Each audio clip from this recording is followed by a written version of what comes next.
Be cool, be kind, be classy. The cupcakes so sweet and sexy. Have fun and enjoy the journey. Just have a good attorney. No big whoop, no biggie. She lives near New York City. And not just a YouTube show. When you know, you better grab a straw. Learn about the law. It's cool here in the shade, sipping motions of lemonade. Cool heads will prevail, kindness will never fail. Be classy and vastly wise. Oh, Melanie Little is going live. Oh no, where is Melanie? Follow the island's melody. Is a concert within reach. No surprise, she's at Jones Beach.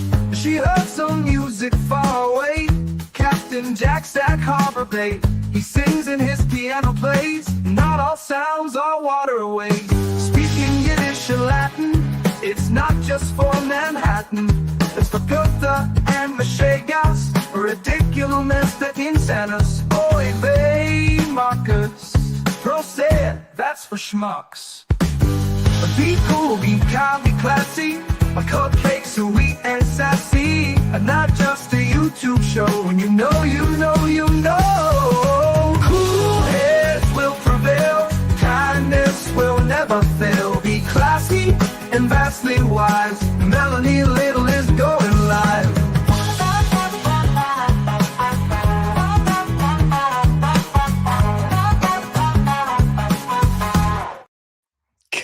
Oh, well, that's weird. Good morning. Good morning, everyone. Good morning, cupcakes. And thank you so much for coming to hang out with me today.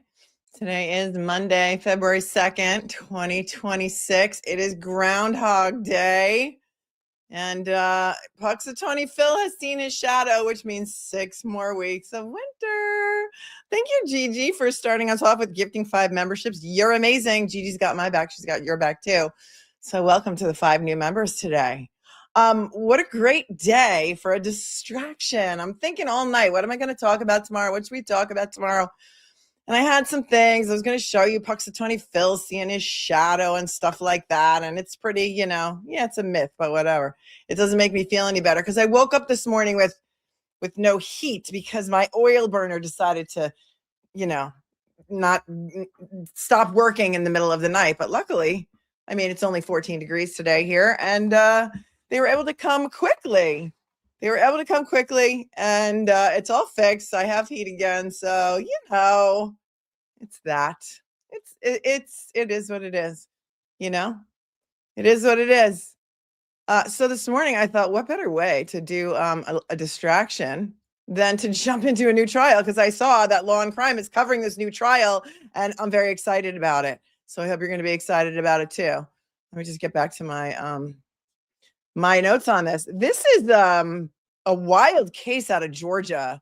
It's a case involving a 2001 murder of a first-year law student all the way back in 2001. And it was a cold case. And nobody was arrested for the murder of Tara Louise Baker until 2023. And the trial is starting today. It hasn't started yet. The judge is no nonsense too. Boy, she's not taking anything from anybody. And so the Law and Crime still has the seal up in the state of Georgia. So I've put extensive show notes below the video for those of you not familiar with the case. It is called the defendant's name is Edrick Faust or Faust. And so what's so interesting to me, and I'm thinking about this also with the murder of Claire Gravel, that John Kerry trial in Massachusetts is starting today with jury selection, but it's not supposed to start until next Monday, but I don't think it's going to be televised. That is John Kerry in Massachusetts, who's on trial in Essex County for the 1986 murder of Claire Gravel. And these cases are really interesting to me because memories fade. And DNA evidence it's come a long way, but it's not always as accurate as we would like it to be. And so it's going to be very interesting to see what kind of evidence they have against this man. His name's Edrick Faust, Faust, 48 years old. He's facing malice murder, felony murder, aggravated assault, aggravated sodomy, tampering with evidence, and arson charges for the 2001 murder of first-year University of Georgia law student Tara Louise Baker in Athens, Georgia on January 19th of 2001, one day before her 24th birthday. Young girl, first year of law school. Her picture is on the thumbnail, and it's a tragic case. And her family's been waiting for more than 20 years for justice. The 2001 killing of Tara Louise Baker remained an unsolved cold case for more than 20 years until I think it was 2023 when the Georgia Bureau of Investigation and Athens-Clarke County Police announced an arrest in the case. So here's what had happened. On the morning of January 19th of 2001, Athens-Clarke County. Oh, you remember this one, Venus Blue Crash Daddy? Says she was 19 when this happened. I really hope things go the right way for the Bakers. Me too. Her siblings have been fighting for justice for over 20 years. Again, with the spam. I did what you guys said, and I put my number on the do not call registry, but so far it's not working because already with the spam. I guess you got to wait 30 days. I don't know. Angel remembers when this happened.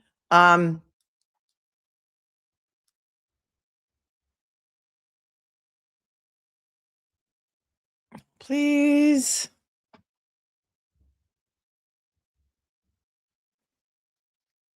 On the morning of January 19th, 2001, Athens-Clarke County firefighters found the 23-year-old first-year law student, Tara Louise Baker. They found her body when they were responding to a burning apartment. Investigators say that they quickly learned that Baker had been killed and the fire was intentionally set. The only thing taken from Baker's home was her laptop computer. According to the Georgia Bureau of Investigation, Tara Baker was last seen by a friend outside the library, the law school library, at around 7:30 p.m. on January 18th of 2001, the night before. The same friend received a call from Baker who said she was planning to leave the library at 10 p.m. This phone was the last time this phone call was the last time anyone heard her voice. Athens police determined that the fire was set on purpose and ruled her death a homicide, but a suspect was never arrested until 2023 when police took Edrick Faust, or Faust, I'm not sure how he pronounces it. I've heard it pronounced two different ways, into custody. In 2023, there was a law enacted in which the Georgia Bureau of Investigation established a cold case unit specializing in DNA technology. And that law is called the Coleman-Baker Act, which was in part named for Tara Baker. So what had happened was in 2023, when they established this new unit, investigators re-examined evidence that was gathered at the scene, and officials say that this led them to Faust, who officials say had been arrested and incarcerated multiple times in the years around Baker's murder. So it seems that he's maybe a career criminal, but does that mean that he did this crime? I don't know. We're going to find out. Typically, evidence of prior bad acts is not admitted in trial. And since we know nothing about this trial because we're just jumping in it today, I like it almost better because we have not been dissecting all of the pretrial rulings and all the motions in limine, and we're going to go in like jurors.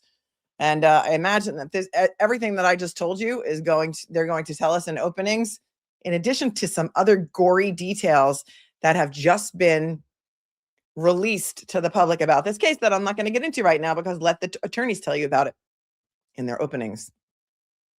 The jury has been picked. Oh, and so Faust has remained in custody in the Athens-Clarke County Jail since his arrest in 2023.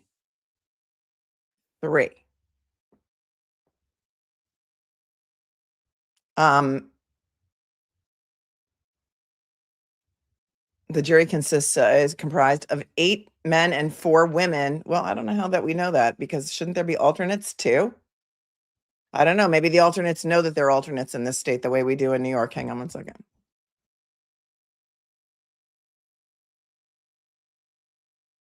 And the judge's name is Lisa Lott, Lott. And we're still waiting around for the jurors to show up or something. I don't know. So we got some time to kill. So while we do that, let's pull our affirmation for a badass of the day, because we do this every day. If you're new here, welcome, because you are all badasses. And so sometimes we need an affirmation for a badass, because sometimes you just need an affirmation. The full moon was last night, the snow moon. I think was it last night or the night before? I'm not sure. And so it is the end of the year of the snake. So everyone should be shedding their skin, and we're going into the new year. So that's good. There we go. Your affirmation for the badass, your badass affirmation of the day is: I use obstacles to motivate me to learn and grow. I use obstacles to motivate me to learn and grow. And there you are.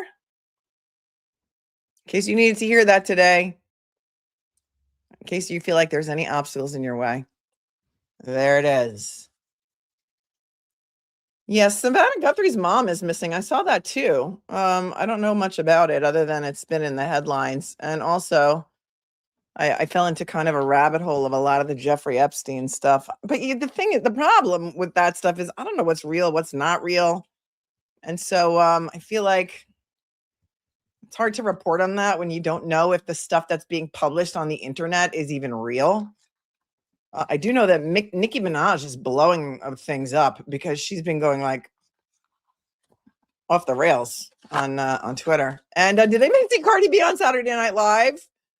That was great. I mean, I fell asleep in the middle of it, but I'm not really a huge fan of her music, but I think she's really funny. And I was happy that they put her in some of the skits.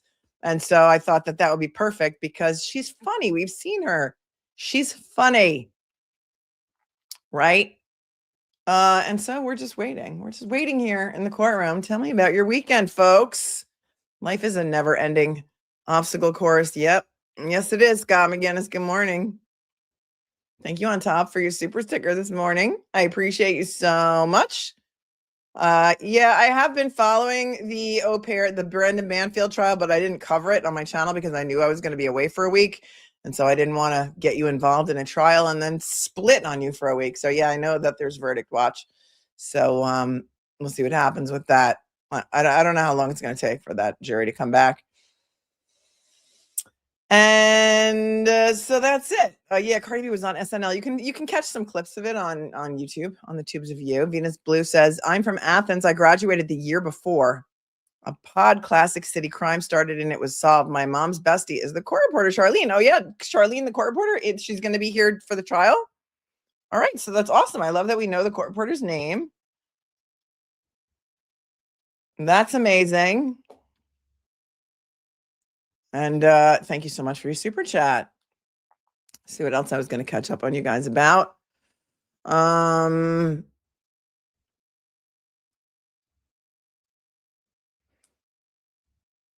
Groundhog Day.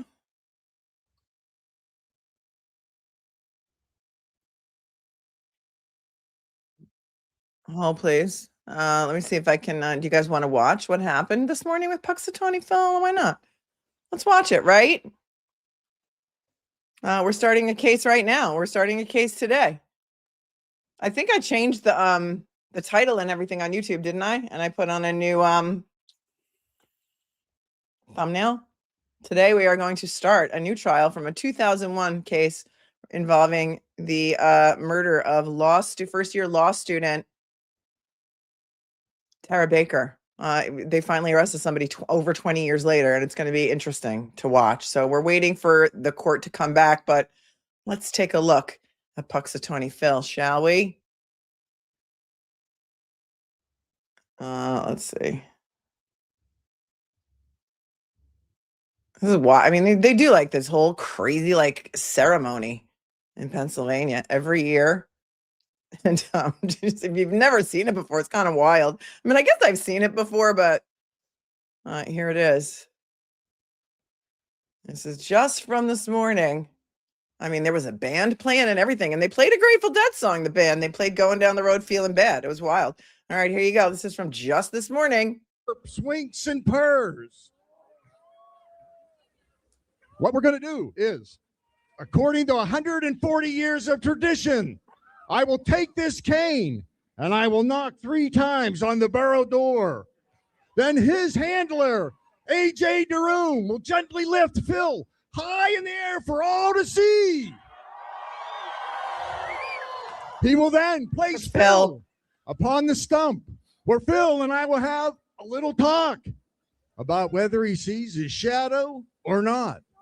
If it's my shadow I see, 6 more weeks of winter there will be. Boo. Boo. No shadow. An early It's spring. not cold enough already. He will then have me choose the appropriate scroll, and it'll be read by the Vice President, Dan McGinley. Gentlemen, are you ready? Oh, I don't know what's going on with this thing. It like changes the speed when I'm trying to enlarge it. Place the royal red carpet. They have a royal red carpet Moonshine, for Phil and please everything. place the scrolls upon the stump. We all know it's bogus. Now but it's whatever. a tradition It's a fun tradition. to get Phil fired up by chanting Phil, Phil, Phil. Let Phil sing. Phil, Phil, Phil. Let Phil sing. Phil's been taken hostage. I know. They're gonna get him out. Here comes Phil.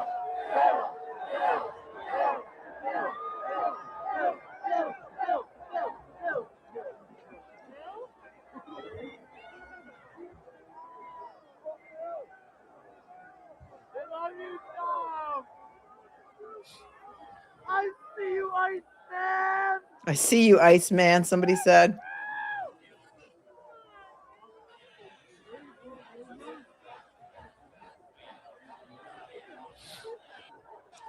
People get all dressed up and everything. These guys have like their top hats out. It's like a whole thing. That's it. I was like, sing, Phil, Box of Rain. Let Phil sing. It's Punxatawny Phil. You guys have never seen this before? Jane, you've never seen this before? They do this. They've been doing this every year for like, I don't know, more than 100 years, right? They do. It's a whole year of planning. You should see how many people are in this crowd. They'll show it. No, this is just in Massachusetts. This is just in Pennsylvania. But they're looking at people in there for this. They're in like furry costumes. I mean, it's a bit wild. Gentlemen, gather round.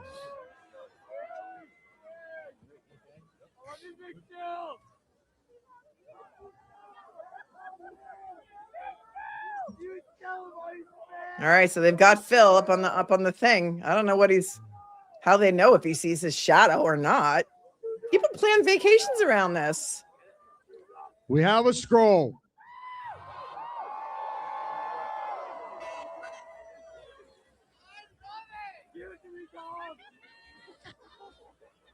You guys have never seen this before? Okay. All right, good. I'm glad I pulled it up for you.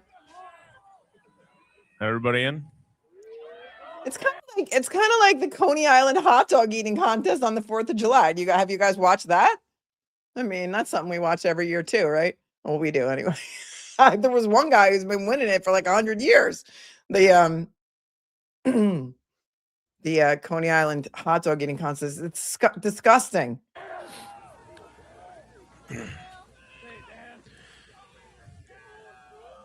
Hear ye, hear ye, hear ye. Now on this February 2nd, Punxatawny Phil, the seer of seers, prognosticator of all prognosticators, was awakened from his wintry nap at dawn on Gobbler's Knob.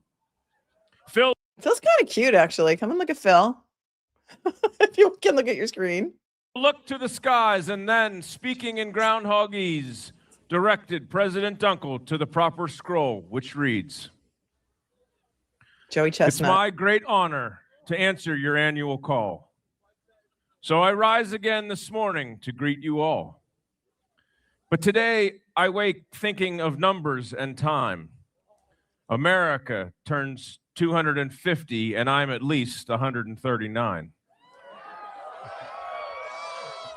Let's celebrate all, young, old, babies, or millennial, and kick off America's semi-quincentennial. We look to the future and not just the past. So I suppose this party could use a forecast. It is my job this February 2 to look to the skies and report back to you that there is a shadow here on my ground. Damn, he sees it. 6 more weeks of winter abound.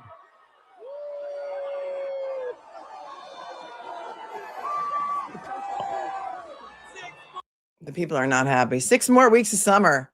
Mary says, remember when de Blasio got bit by the groundhog? Yeah, I mean, this is every year. Every year it happens. And yes, Joey Chestnut was the reigning champion of the hot dog eating contest on July 4th for a long time. It's gross. Like they dip the hot dog buns in water and then they stuff them in their mouth. It's disgusting. And that's it.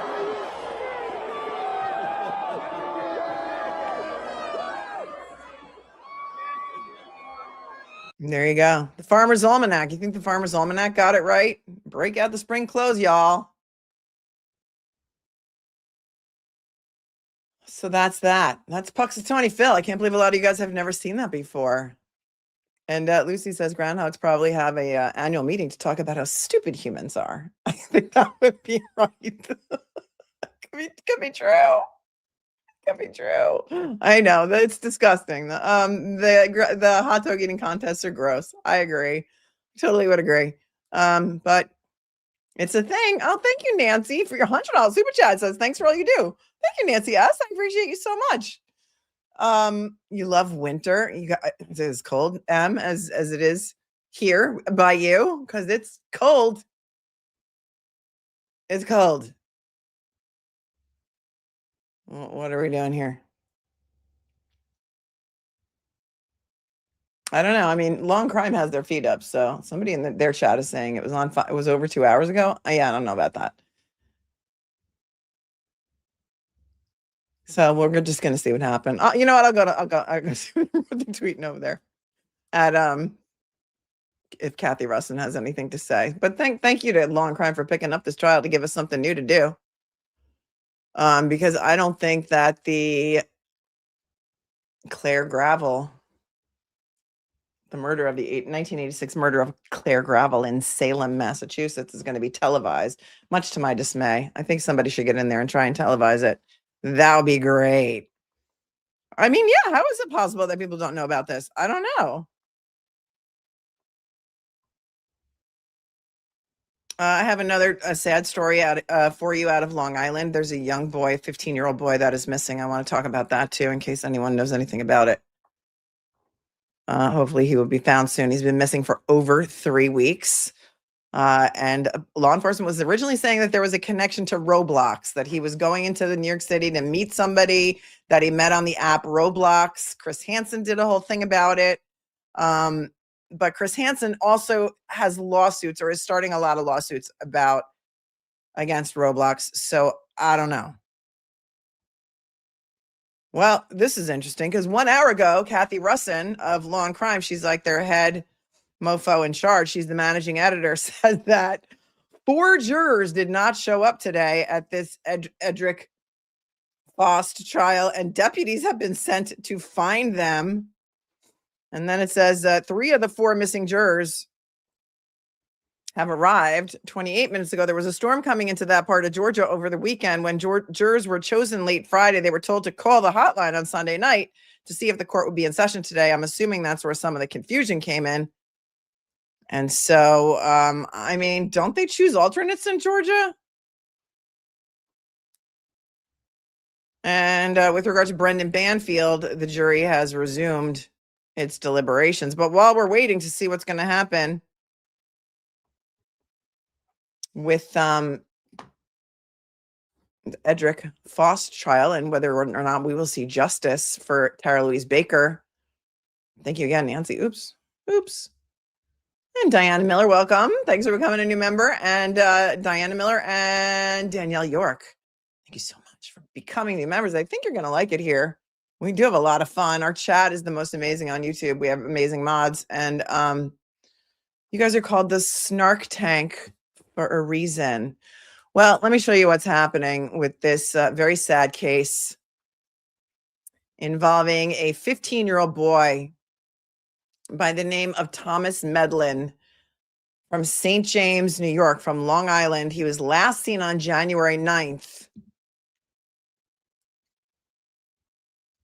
Let's pull up the picture in case any of you happen to have any information on this.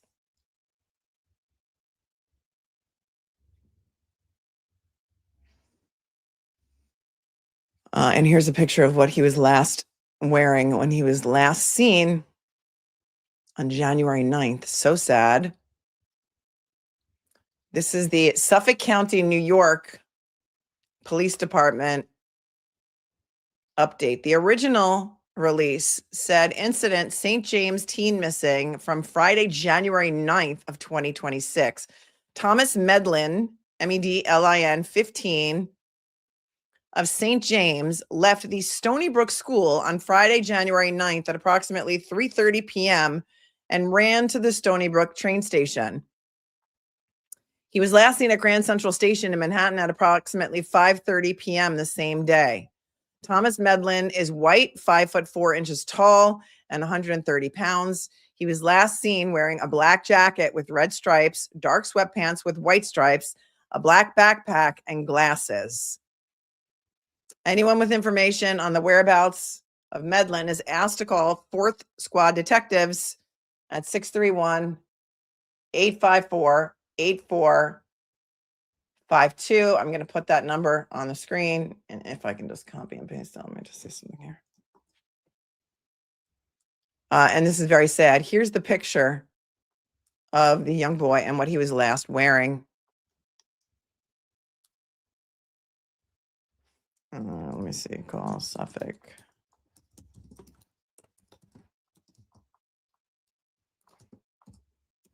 Then there was an update to this a few days ago that says, I'm going to have this scrolling along the bottom for anybody. Call Suffolk County PD with any information, 631-854-8452, or call 911.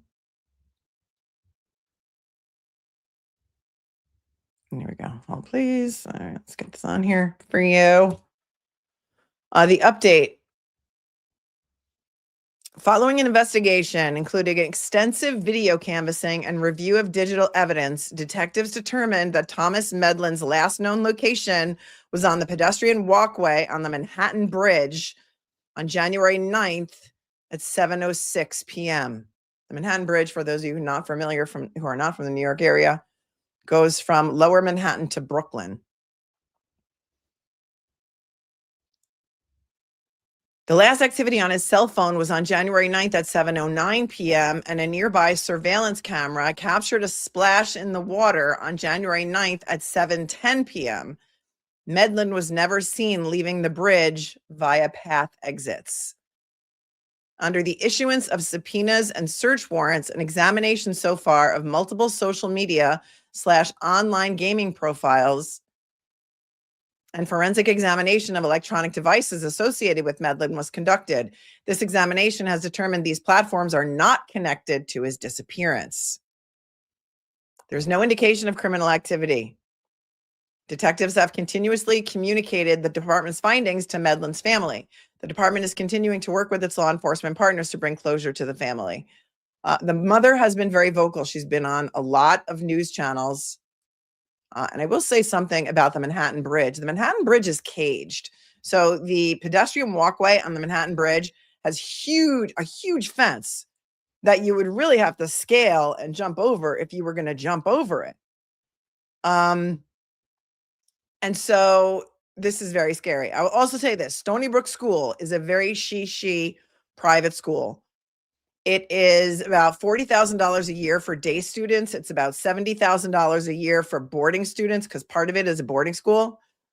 And it is a very shishi private school. It is very close to the Stony Brook, Long Island Railroad Station. And so, of course, what did I do? I went to the train schedule for the Stony Brook station, and there is a 3:36 p.m. train on Fridays that goes from Stony Brook to Jamaica. You get off you change at Jamaica,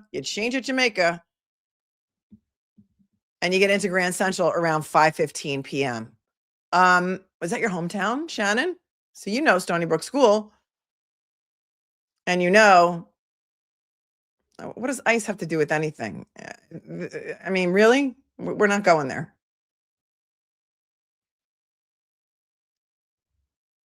It's not good. It's not good. And the mother gave a lot of interviews.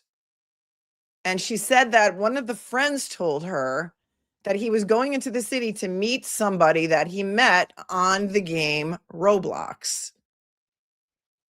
If you don't know about Roblox, it's a game where kids can go on and they make buildings and they build worlds and they do all kinds of things and stuff. Well, I don't know what happened with Law and Crime, but it doesn't seem like they have their camera up anymore. Let me take a look. So let's take a look at the one of the interviews that the mom gave.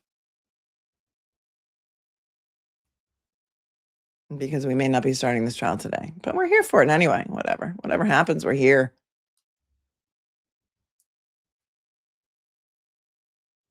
The parents seem to think that it has something to do with Roblox, but Roblox gave up all of their information, and they say, we've looked through everything. We've given them everything. We've totally been cooperating. And they even tweeted about this case. Let's see if we can pull that up. And this is from January 25th, 2026. Because I think the mom had been out there saying that they were not cooperating. So here's what they say. They said, we are deeply concerned about a report involving a missing child, Thomas Medlin, in New York, and our thoughts are with him and his family. When we learned that one of our users was missing, we followed our standard process and immediately began an investigation, searched any previous law enforcement inquiries, and reached out to law enforcement to offer any support in their investigation. After a thorough review, here's what we have found. There's a lot of lawsuits against Roblox, by the way, for this. Hold please.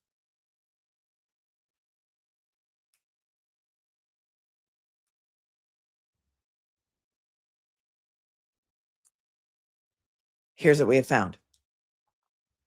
No attempts to direct him to an off-platform communication method, no sharing of off-platform contact information, including usernames, phone numbers, or other communication methods. All chat content was consistent with typical in-game discussions, no indication that he used voice chat. We're holding Thomas and his family in our hearts as we hope for a safe return. We will continue to provide our full support to law enforcement throughout their investigation. We're committed to safety for anyone interested in learning more about the safeguards Roblox has in place and how to talk to kids about internet safety. Please visit roblox.com/safety center. So if anybody has any information or has seen any sign of Thomas Medlin, please contact the Suffolk County, New York PD. And please share that story because I can't even imagine. He's been missing for over 3 weeks. It is terrifying. All right. The judge is on the bench. We are going to go into the Athens. Is this Athens County? What's the name of this county? Athens-Clarke County. And here's our judge. Our judge is Lisa Lott, L-O-T-T. Let's go.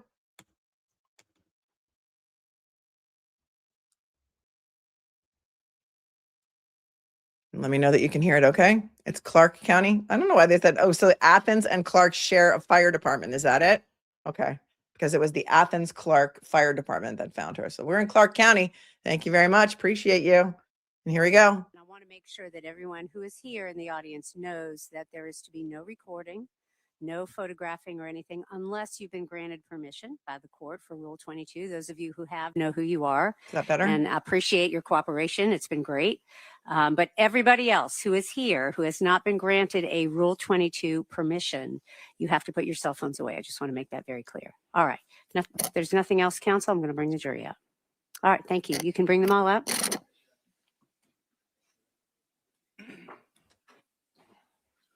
Here we go. Day one of the Edrick Faust trial. If anyone comes in and they're like, what is this case about? Just direct them to the show notes below the video. And there's an extensive summary there.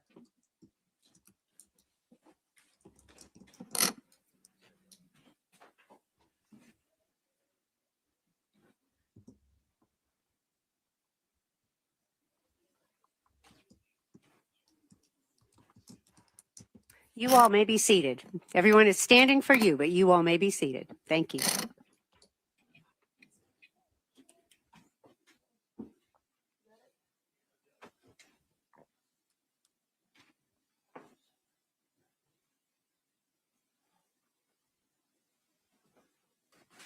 All right, counsel and everyone else, you may be seated. Thank you. Welcome back, ladies and gentlemen.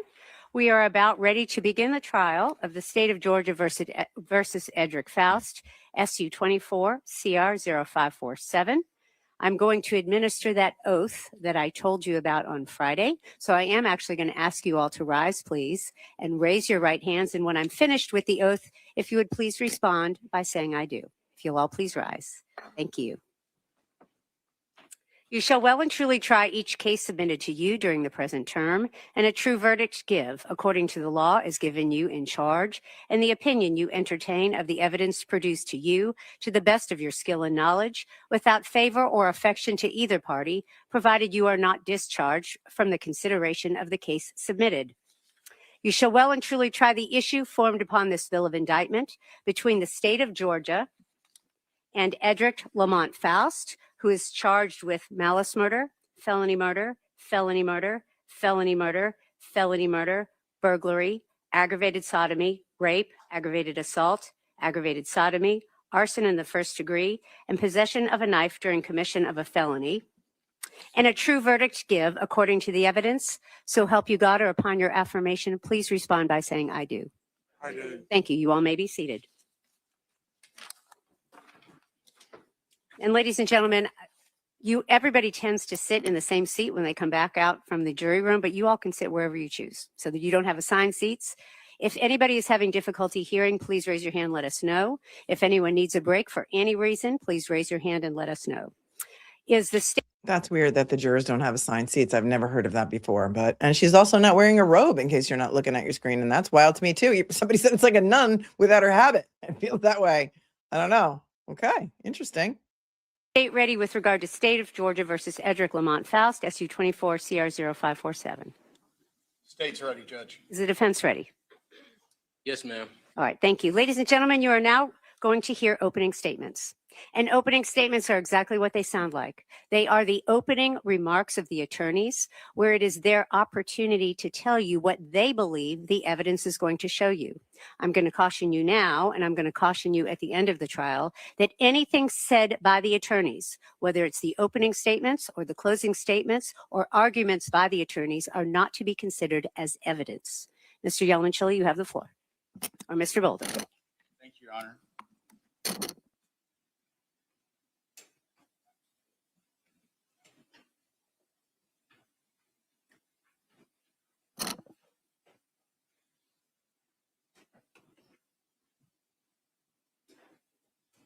Yes.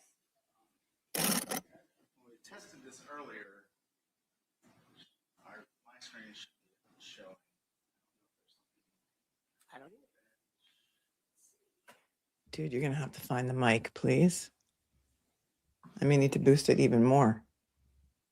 There's no closed captions on live law and crime, sorry.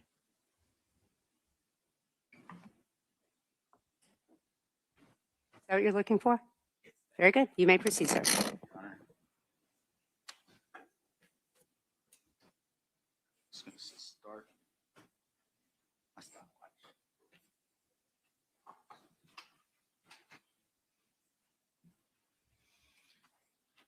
Who killed Tara Baker? Obviously, by now, ladies and gentlemen, you know what that's what this case is about. But before we get to know who killed Tara, it's important to know a little bit more about her. Tara Louise Baker was a bright, young, 23-year-old from Lovejoy, Georgia. And when she woke up on the morning of January the 19th, 2001, she had her whole life in front of her. She was a first-year law student here at the University of Georgia, and she had a wonderful circle of family and friends. Ladies and gentlemen, the next day, Saturday, January the 20th, it actually would have been her 24th birthday. And in the early morning hours of January the 19th, 2001, Tara's promising future came to a violent and abrupt end. She was sexually assaulted. She was stabbed. She was strangled. And she was left for dead on her bedroom floor. Her bed was set on fire. A fire, ladies and gentlemen, that smoldered for a considerable amount of time before it finally erupted through the roof of the house that she shared with two friends at 160 Fawn Drive here in Athens-Clarke County. On that morning, Tara's life ended. And what started was a 2.5 decade long saga that has hung over the Baker family and hung over this entire Athens community like a specter. Ladies and gentlemen, this trial represents the final chapter in that tragic saga.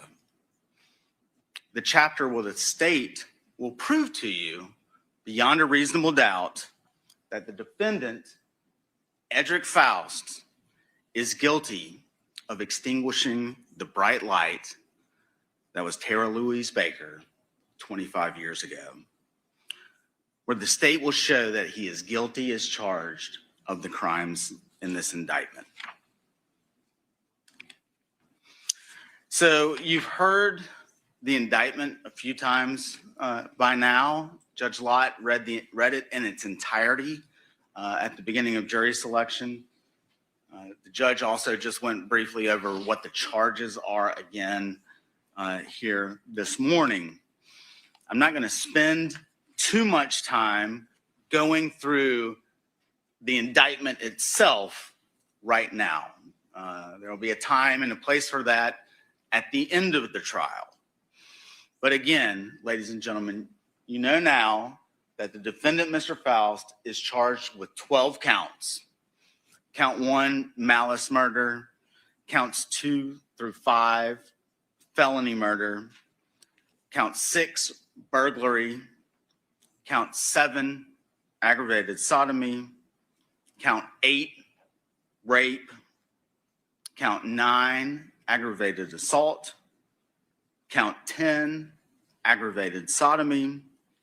Count 11, arson in the first degree.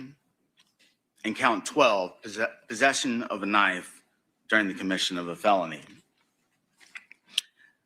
All those charges stem from the morning of January the 19th, 2001. And I expect that that's going to become clear over the course of this trial.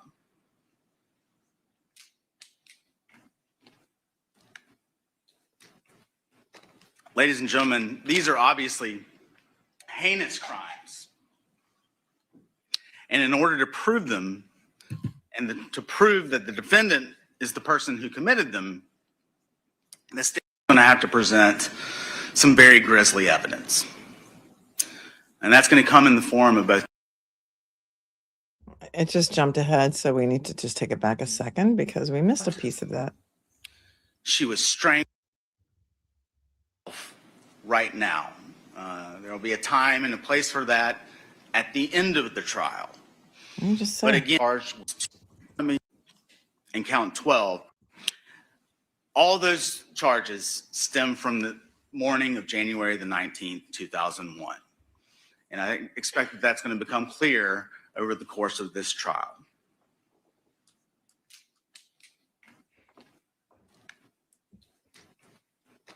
Ladies and gentlemen, these are obviously heinous crimes.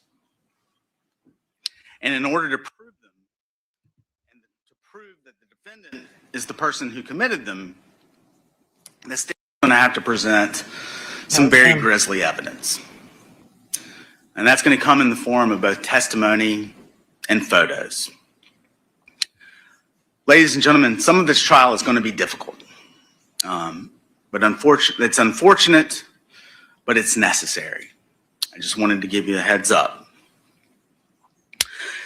On January the 19th of 2001 at 11:22 a.m., Athens 911 started receiving telephone calls in the area of Deer Park regarding a fire at 160 Fawn Drive.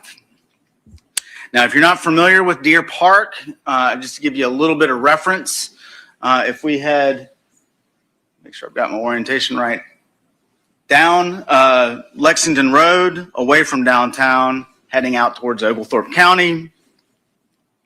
When you get past, I guess, Gaines School, Tuxton United Methodist Church is there on the left, right off Lexington. And the road immediately past Tuxton United Methodist Church, before you get to the Walmart, is Cooper Road. So again, heading that direction from downtown, left on Cooper Road, past the church. And then actually Deer Park, which is where Fawn Drive is located, is just on the right. And so when they get this call at 11:22 in the morning, the fire department is immediately en route. The firefighters actually kick in the door, the front door to Tara's house, because it was locked. And when they did so, they encountered smoke in the main living room area of the house. And I'm going to, in just a few minutes, not yet, going to be able to show you what the inside of that house looked like. So these firefighters kick in the door, and the first thing that they notice, apart from the smoke, is back in the right corner, which is where the kitchen is located. Through the smoke, they can actually see the eyes of the stove. It's one of those old school stoves that has the circular heating element. They can see those glowing red. And so through the smoke, they go over there to the stove. They realize that the knobs that would turn on and off those eyes have actually been removed from the stove itself. And so the firefighters put those knobs back on and turn the stove off. They open the back door to the house to ventilate, to help start getting the smoke out of the room. To this point, I don't think they've completely ascertained exactly where the fire was coming from. The back left bedroom of the house, and there's actually a bathroom door right next to it, it'll make sense in a few minutes, are closed. And so they go over there and they kick those doors in as well. And when they kick open that bedroom door, they are immediately met with flames rushing out over their heads. Firefighters enter and extinguish that fire. And in that moment, ladies and gentlemen, they discover Tara. She's naked. She's in between the mattress and the footboard to her bed. The footboard had been ripped away from the bed frame itself. So she's in that little V-shaped space in between. They notice a computer cord, what appears to be a computer cord, is wrapped around her neck. And so realizing what they've seen, the firefighters back out and turn the scene over to the police. And law enforcement does arrive. And so what we have here, ladies and gentlemen, is a sketch made by Athens-Clarke County Police as to the interior of 160 Fawn Drive. I won't spend but a couple minutes going over it. The front door here is at the bottom with the arrow pointing up. Again, you see the kitchen in the back right with the stove, which is what the firefighters reported seeing glowing red when they came in the door. And what I want to focus on is what's in the top left of that diagram, what is referred to as bedroom 3. That was Tara's room. And you can see bedroom 3 has a bathroom connected to it, and then there's a door leading both from the bathroom, a door leading to the living room, and one leading into Tara's room. So that's the basic layout of 160 Fawn Drive. You can see there's a back door, which again has the arrow pointing down. And right next to that is a window that is situated right above their dining room table. You're going to see photos that will also help kind of explain the layout of 160 Fawn Drive. So that's the house as a whole. Yeah, why don't they And this show is us? Tara's room as the police encounter it. Be And great again, I've tried to It'd be great if they could show us the pictures too, right? explain, but I think this does a better job showing exactly the orientation of her body inside that bedroom in the back left of 160 Fawn Drive. So again, you can see the footboard having been ripped away from the frame and her body lying in between.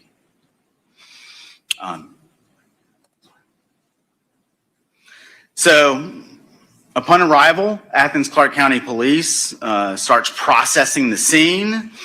I expect you're going to hear from a number of witnesses that Tara's body, despite having obviously been in a room that was consumed by fire, her hair was actually still intact. I expect you're going to hear that several witnesses actually recall the smell of shampoo still coming from her hair. Again, there was a printer cord wrapped around her neck. I believe the printer itself was there in the room. And there's one thing that the police noticed that firefighters hadn't, was that Tara actually had a stab wound to the right side of her neck. And I think it was on the diagram. The knife was right underneath her body with blood on it. Officers also noticed a clock on the wall in Tara's room. That clock had stopped at 9:32. In processing the scene, officers noted that it appeared as if the doors and windows had been wiped clean. There's a screen to the back, that back window, the one that's right next to the back door, that showed signs of having been tampered with. And I expect there's probably going to be some confusion about exactly where that screen was when the firefighters arrived and when law enforcement arrived, but we'll get to that. Ladies and gentlemen, at 160 Fawn Drive, I submit that the evidence is going to show that any physical evidence that could have conceivably been helpful was collected. As an example, I think you're going to hear they even took the drain assembly out of her bathtub. A little bit more about the fire. I expect. That sounds to me like they don't have a lot of physical evidence against him. Tell me what you think. Listen to what he just said. He's like, they got all of the evidence that they could get. Let me hear that again. Was collected. Have evidence is going to show that any physical evidence that could have conceivably been helpful was collected.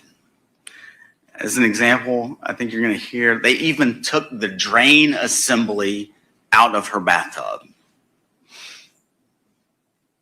A little bit more about the fire. I expect you're going to hear evidence that the bed, Tara's bed, was the source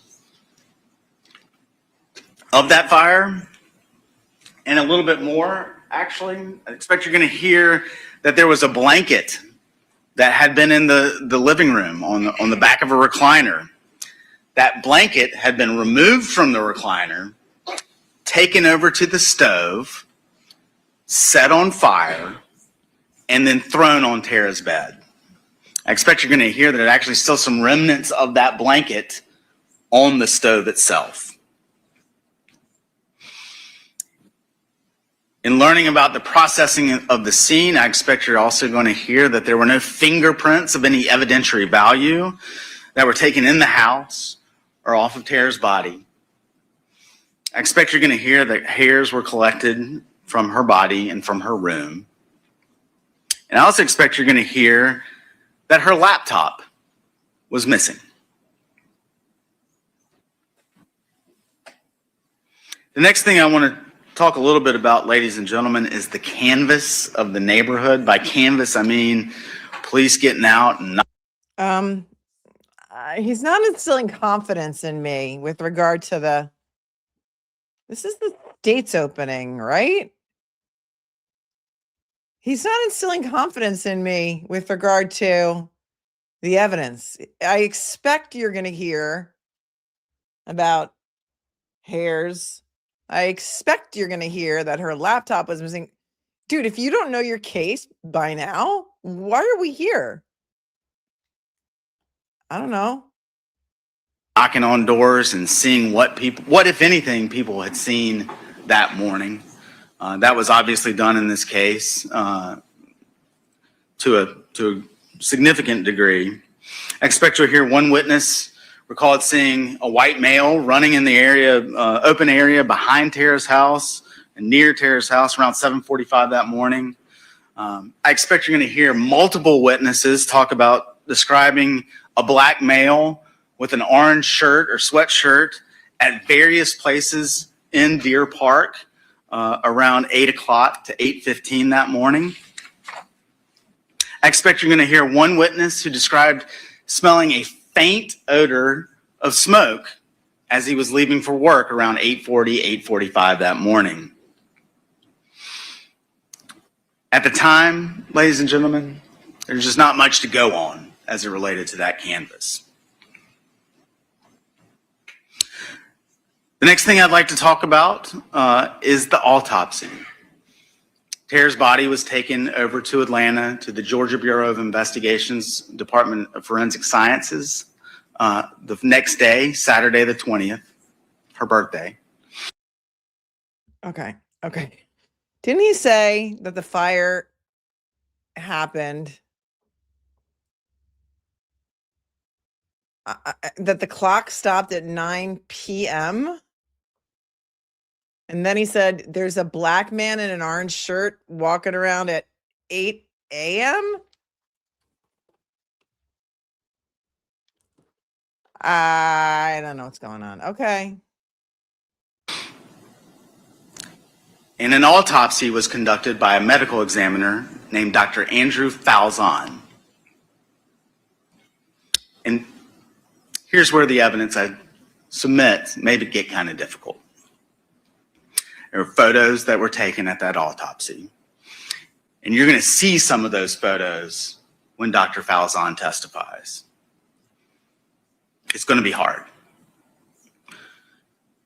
You're going to see and hear about contusions surrounding Tara's vagina and anus.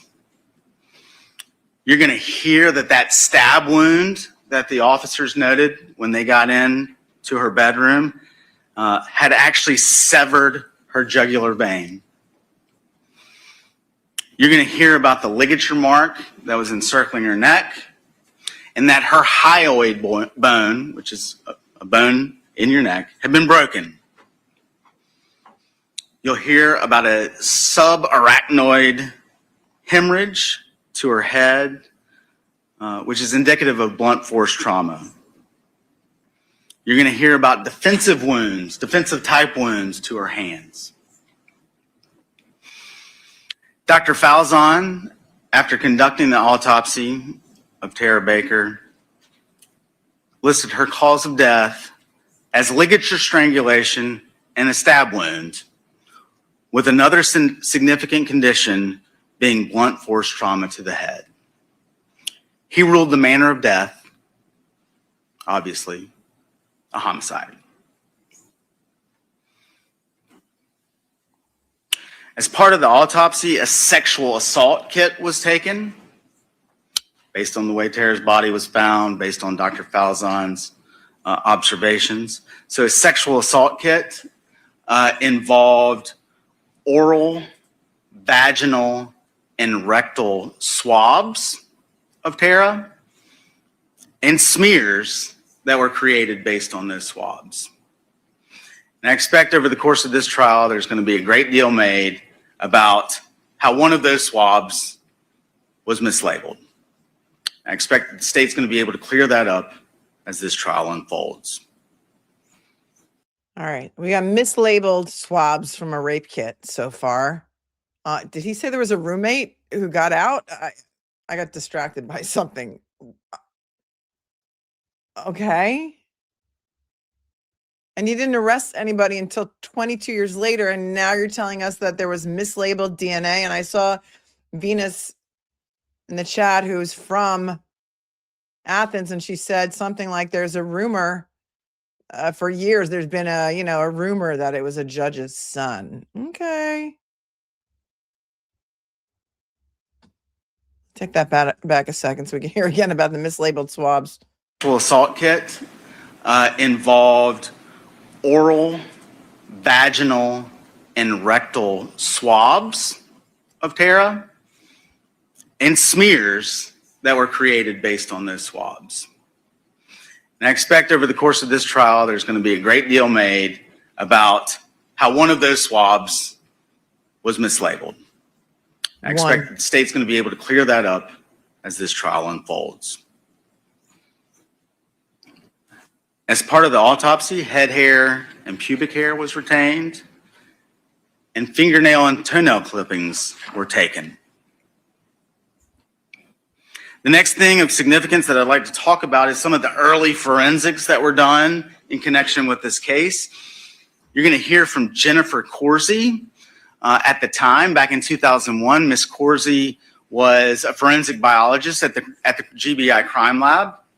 She actually now works at the U.S. Army's Criminal Investigation Laboratory. She made a career out of this type of work. Ms. Corsi is the one who actually did chemical testing on that sexual assault kit, the one that we just talked about. You'll hear that her testing failed to reveal the presence of any seminal fluid, and that she took microscopic examinations of the vaginal smears and observed no spermatozoa or partially intact spermatozoa. And so, ladies and gentlemen, based on the existing technology and the existing protocols in existence back in 2001, there was nothing further that could be done with that sexual assault kit. I expect you'll hear that Ms. Corsi, then Fincher, so if I use both names, please forgive me, did confirm that the blood on Tara's fingernails, the only DNA in that on those fingernails belonged to Tara, that there was blood on the knife, and the DNA from that blood also only belonged to Tara. And there was no blood on the toenails that were taken. Not necessarily Ms. Corsi, but other forensics going on in the early days of the investigation. There were attempts to obtain fingerprints of any sort of evidentiary value, nothing to go on. I mentioned the hairs. Submit to you, there was nothing that would help in the investigation at that time.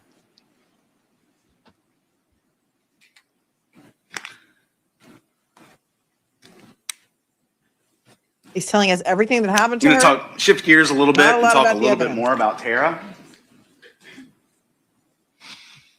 In January of 2001, again, she's living at 160 Fawn Drive. She had two roommates, Ashley Peavy, now Ashley Hall, Valerie Lowe, now Valerie Lang.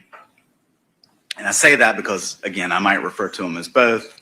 Just wanted to get out in front and explain why that might be the case.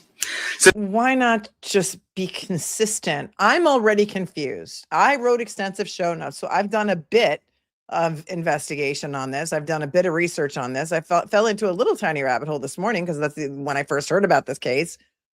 But the jury must be scratching their heads like, what is he talking about? Why not be consistent? Why not call them the same thing the whole time? This is exactly why it's great to go into a trial knowing nothing, because if you're confused by the state's opening statement, and it's not evidence, but it's supposed to tell you, it can give you a roadmap of the case and what they intend to prove. And so far, I'm like, what?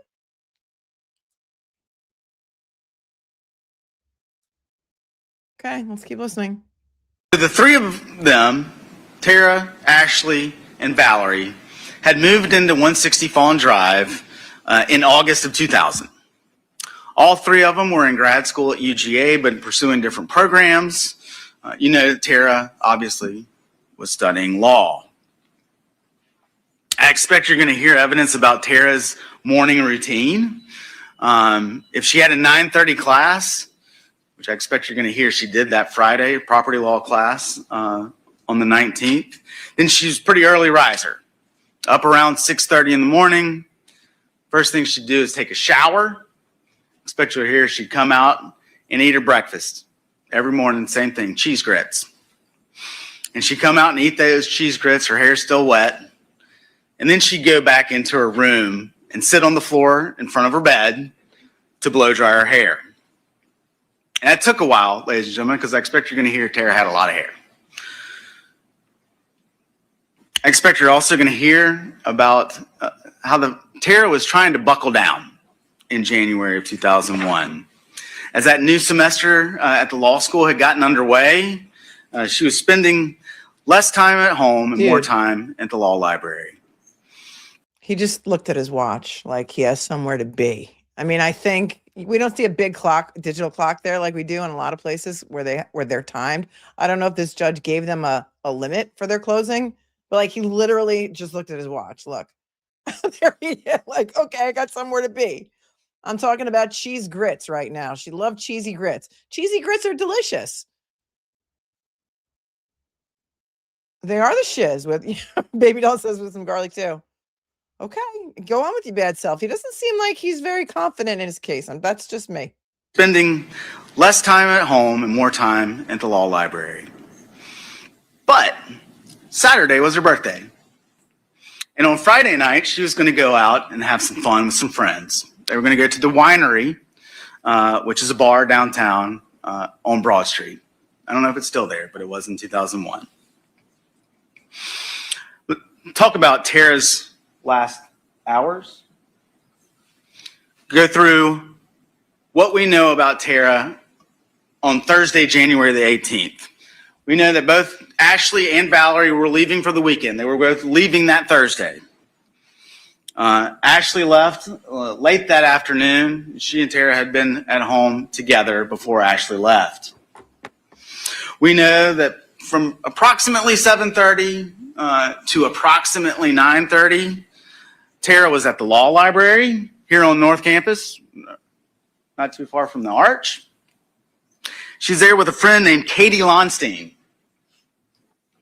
Around 9:30 that night, Katie leaves, goes home. I think there was a discussion about, hey, call me when you get there, make sure you get home safe.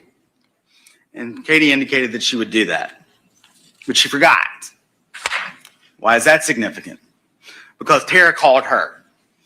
Tara called her at 9:46 that night to make sure Katie had gotten home.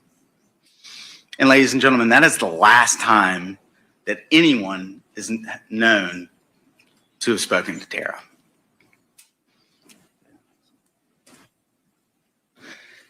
Friday, again, January the 19th. I think it was kind of a cold, overcast, rainy day, kind of day that it seems like we've been having a lot of those lately. Again, expect you're going to hear evidence that the neighbor across the street smelled smoke, around 8:45 as he was going to work. Point out once again, Tara misses property class. It started at 9:30 that morning. The clock on the wall stopped at 9:32. And then again, ladies and gentlemen, 11:22 is when the fire is reported at 160 Fawn Drive. Okay. All right. Now I'm getting it. Okay. 9:30 a.m. She missed her class. The clock stopped at 9:32. That was a.m. I thought he said p.m. earlier. My mistake. And then 11:45 a.m. Is it not?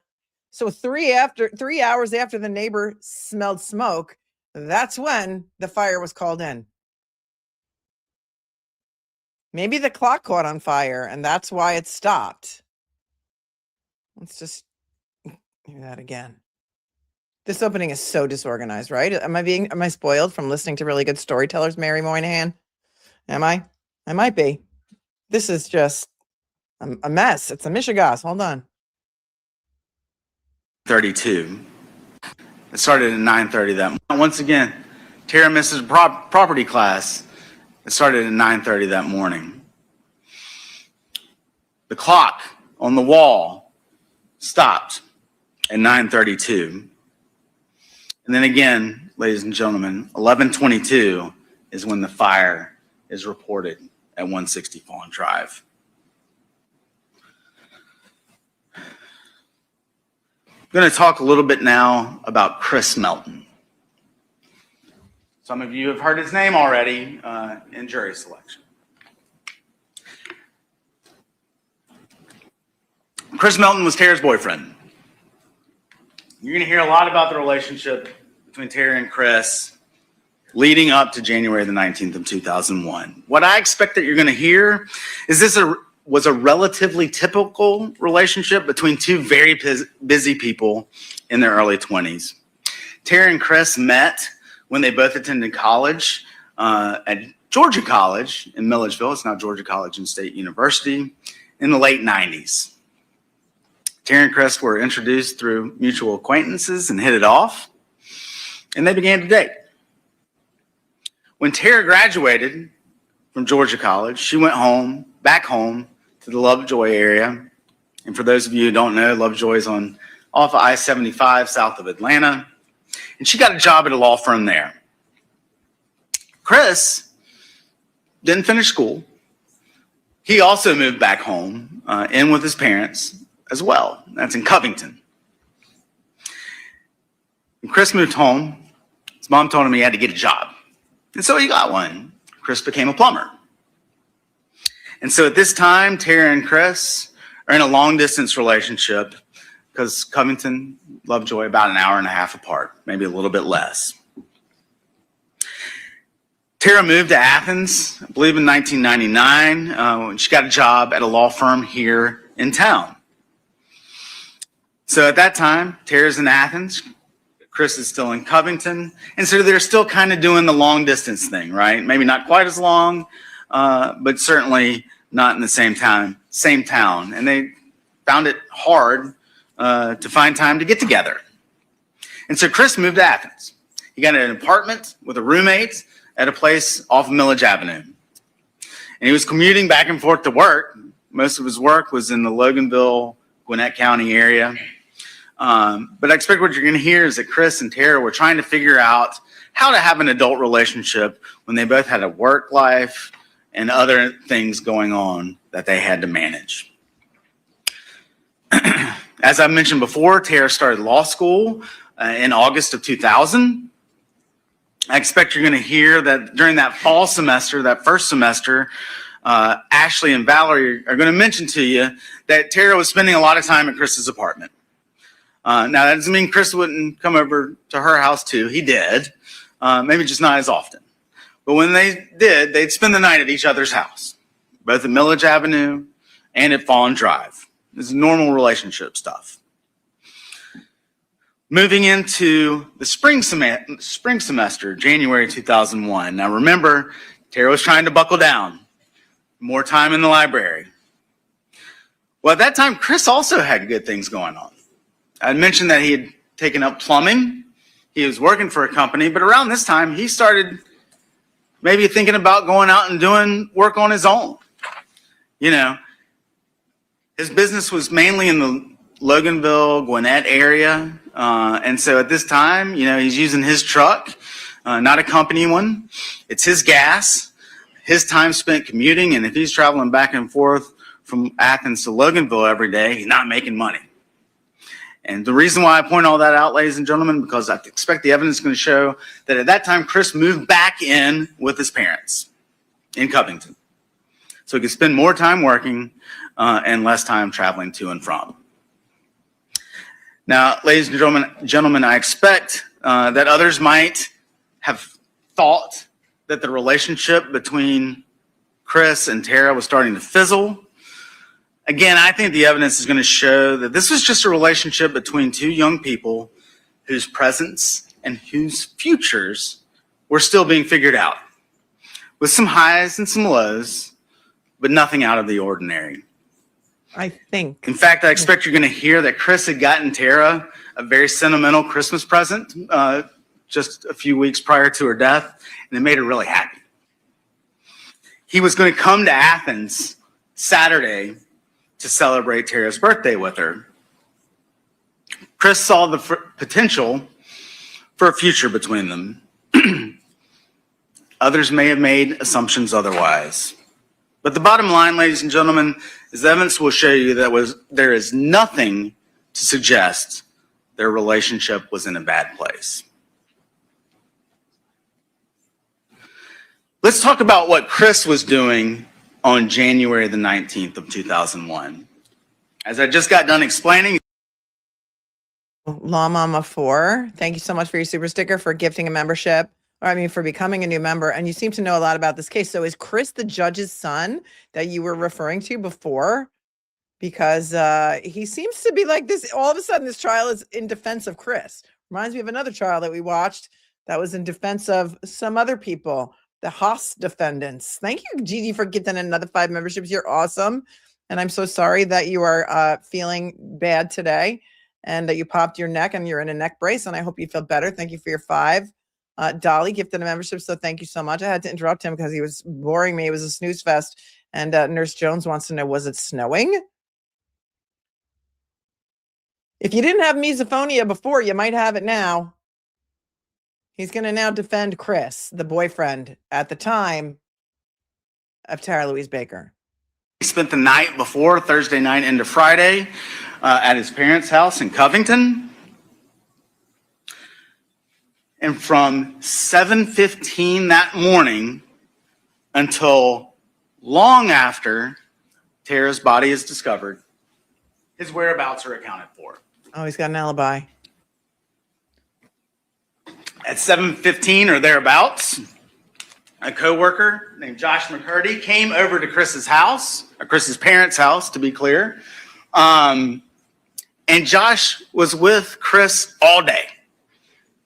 There's a brief period of time around lunch, 1:30 to 2:30-ish, where they were not together. 1:30, obviously, after the fire at Fawn Drive. Chris was not in the house. But other than that, they were together all day. Oh, look, he's got a PowerPoint. Made numerous stops throughout the. He's got a PowerPoint. Some might call it a teleprompter because it seems to be that he's reading his opening off these notes. Chris was not in the house. Just say the guy never went in the house, everyone. Every jury loves a PowerPoint, but not an opening. Dude, you should be saying your opening like you know it and you believe it. He doesn't believe it to me. But here's the entire alibi of Chris Melton, everyone. Here's the alibi on a PowerPoint slide. Scott McGinnis says, Chris already sounds like the prime suspect to me. And Ashley says, I thought Chris was on trial. I'm confused. Nope. It's a black man. His name's Edrick. I'm sorry. Edrick. He's never mentioned his name once, so we don't even remember his name at this point. But his name is, hold on, I forgot already. Edrick Faust. He hasn't mentioned his name once. So far, we've not even heard the defendant's name at all, and I don't even know how long into this opening. I'll let it keep going. Today, you're going to hear a little bit about some of those stops. What I expect the evidence is going to show is that at 9:08 that morning, Chris went into a Wachovia in Loganville. Wachovia, for those of you who don't know, now Wells Fargo. And at 9:12 that morning, he withdrew $480 from the teller. I expect you're going to hear about some visits that he made to a place called Truck Customs. Remember, Chris is starting, to do his own thing. He's got a truck. He's in the plumbing business. He needs a pipe rack. He needs a ladder rack. So he'd gone to this place called Truck Customs. First time, I think maybe around 10 o'clock. Second time later in the afternoon. And it's at that second trip to Truck Customs, ladies and gentlemen, where Chris gets a call from Tara's mother. Something's happened in Athens. You need to come over. Now I'm thinking he went to the bank to get money to pay the guy who burned the house down. We've seen that before, right? You know the case of Shanna Gardner, right? Wow.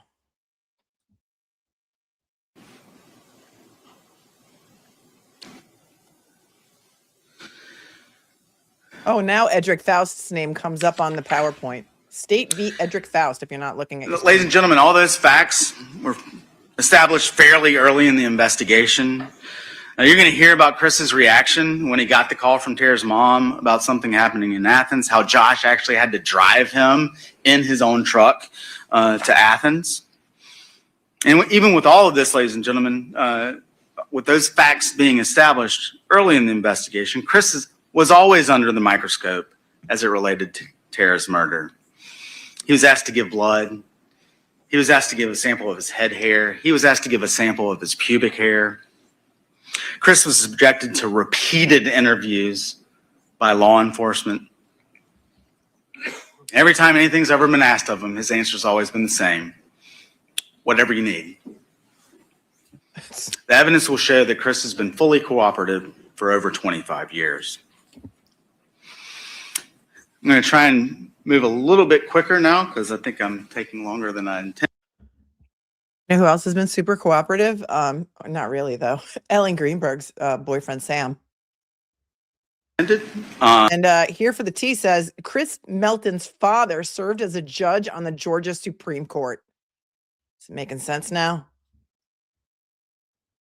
I don't know. I haven't heard any evidence at all, so I'm just, pointing out the obvious. But there is a lot of other investigation going on in this case, ladies and gentlemen. This is a 20-plus-year-old case. The state is not going to present to you everything that was done over the course of this 23-year investigation. Maybe you should. From a period of time, several months after Tara's death in 2001 until 2024, we're going to talk more about that soon, there was a lot of work being done on this case. But there was nothing that would point the police in the direction of Tara's killer. There are tens of thousands of pages of police reports, records. There are hundreds of hours of interviews. It would take months to present all that in court, and we're not going to do it. And in so doing, we're not trying to hide anything. We're being mindful that it is an absolute impossibility to show you every lead that was chased down and every lead that became a dead end. About the dozens of persons of interest who are identified but ultimately ruled out. I'm on the jury. I'm like, not guilty. Can we go home now? Kelly says, if you tell me not to suspect someone, I automatically suspect them 10 times more. We're not going to tell you everything we did. We did a whole bunch of other stuff and things, but everyone else was ruled out, and we don't need to tell you about that.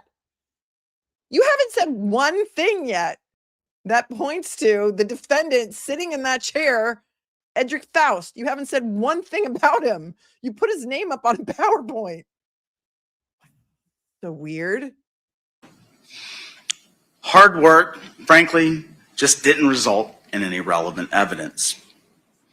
One example, in 2010, the ligature, the printer cord, and the knife were retested for DNA. Not just the blood, to see if there was any touch DNA on those items. And once again, only Tara's DNA was found. I expect over the course of this trial, you're going to hear about some missteps, and some unanswered questions. Here we go. Getting ahead of it. Remember that window frame I talked about earlier? Well, the window frame was obviously taken into evidence back in 2001, but now, 25 years later, it's missing. And that's unfortunate. But what is fortunate? There's missing evidence. Hold on. Wait, there's more missing evidence? Didn't he say that some of the DNA swabs from the rape kit were also mislabeled? Oh, this is going to be a fun one, you guys. Aren't you so glad we're here? Tell your friends. Tell your friends, everybody. The guy he just spent 5 minutes defending happens to be the son of a Georgia Supreme Court judge. Okay, here we go. Hear that again. Well, the window frame was obviously taken into evidence back in 2001, but now, 25 years later, it's missing. And that's unfortunate. But what is fortunate is that you're... It's unfortunate that we lost evidence, but it's been 25 years. You expect us to be able to hang on to evidence for 25 years? Like, that's a really long time, jury. That's like a really long time. And like, are we supposed to hang on to evidence for that long? Come on. Still going to hear about the processing of that Windows frame that was done back in 2001 and how, again, there were no prints recovered. You'll hear that Tara's laptop, the one that I mentioned had been taken from her room, has never been found. And lastly, as far as unanswered questions go, I'd submit to you the evidence can show that no one investigating this case has been able to quite figure out exactly how the defendant got in and out of 160 Fawn Drive. Was it the kitchen window with the frame that showed signs of tampering? Was it the back door? To this day, ladies and gentlemen, there's no definitive answer. And the state's not going to be able to show you the answer to that in this trial either. So that fact is not necessary to prove. What you're saying is you have no theory of the case at all. You lost evidence. You mislabeled rape kit samples, but still he's got his thumb pointing over at the defendant now. Still, we're going to show you that this guy did it based on DNA testing that we did 23 years later, 22 years later. Oh man, I feel so bad for the family right now. I feel so bad for the Baker family who's been waiting for justice for 23 years, more than 23 years, almost a quarter of a century. Oh man, listen to that again. Answer. And the state's not going to be able to show you the answer to that in this trial either. That fact is not necessary to prove the defendant's guilt. And so again, with all this investigation going on and no leads being developed, the case goes cold. Something happened that changed all of that in 2023. Something called the Coleman-Baker Act was signed into law by Governor Brian Kemp. In case you hadn't figured out, the Baker part of that act is named after Tara. This is a law designed to address cases exactly like this one, where all leads have been exhausted and no likely perpetrator has been identified. What the law does is it directs new eyes to be placed on the file. See if all appropriate forensic testing and analysis was done in the first instance, or if additional testing might produce evidence or information relevant to the investigation. And so at this point, enter into our story Agents Liz Bigham and Jeremy Howell with the Georgia Bureau of Investigation. It feels to me like they are trying to justify the Coleman-Baker Act by arresting this guy and trying him to show that they can close a cold case. But I don't think that they've got any evidence so far. I haven't heard of him say one thing tying the defendant to this crime. Not one. Agent Bigham, Agent Howell are longtime agents with the GBI, and they joined that cold case unit after the law was enacted. In December of 23, they started looking at this case. And one of the first things they did was a dogged re-examination of all the physical evidence in Tara's case. including the sexual assault kit that had been taken at her autopsy. That kit was resubmitted for testing in February of 2024. And so, ladies and gentlemen, a lot's changed about DNA and the way DNA is tested from back in 2001. I expect you're going to hear that the sensitivity of that testing has improved greatly. And so in February of 24, right after we enacted the act, crime lab was able to find first male DNA and then obtain a DNA profile from item 2I. You're going to get confusing. We can clear all this up later about the names of those items. 2I is labeled oral swab B. It's pretty confusing. This is the worst story I've ever heard. I could have made on this further much clearer. testing of 2I, what they do is they separate the DNA into what's called fractions. I'm not going to get too much into the details of it now, but the idea is you're trying to separate the female DNA from the male DNA.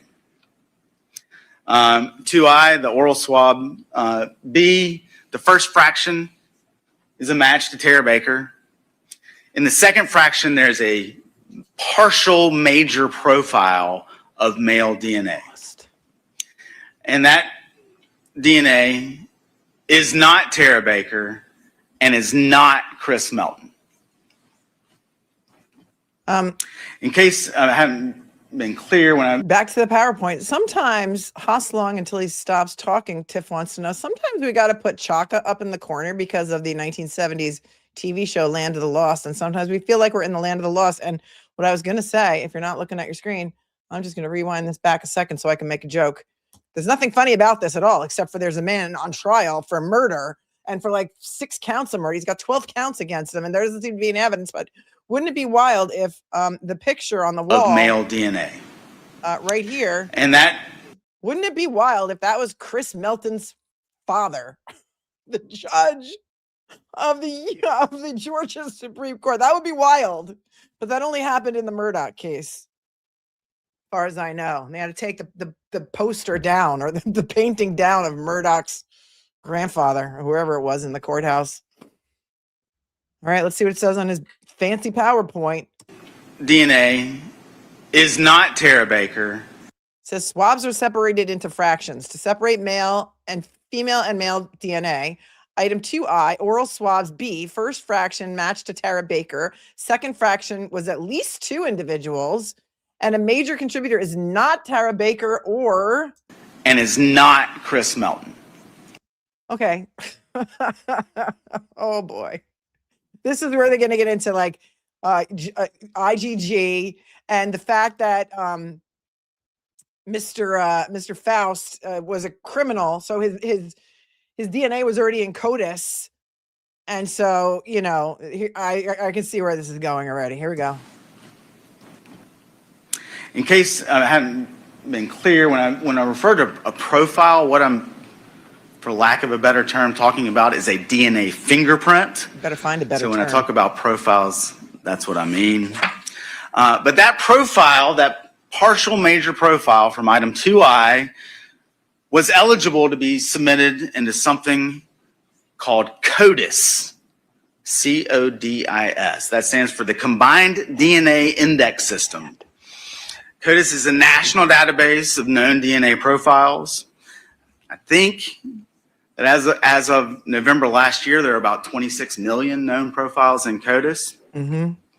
And once that profile from item 2I was uploaded into CODIS, the way it works is it is routinely compared against the 26 million known profiles to see if any leads could be developed. On April 30th, 2024, there was a hit. A hit. They got a hit. And it was that DNA, again, matched from item 2I. And that hit was to the defendant, Edrick Faust. Ladies and gentlemen, That is the first time in 23 years and tens of thousands of pages of this law enforcement file that Mr. Faust's name shows up. Yeah. So what do we know about Mr. Faust?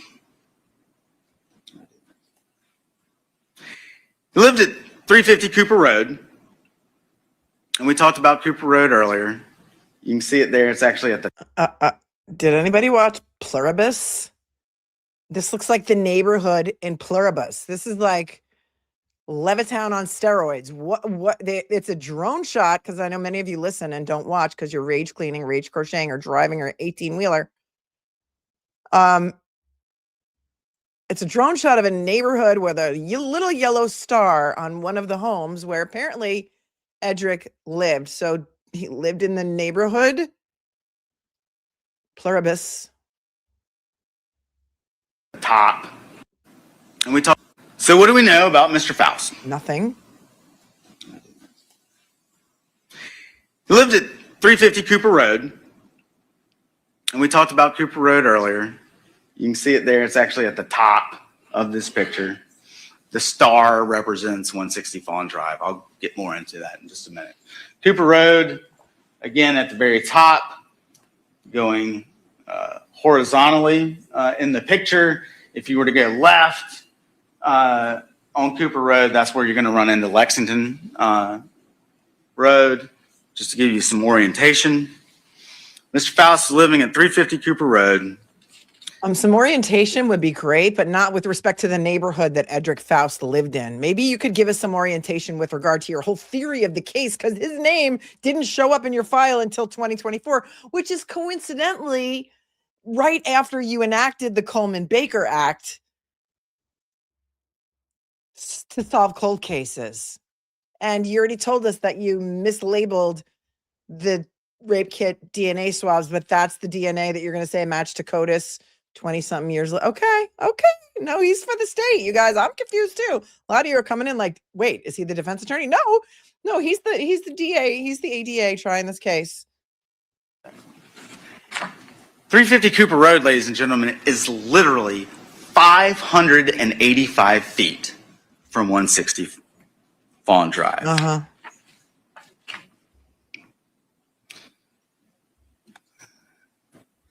So, next, what happens? Agents Bigham and Howell obtain a warrant to get Mr. Faust's buccal swabs, cheek swabs. And the purpose of that is to get a known sample of his DNA.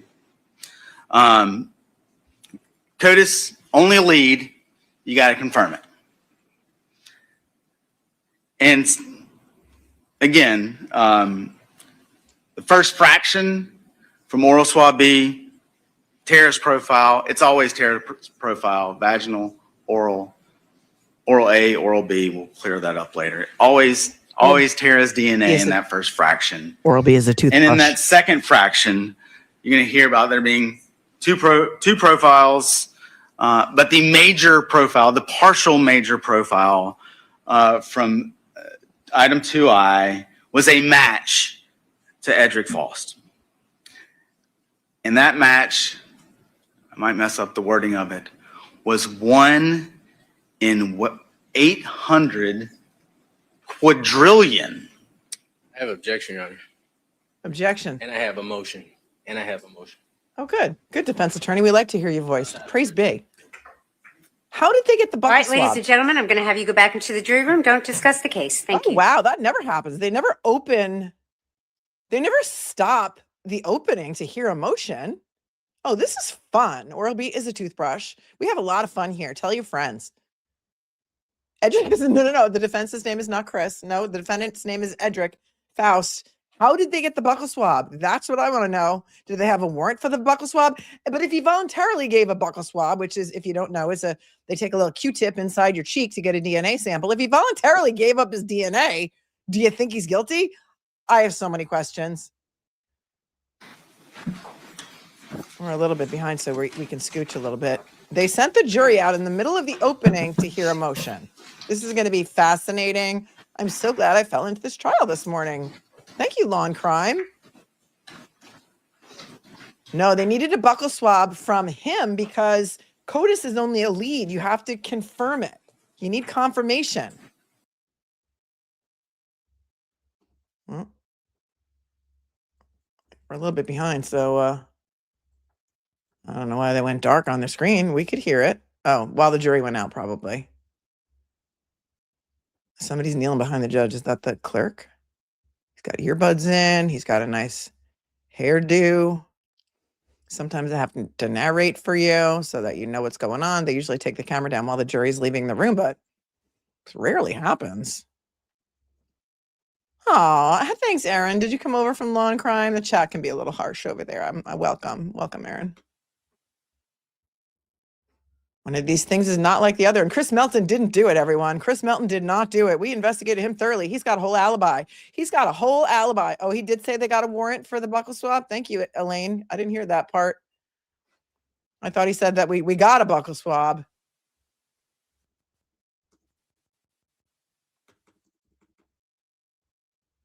All right, moving on. It could be one of the worst and most evidence. One of the worst and most confusing openings I've ever heard. Let's see if the defense attorney is a king. Let's see. Here we go. We're going to hear from him now.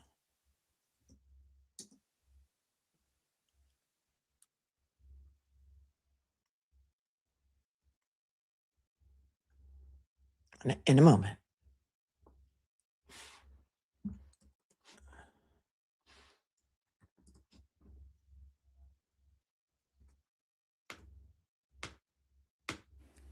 Type of language. Is there going to be more? Past this, there are going to be more slides that use the same type of language. Obviously, when it occurs, I'm going to get up and move for a mistrial again to preserve the record. But I would ask the Honorable Court to instruct the state to use accurate evidence that will come into, accurate descriptions of evidence that would come into evidence. This slide is not accurate. And the next two slides that involve true allele won't be accurate as far as the match language, Your Honor. Oh, interesting. Anything from the state before I make a comment? I don't disagree. I disagree with every assertion Mr. Cruz just made. All right, thank you. Mr. Cruz, your comment is, you used the word evidence. And I've already instructed the jury that anything said by the attorneys, including opening and closings and arguments by the attorneys, are not to be considered as evidence. This is not to be considered as evidence. It is part of the opening statement. I'm going to deny your motion. Oh, that's bullshit. Yes, ma'am. Have you, Oh God, I got to get the bullshit button out for that. This is why exhibits shown in opening, we often see that they have to be approved ahead of time, right? We saw that in all the Karen Reed trials. We saw that in almost every trial we've watched. Any exhibits shown in opening have to be approved by the judge ahead of time. This guy, this ADA is showing these PowerPoint presentations to the jury as if this is going to come in, and the defense attorney says this isn't coming in. This isn't coming in. So how is he allowed to show it? Hold on, I got to get the button out. And this is highly objectionable. Yeah, you can instruct the jury that what you see in opening is not evidence. However, they're looking at it. They're going to make a mental picture in their head of this evidence that he's now saying. And the defense attorney's like, this isn't even coming in. Okay. heard from them? All right. Weird. And this has to do with DNA. This is probably the only evidence they have against the defendant. I mean, could this be grounds for a mistrial? Could be. People are like, this only happens in Georgia. She's hydrating, the judge. She doesn't care. Whatever. Whatever. No big whoop. It's just, a 23-year-old murder case. And, we told them not to pay attention to your opening, that it's not really evidence. So, no big whoop. I can't wait to hear the defense's opening. Now I'm very excited about this. No, thank you very much.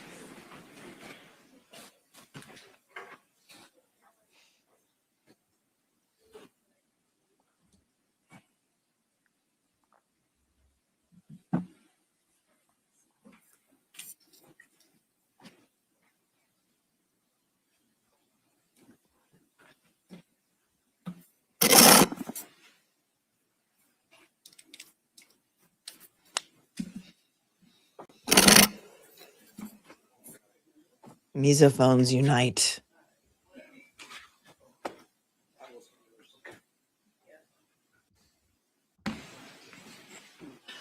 Thank you, Your Honor. As I was saying, 1 in 800 quadrillion. This is highly improper. That is, if I got it right, an 8 followed by 17 zeros. That's not all that you're going to hear about as it relates to DNA testing that was conducted in 2024. You're going to hear a great deal about something called true allele.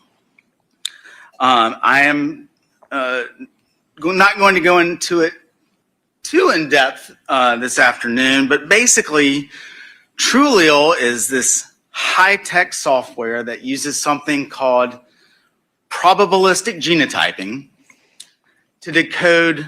And if you're not looking at your screen, he's got a whole other PowerPoint slide right now that says true allele results. Oral swabs B, second fraction, at least 2 individuals. Major contributor, Edrick Faust. Now they're jumping all over the place to conclusions. Likelihood ratio, 30 octillion times more probable than coincidental match, which is 30 octillion times. And the minor contributor, there's no conclusive determination. He's going all in. He's going all in. Wow. Very small or mixed samples of DNA from a piece of evidence. And again, I'm not going to go into all the nuts and bolts of true allele here because frankly, I just don't think I'd do a very good job. But you are going to hear from Ashley Hinkle. Ms. Hinkle is a forensic biologist at the GBI Crime Lab who is an expert in true allele. She'll give you a good explanation of what it is and how it works. And ultimately, you're going to hear that all 3 swabs from the sexual assault examination of Ms. Baker were analyzed using true allele.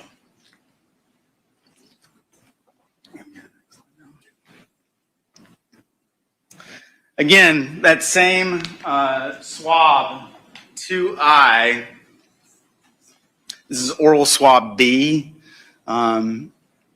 Again, the second fraction, separating male from female DNA. At least 2 individuals, we'll explain more later. Again, the major contributor based on the true allele results was Edrick Faust. The way true allele reports, ladies and gentlemen, is that the wording is significant. It's called a likelihood ratio. What Ms. Hinkle, I expect, is going to tell you that the likelihood of a match between Mr. Faust and the partial major profile in 2I is 30 octillion times more probable than a coincidental match to an unrelated person in the population. 30 octillion. Again, if I counted right, that is a 3 followed by 28 zeros. Dude, what I didn't tell you is that I was listening to this before they waited so long to the jurors didn't show up, and I was listening a little bit this morning, and the attorneys were speaking to the judge ahead of time, and the defense attorney said, "Your Honor, we still have some motions that haven't been ruled on. Can we do those?" And she's like, "No, the jury's coming in today. We're starting today." Well, and he's like, "Well, can we get a date certain for the motions?" And she's like, "No, we'll do it when I have time." And so I have a feeling that it hasn't been ruled on yet about whether or not this DNA evidence is going to be admissible. And so if it turns out, well, I mean, obviously, if she's letting him do this in opening, she's probably going to let it in. And I could be wrong about that, but that's what I heard them talking about this morning. Wow. This is his strongest evidence in his mind. And so this is what he's showing the jury in opening. So 2J is another swab that was collected at the sexual assault kit from Dr. Falzon way back in 2001. We're going to explain more about what 2J is throughout the trial. First fraction, again, Tara, always Tara. The second fraction of 2J had the profile of at least 3 individuals. There's a match At least to 3. Chris Melton. Make sure I get it right. 30 octillion times more probable than a coincidental match. And there's also a match to Edrick Faust. Likelihood ratio there. Your Honor, I would renew my request, my objection. Your motion is denied. Yes, ma'am. You may continue. The match He's renewing his motion for mistrial. Like, Your Honor, hello? Thank you. Thank you, DB. For real, for real. And I'm glad. Chris is a match. Yeah, on the oral swabs. The swabs that they took from inside of her mouth, Tara Baker's. Mr. Faust here is 70 billion times more probable than a coincidental match. Then also, ladies and gentlemen, you'll hear about True Allele's analysis of the rectal swabs. Here, the second fraction had at least 3 individuals. There's a match to Chris Melton, a much lower number, 60,000 times more probable than a coincidental match. Well, at least they didn't find Edrick Faust's DNA on her rectal swabs. They only found Chris Melton's, but at a much lower number. Inconclusive. Going back, Edrick, ladies and the gentlemen, to defendant. 2J, the last one that I mentioned. It's a very important fact that I almost overlooked. Why would Chris's DNA be present in 2J? Well, I expect the evidence is going to show you that he and Tara had been intimate Stop. the weekend prior to her death. Stop it. Don't talk about I sex. expect that you'll hear that it's not uncommon for DNA to be found that far in the past, or when sex was known to have happened that far in the past. I expect you're going to hear that current guidelines for collection of evidence in cases like this is 120 hours. So that's The weekend 5 days. prior. And again, 20 hours. Chris and Tara had been intimate the weekend before her death. This was on what night? Rectal This was like swab. a Thursday or a Friday night. The weekend before they had been intimate and she hadn't showered. Come on. Come on, man. I mean, the jury might have been born at night, but not last night. Yeah, let me explain away Chris again, Felicia. The weekend prior, yes. I don't want to spend too much time on it. Obviously, only Chris's DNA is found there. It's a very small amount. That's significant. You'll hear more about that later. Ladies and gentlemen, the evidence is going to be very clear that Chris and Tara were not engaging in anal sex. You're going to hear about a phenomenon known in the forensic community known as drainage. No. Oh, no. I guess an easier way to think about that is gravity. First of all, how do you know about their sex life? Did Chris tell you that? Did Chris tell you? Is he going to get on the stand and say we didn't do the A type of he who? We're just going to call it he who for purposes of this stream. We didn't do the A type of he who, everyone. We only did the regular type, the missionary type of he who. And so, I don't want you to think anything bad about me or her, but it wasn't me. It wasn't me. It's the Shaggy defense. It wasn't me. And this guy's telling them in opening that the DNA can stick around for 120 hours. Hold on. I got to hear that again. I don't want to hear it again because I can't unhear it.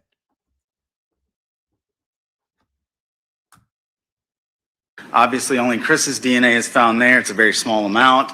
That's significant. You'll hear more about that later. Ladies and gentlemen, the evidence is going to be very clear that Chris and Tara were not engaging in anal sex. You're going to hear about a phenomenon known in the forensic community known as drainage. Phenomenon is drainage? I guess an easier way to think about that is gravity. This is a known fact. Semen, just like any other physical object, is subject to gravity. And the vagina and the anus are in pretty close proximity. And remember how Tara's found in the floor of her bedroom.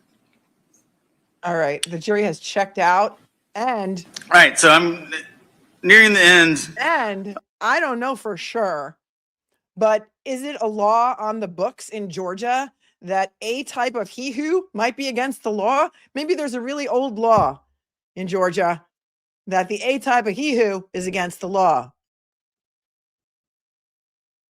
It's the phenomenon. And now again, his next PowerPoint slide says State versus Edrick Faust. Of our story, armed with their investigation to this point, Agents Bigham and Howell interviewed the defendant. That took place on May the 9th of 2024, and it happened at the Athens-Clarke County Police Department. Mr. Faust had been placed under arrest for the murder of Tara. He was read his rights, and he agreed to talk with him. Now, I'm not going to go into everything that was said over the course of that interview. You're going to see and hear the relevant portions of that interview. But just a note, Mr. Faust said that he'd been living at 350 Cooper Road off and on for 40 years, to include the time frame back in 2001. 350 Cooper Road was actually his stepmother's house. During the interview, Mr. Faust denies ever dating anyone in Deer Park, ever knowing anyone in Deer Park, or that anyone from Deer Park ever came over to his house. All that was said in this interview before he was actually told what the charges were for. And you're going to see, frankly, during this interview, the evidence is going to show that this is pretty conversational nature between the defendant and Agents Bigham and Howell. And then at the end, they tell him what the charges were for. Agent Howell actually says, and he's referring to Tara here, "Don't you remember? It's kind of a big deal." Agent Howell offers, "If you can help us understand why your DNA is in that house, help us. I'm here to exonerate just as much as I am to hunt." And you'll hear the defendant's reaction. Ladies and gentlemen, at the beginning of my opening remarks, I talked about how this trial represents the final chapter. Dude, you just had the opportunity to tell the jury something that the defendant said in his interview that they're going to hear, and you didn't take it. You're putting up all kinds of PowerPoint slides about stuff that may not even be admitted into evidence regarding DNA and gravity and stuff, but you're not going to tell us the thing that the defendant actually said during his interview that actually may point to his guilt. Is that giving anyone else pause, or is that just me? Hold on while we hear that again. And you'll hear the defendant's reaction. Just that house, help us. If you can help us understand why your DNA is in that house, help us. I'm here to exonerate just as much as I am to hunt. And you'll hear the defendant's reaction. You'll hear it. Ladies and gentlemen, at the beginning of my opening remarks, I talked about how this trial represents the final chapter in a long, sad saga for both the Baker family and for the Athens community. They want to close the case. For decades, everyone who loved Tara wanted to know who killed Tara Baker. Ladies and gentlemen, Right. Edrick Faust killed Tara Baker. Edrick Faust sexually assaulted Tara Baker. Edrick Faust set her house on fire. And now, the final chapter begins today. They wanted to give the family closure. But the last few pages of this story haven't been written. At the end of the trial, we're going to hand you the pen, and you, the jury, will write those last few pages. And when you do, you'll have the evidence to write the correct ending to this horrible saga. Ladies and gentlemen, I didn't say the happy ending.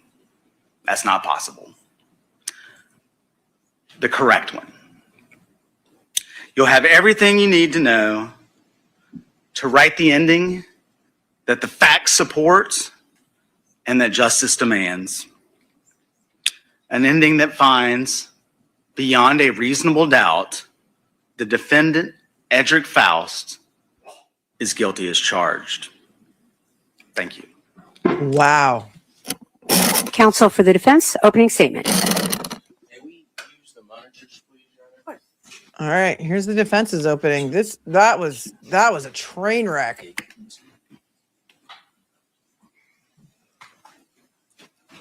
Come on, defense attorney. I have faith in you. You look like you got some fire in you. Yeah, and if you're wondering, Mr. Faust has been in jail since his arrest in 2024.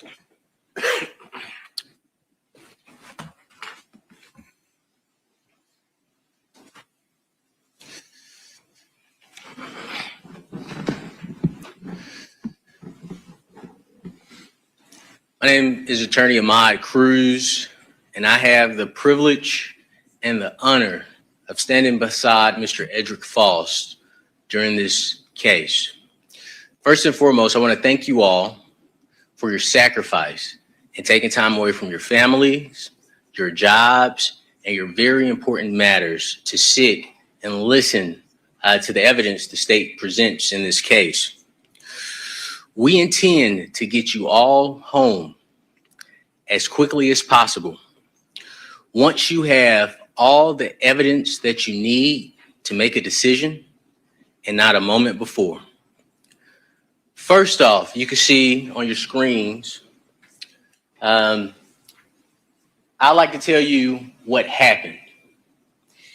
You all sat through 5 days of jury service and no one ever explained to you what happened.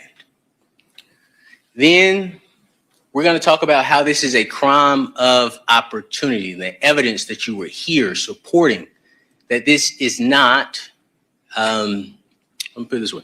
You'll hear evidence supporting that this is a crime of opportunity. Then we'll get into Chris Melton's and Tara Baker's relationship and what the evidence will show there. That is going to be very important in this case to understand what was going on with Miss Baker and Mr. Melton before she passed.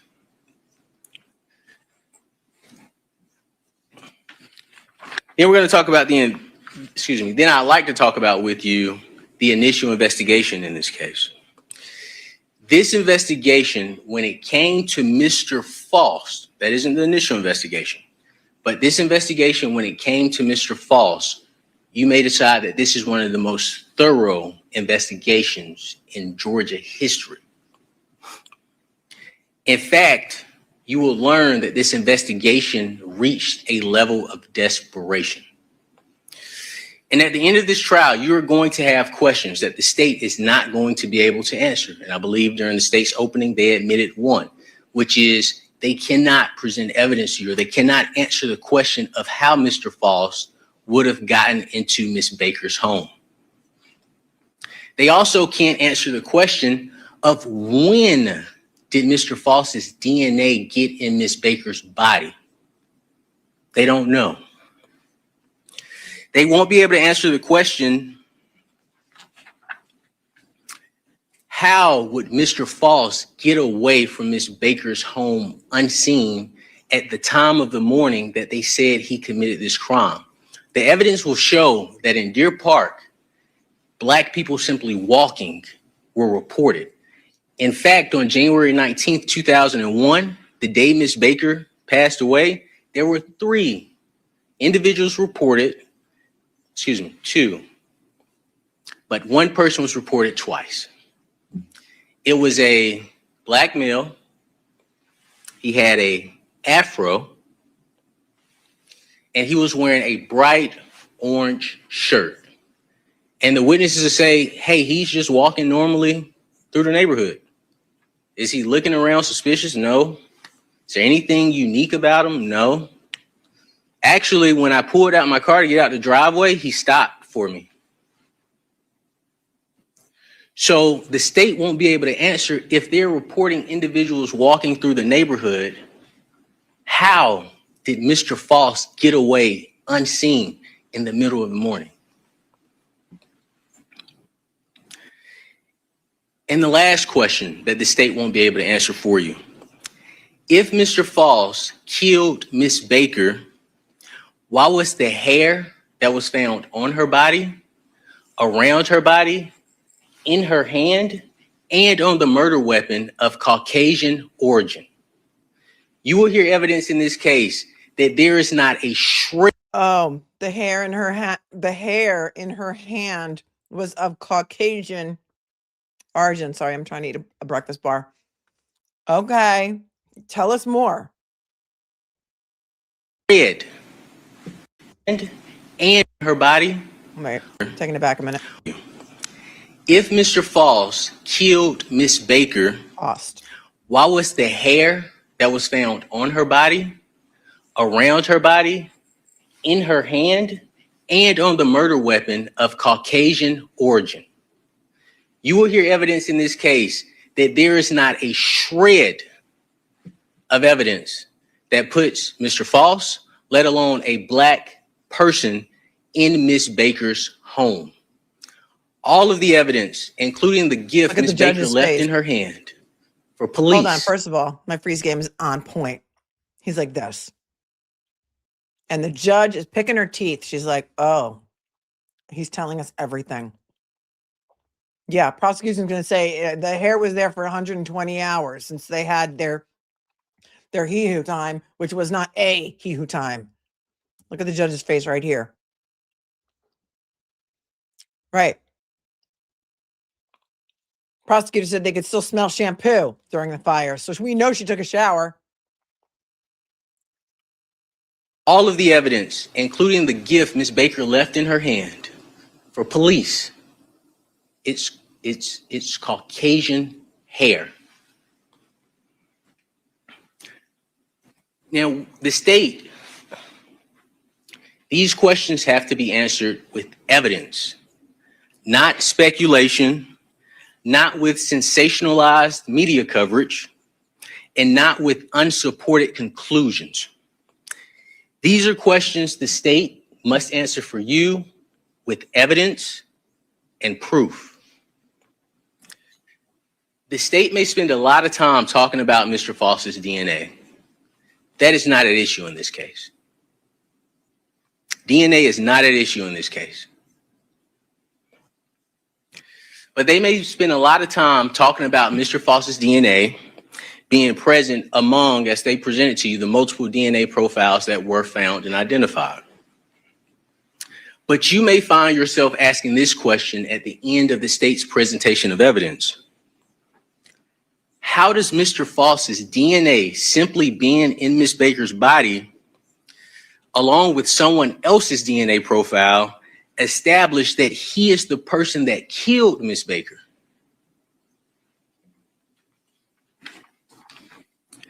And this is why you all are here today. This is why we are here today. We're not here to talk about, and the state is going to present this type of evidence. We are not here to talk about how bad of a person Mr. Faust may have been, how horrible of a boyfriend he may have been. That's not evidence in regards to what they must present to you to prove that Mr. Faust is the individual that committed these acts that they've chosen to charge him with in the indictment. We're here to talk about and find out whether the state's evidence proves beyond a reasonable doubt that Mr. Faust committed the crimes that he's charged with. That's it. That is why we are here. And in this trial, the question is not who killed Miss Baker.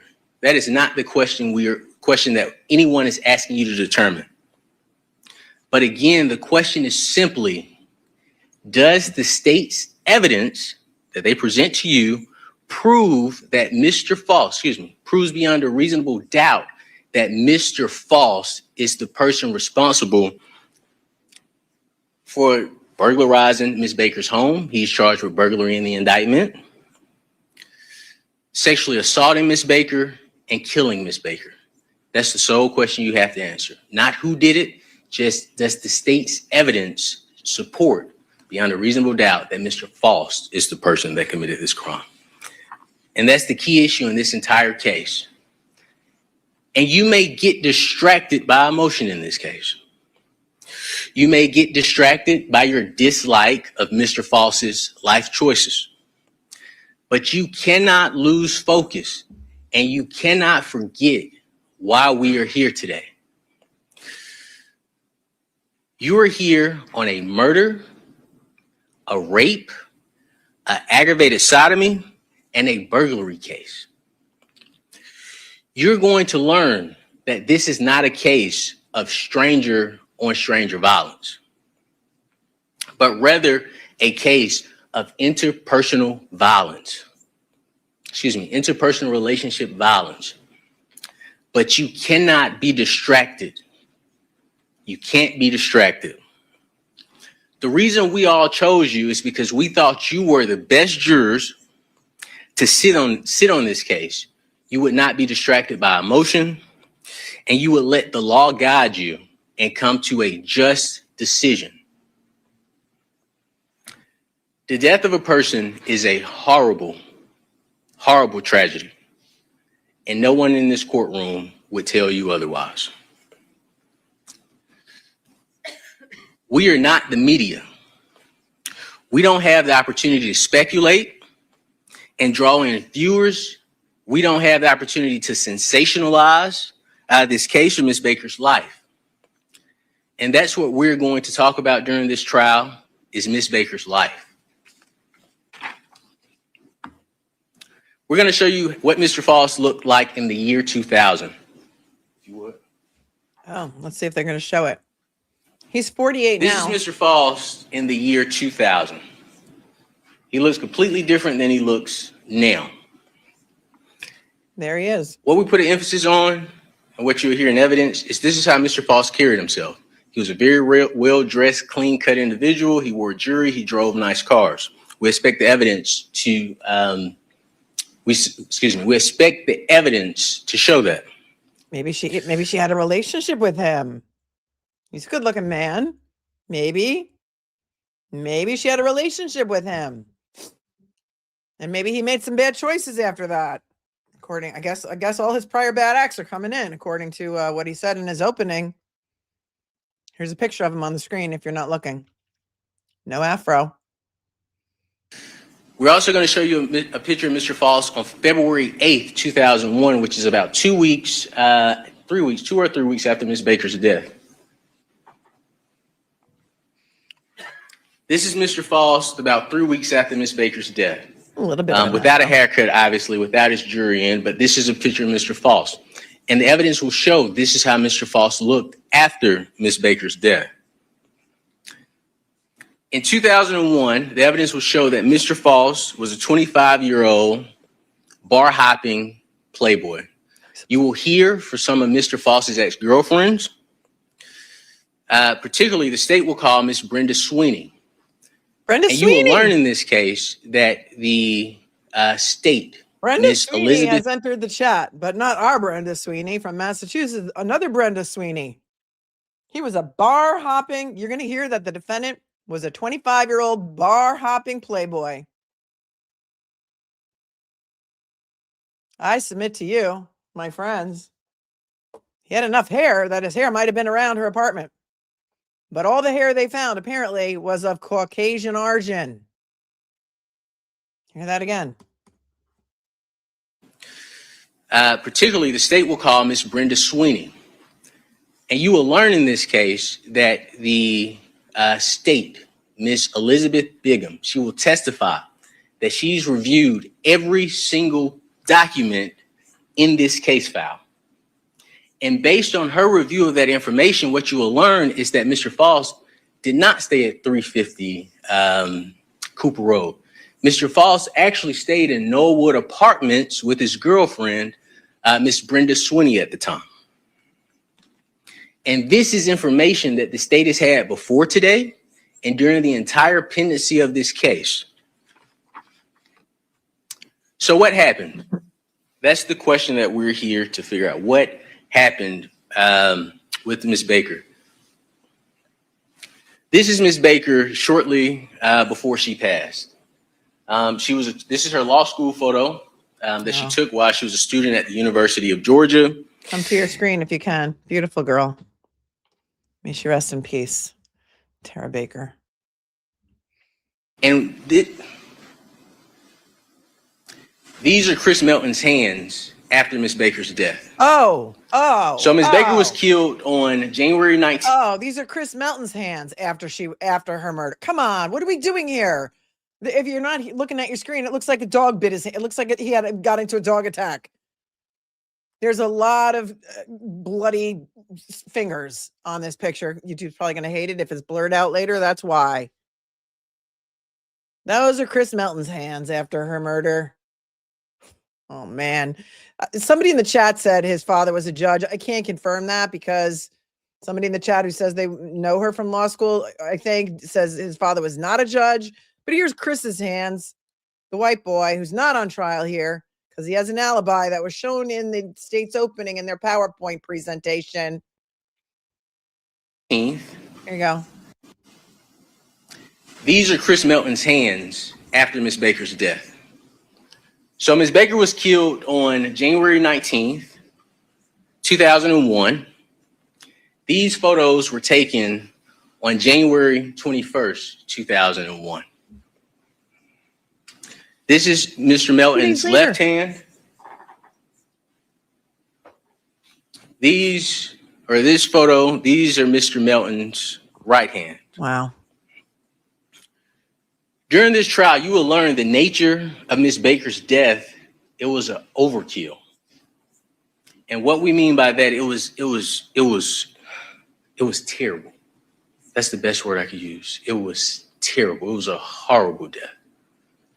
Miss Baker was not only unalived, but the person who did this to Miss Baker, they beat her, they punched her.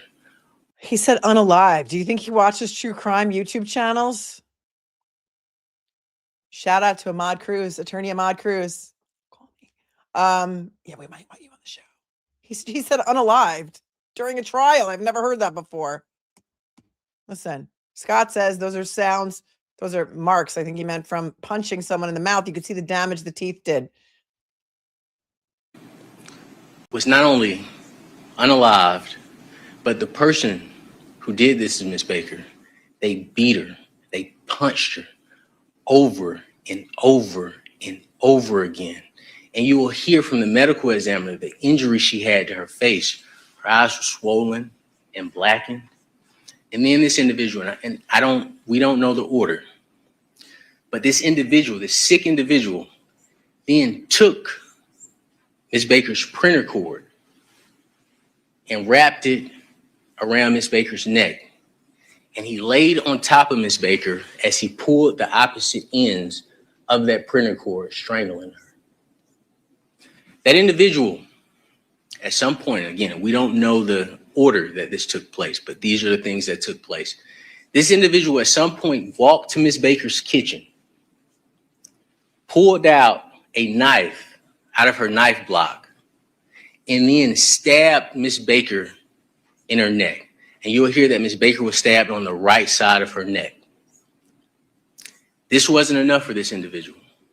This individual then went into the living room of the home, took Miss Ashley Hall's chenille blanket off of the couch, went and turned on the eye of the stove.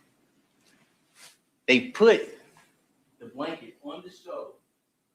And when this blanket caught ablaze, what occurred was this person walked back into Miss Baker's room while Miss Baker laid on the floor, still grasping for air. Hold on, let me boost him a little bit more. Oh, what in the name of the traveling Mary are we doing here, anyone? Wow. Hold on.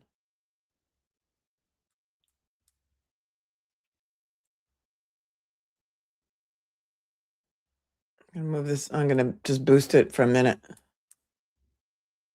Take it back. Something about a chenille blanket. Blanket caught ablaze. What occurred was this person walked back into Miss Baker's room while Miss Baker laid on the floor, still grasping for air. You will hear that there was shooting at her mom. He places this blanket on the bed, and then this person takes your laptop. You will hear back in 2001, laptops, cell phones now are like laptops. Back in 2001, laptops were like the cell phones. They would have all your personal information. But this person takes her laptop, he then closes her door, locks it, goes to her bathroom door, and you saw a picture of it in the States opening, closes the bathroom door, locks it, and takes his time to clean up Miss Baker's house. As the state mentioned in their opening, this person wiped down the door. This person wiped down the stove handles. This person wiped down the back door. This person wiped down the window sill. And when firefighters obviously fired a couple of hours later, the fire burst through the roof, you will hear from firefighters that in order to get in this home, they had to kick in the door. And it was deadbolt locked. And the type of doors you'll learn that Ms. Baker had, the top lock has a key that you can put in. You have to unlock it to unlock the deadbolt. The bottom lock from the inside, you can just twist it.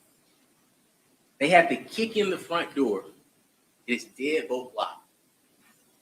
And the back door, there's so much smoke, and the state said this in their opening, there's so much smoke in the house, the firefighter goes to the back door to unlock the door, and the deadbolt is locked on the back door. But what you will hear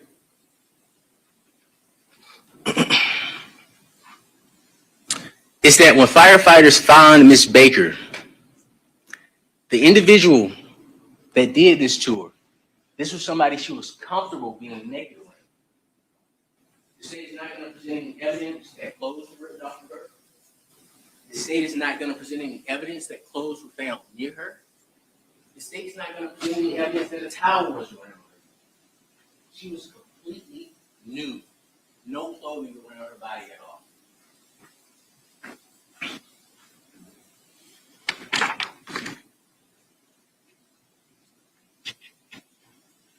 Sounds like he had keys, exactly. And the window disappeared.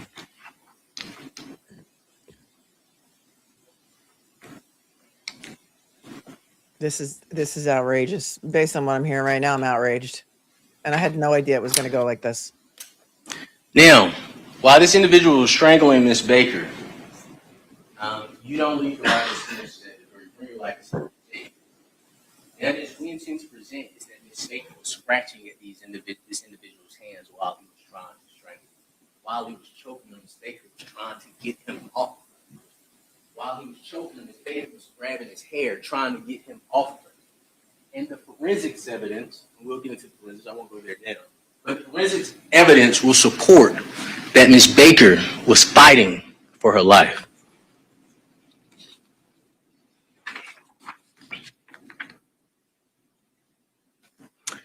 Now, I mentioned the back door, that the back door was deadbolt locked. You will hear from a young lady by the name of Miss Kishana Armstrong.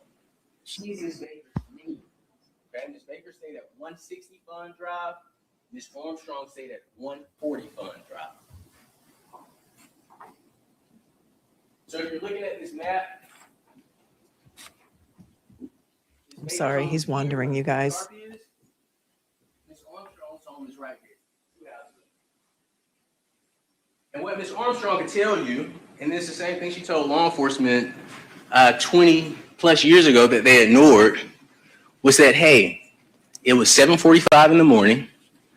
I was going to my car because I had classes. I was getting ready to go to school. And to my surprise, I found it odd that a white guy was running through my backyard with a white t-shirt on and light blue jeans. What? And Miss I'm sorry, what? A white guy was running through her backyard. She told them that 20 years ago? I'm sorry that he keeps wandering away from the mic. I'm boosting and then I'm unboosting. And listen, they need lapel mics in the courtroom. Can anybody on law and crime just help us? Help us. Give them lapel mics, lav mics that you can just clip on them. We want to hear them. We're very interested in this case. We're outraged. There's a white man running through her backyard, and she was surprised by that. Okay, here we go. Listen to that again. It was 7:45 in the morning. I was going to my car because I had classes. I was getting ready to go to school. And to my surprise, I found it odd that a white guy was running through my backyard with a white t-shirt on and light blue jeans. And Ms. Armstrong is going to tell you,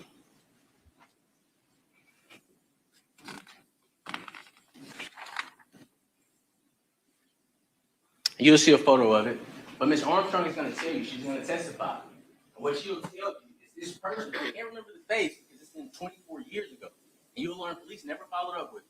They never showed her a photograph of Chris Melton. And as the state said, Chris Melton was. If you don't have earbuds on, he says what you're going to hear is that she told him this 24 years ago about this white guy in a white t-shirt and blue jeans running through her running through her backyard, and they never followed up with her. They never showed her a photograph of Chris Melton. And as the state said, Chris Melton was the center of the investigation, right? But they never showed her a photograph of Chris Melton. They never gave her a photo lineup. They said, hey, do you recognize anybody in this photo lineup? So what she'll come in and testify to is, hey, I don't remember the person's face. I can't really remember the person's hair, but I do remember the person having the exact same color hair as Chris Melton. That's what Ms. Armstrong is going to tell you.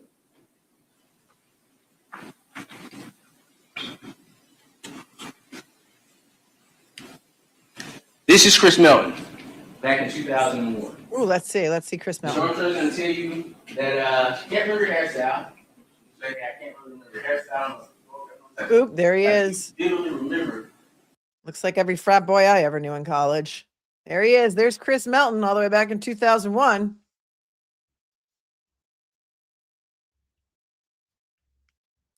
This person's hair color. And what you'll learn is police never even asked her the hair color. They don't even ask her.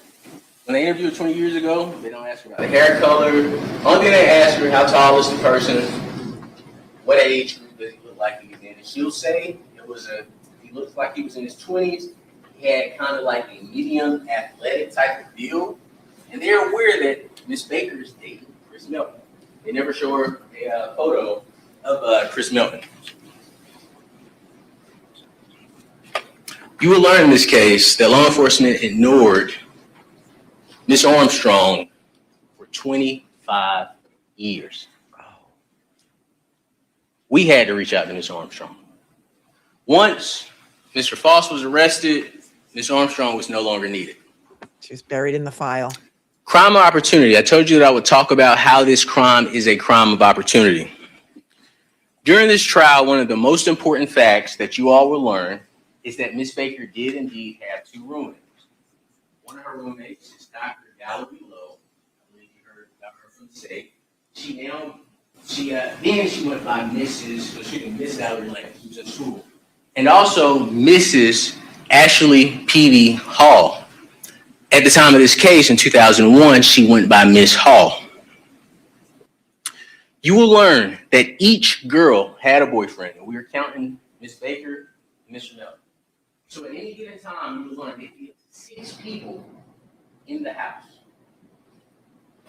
And it was very rare, you hear testimony, it was very rare that someone would be at the house alone. However, on January 18th, 2001, being great roommates, Dr. Lowe tells Miss Baker, hey, I'm not going to be home. I'm leaving town. I believe she was going somewhere with her boyfriend, so she was going to be out of town. Miss Ashley Peavy Hall tells Miss Baker the exact same thing. And you will hear testimony about Miss Baker's response. What you will know is that Miss Baker was home alone. What you will also hear is that Miss Baker and Chris Melton spoke the day before her death 5 times. There was a 22-minute call. There was a 5-minute call. There was a 19-minute call. And there was 2 other short calls the day before her death between Miss Baker and Chris Melton. And when law enforcement asked Chris Melton the day of the crime, or the day close to the crime, hey, did you know that Miss Baker was going to be by herself? said, of course not. He said, of course not. I didn't know that. She wouldn't have told me anything like that.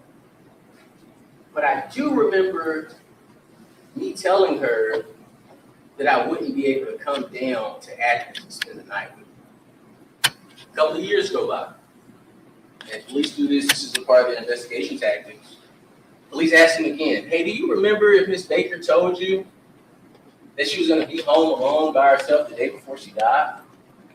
Chris Melton then tells law enforcement, I don't remember. So a question that you will have to ask, maybe a question that you will have, is if your future fiance told you she was going to be by herself and died the next day, is that a fact that you will forget? You will also learn about the nature of their relationship. Dr. Lowe will tell you that Ms. Baker and Mr. Melton, the first semester of law school, were like this. They're really tight, really close. Mr. Melton will probably testify that if there are 7 days in a week, 5 of those days, him and Ms. Baker would be together. And this is first semester. But you'll hear from Dr. Lowe that on New Year's Day of 2001, she came home, and to her surprise, Ms. Baker was home alone. And she talked to Ms. Baker about it. She asked her about it. Ms. Baker gave a response. I don't think it's that. But Dr. Lowe will say there was a change in the relationship from that day up until the time Tara had died. They were not spending as much time together as they used to. But you'll also hear from Ms. Baker's best friend. And I say best friend because Chris Melton stated, and that may be his testimony, that Mrs. P.D. Hall was Tara Baker's best friend. She described the relationship to law enforcement as it's pretty much like watching the normal ending of a relationship. But when law enforcement asked Mr. Melton about the relationship, Mr. Melton says, oh, everything was fine. She was my borderline fiance when we were about to get married. It wasn't until 5 months later in June when law enforcement approached Mr. Melton and said, Chris, we heard about a fight that you and Tara had a week before her death. Do you know about that? And for the very first time, he admits that there was trouble in paradise. He says, oh yeah, I know about that. It wasn't a big deal. It was something minor. Now, in the evidence that was provided to us, it wasn't provided to us. You'll learn that we don't have any information on what that fight was about except what Chris Melton said it was about. But it also matches up with Chris Melton's timeline. Chris Melton, when he interviewed with police in 2024, he told law enforcement that he had not seen Tara Baker in 10 days. Okay? That is a very important number. He said that I had not seen Tara Baker in 10 days. That 10 days lines up with their last fight when Chris Melton said, 5 months later, I remember this fight. That is an important date to remember. 10 days before, you think his DNA was still be like through gravity by her rectal area 10 days ago when her hair smelled like shampoo? What are we doing here? What are we doing here?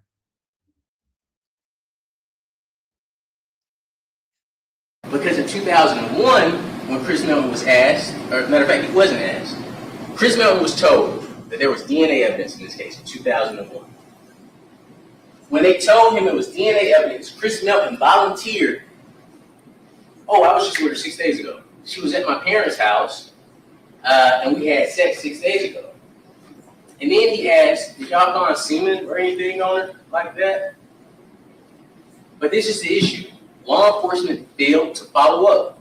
They met with Chris Melton's parents, and you would think it's a significant piece of information that you saw a young lady that died at your home the week before she died. The parents never mentioned or confirmed seeing Tara Baker at their home the weekend before.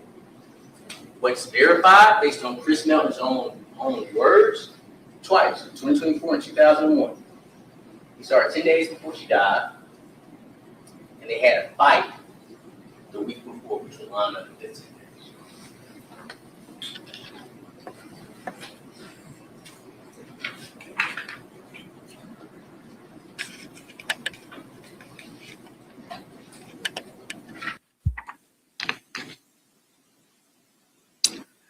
promised you that I would talk to you about Chris and Tara's relationship. So this was a relationship where these individuals met at Georgia Military College. Chris was in school as a pre-med major. So pre-med is pretty much when individuals are going to school to become doctors. Tara was in, Miss Baker was in school to become a lawyer. So these individuals were equally yoked when they met. Miss Baker graduated school, and of course, as you know, she entered law school. Mr. Melvin dropped out of school. And what happened when Mr. Melvin dropped out of school, Miss Baker, she moved to Athens to attend law school. And I'm sure Chris Melvin knew he had an amazing woman. He followed. And he didn't follow and move in with Miss Baker. What he did was he followed and moved into a room of someone else that Miss Baker introduced him to. And you will learn that Mr. Melton, to stay close to Tara, was traveling back and forth every day for work from Athens to Covington, Loganville, Gwinnett County, Georgia, every single day while Miss Baker was attending law school.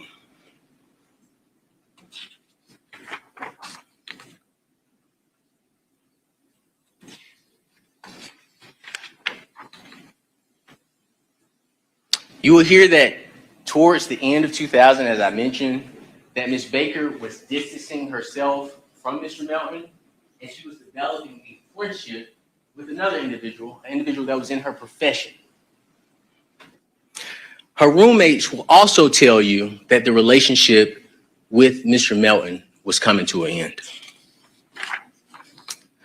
Now, this is the biggest thing I want you to focus on during the closing. During the evidence, is Chris Melton's behavior after Miss Baker died. This is going to be extremely telling evidence. Miss Baker dies. He said, pay attention to Chris Melton's actions after she died. Okay, let's hear it now. On January 19th. This is going to be extremely telling evidence. Miss Baker dies on January 19th. On January 25th, Mr. Melton goes to Miss P.B. Hall's home to spend the weekend with her and her boyfriend, the family. On the 25th, he calls a girl by the name of Lisa Tucker and invites her on a lunch. Let me change it. Goes on a lunch. I'll say that. He goes on a lunch. I don't want to misstate anything. We're talking within a week of his borderline fiance dying. Then on this next day, after he set up a lunch with Miss Lisa Tucker, he then calls a woman by the name of Holly Hufford and sets up a lunch with her as well. And Miss P.D. Hall went to this lunch with Chris and Miss Holly Hufford, and she took her boyfriend at the time, Chris Hall. And what she'll tell you, or what the evidence will show, is that during that lunch, Miss P.B. Hall witnessed Mr. Melton flirting with Holly Hufford and even rubbing Miss Holly Hufford's back a week after his girlfriend has just died. Was she trying to leave him? That's the most dangerous time, as you know. Survivors, victims of DV, that's the most dangerous time. But he was single and ready to mingle. Says Robin. Wow, what a pig, says Lisa. Already more interesting than Banfield, says Art Nixie. You didn't think you were ready for another trial, but I didn't cover that one, so we're together. Wow. Dude, and remember, this is like 2001, I think. I don't know, because I don't remember back that far, but I think this is before dating apps and stuff, right? Like, I think this is still in like the dial-up internet days. Practically. I don't really remember. Chris Melton is not the son of the judge, so let's take that out of the equation right now. Okay, here we go. Guy's already moving on within a couple of days of his almost fiance being brutally murdered. He's already out to lunch with 2 different chicks. And when Miss Ashley P.B. Hall says, all right, me and Chris are leaving, Chris Hall, her boyfriend is Chris Hall. Me and Chris are leaving, Mr. Melton explained to them that he was going to stay and hang out with Miss Hubbard. And this, again, is within a week of his borderline fiance being brutally murdered.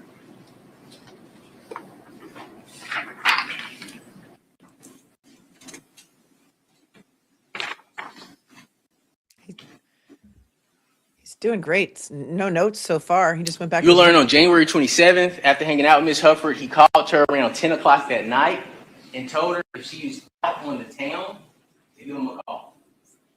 Again, this is a week after his girlfriend is just been brutally murdered. Miss Hufford did not give Mr. Melton a call. You'll also learn that there was a candlelight vigil for the woman that Mr. Melton claimed love, and if you experience death, you know death is like a fish, you're losing it in an instant. There was a candlelight visual held for Miss Baker. And instead of going to that candlelight visual for Miss Baker for his girlfriend, Mr. Melton told law enforcement, because they had to confront him with this information. This is nothing that he told law enforcement, they confronted him with this information. Mr. Melton told law enforcement that, yeah, I knew about the candlelight visual. I knew about it for about 4 days. But, you know, Lauren, she already had these tickets to this country concert at Turner Field. And, you know, she told me that she talked me out of going. She said that, you know, Chris, that isn't somewhere you need to be.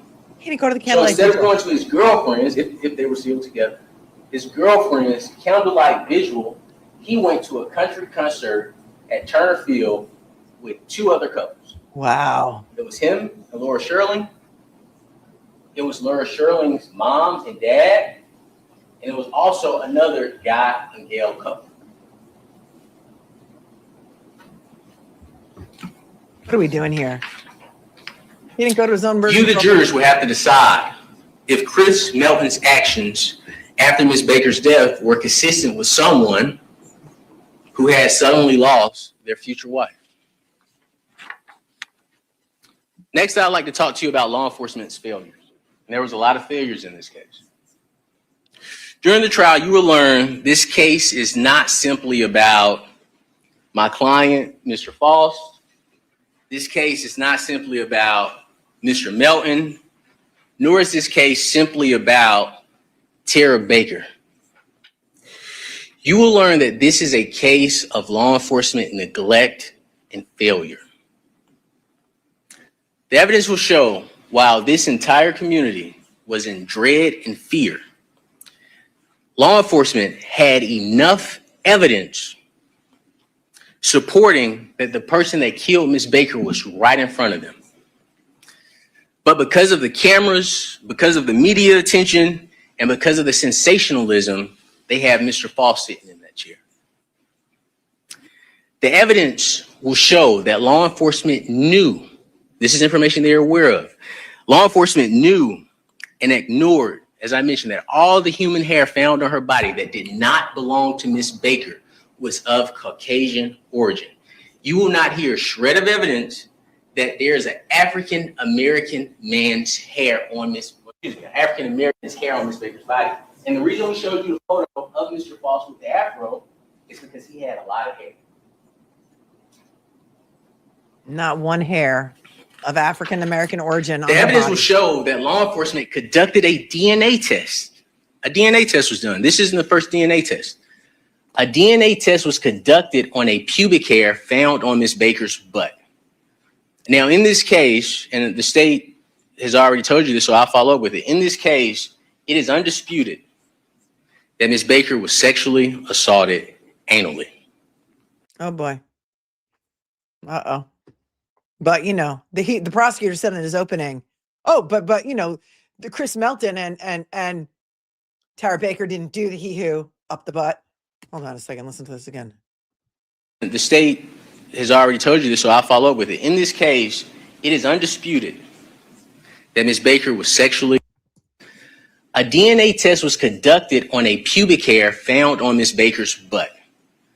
Now, in this case, and the state has already told you this, so I'll follow up with it. In this case, it is undisputed that Ms. Baker was sexually assaulted anally.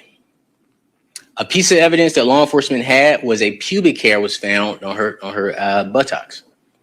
They conducted a mitochondrial DNA test on this hair.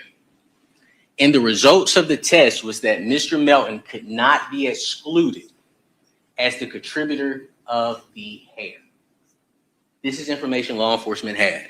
Mm-hmm. Law enforcement knew. What do we know about mitochondrial DNA?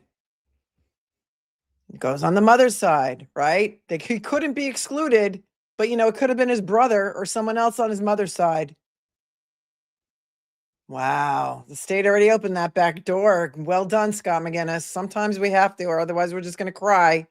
Can you imagine? This man has been sitting in jail since his arrest in 2024 with this bogus evidence.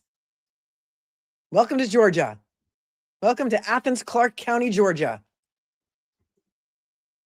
As the contributor of the Melton could not be hair. And the results of the test was that Mr. Melton could not be excluded as the contributor of the hair. This is information law enforcement had. Law enforcement knew, and this science is now not good science. I do want to be very clear with you. So we're not talking about it because of its scientific purposes. We're talking to you about it because they knew this information. There was a hair found on the murder weapon, Ms. Baker's murder weapon.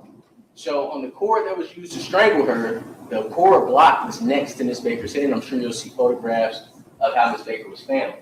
On this block, they found hairs, human hairs. And one of the hairs, they did a test. It's not good science anymore. I want to make that clear.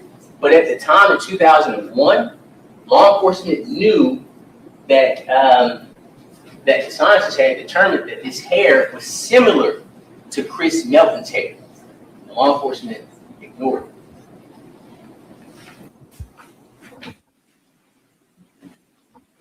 Law enforcement knew and ignored, and the state has already told you this, there was no evidence of forced entry in Ms. Baker's home. They talked about a window. This is what you will see in the evidence. Show us the window. They lost the window. They told us they lost the window. Hit the like button. The world needs to see this. Is Chris Melton gonna testify? I bet he ran away. He probably went to Vietnam on like Donna Adelson wanted to do. Can we? Sure.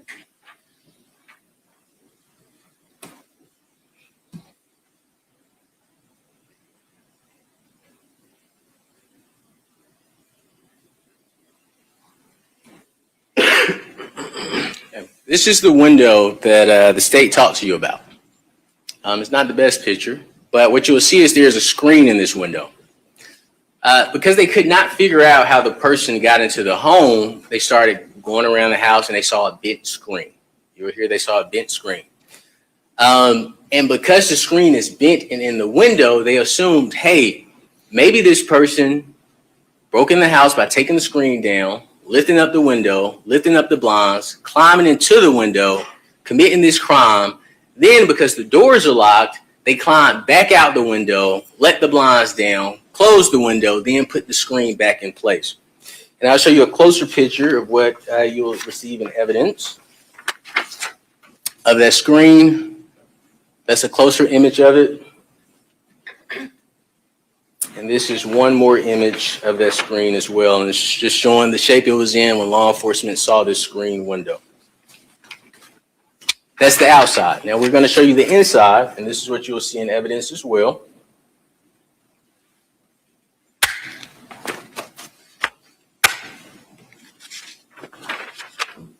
This is the inside of that window.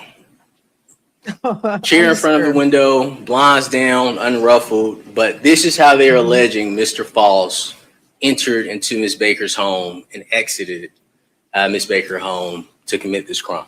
Undisturbed, undamaged.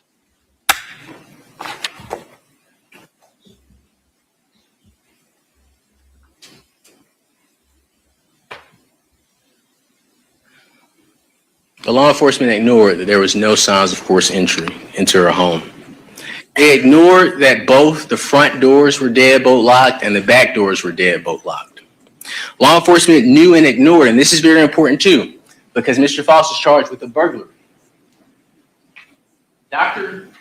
Lowe will tell you that in her room, I think she had a change jar with money, she had jewelry in her room, she had electronics in her room, and nothing was touched. Nobody had even rambled through her room. You would also hear from Miss Ashley P.B. Hall, who will tell you, you may even see images, but you will learn that she had jewelry in her room and she had electronics in her room, and nothing was touched or taken. Nothing was rambled through. Then you will hear about Miss Baker's room.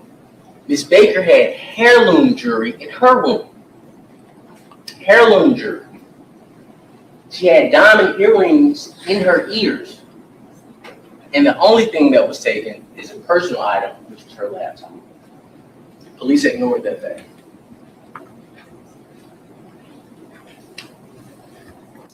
Law enforcement also ignored, and well, let me say this. So we don't have to prove anything, right? We don't have to present any evidence. The state has to answer the questions when it comes to this case. There are no questions that we have to answer. But something that law enforcement knew and ignored was after Ms. Baker's death, a young lady volunteered. She called in to law enforcement and said, hey, I believe Ms. Baker was out at a Mexican restaurant with me the night before her death. This young lady's name is Jessica Gann. And we're either get it through Ms. Gann or we get it through the law enforcement officer she told it to. But she said, hey, Ms. Baker was out with me the night before she died. She said, we're at a Mexican grill, and, you know, I don't know if it's her, but I believe it was her. One girl, she was talking about law school. I think I heard her. Law enforcement never followed up on this information. Law enforcement never showed Ms. Gann any type of photo of Ms. Baker. Law enforcement never followed up on her to figure out, okay, what more information do you have? They never even confirmed whether or not it was Ms. Baker she saw. They just ignored it.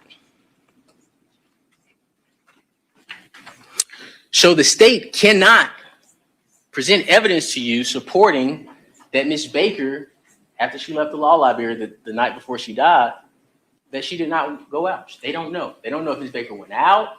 They don't know if Ms. Baker went home. They just don't know. And they don't have any evidence to show one way or the other. Now, they mentioned Chris Melton's alibi. On January 21st, Chris Melton's parents told him, law enforcement, they are after you. They are coming for you, Chris. And that is a quote from Mr. Melton. That his parents told him, Chris, they are coming for you. This was January 19th to 21st. It was in January 2001. Police wait 4 months to go speak to Mr. Melton's parents after they've already told him 4 months prior that they're coming for you. And mind you, Mr. Melton is staying with his parents now. So he's in the house every single day. They asked the parents, hey, can you tell us what your son was doing 4 months ago on January 19, 2001 at 7 o'clock in the morning? Can you give me a rundown? Surprisingly, and Chris Melton, you'll learn, is their only son, unless they've had children since then, but he was their only son at the time. They say, oh, he was at home. He was here. I remember seeing him. He was walking around. We were mulling around that morning. And then he left our house, and we know exactly where he went. How would they know that information? How would they know where Mr. Melton was going 4 months prior?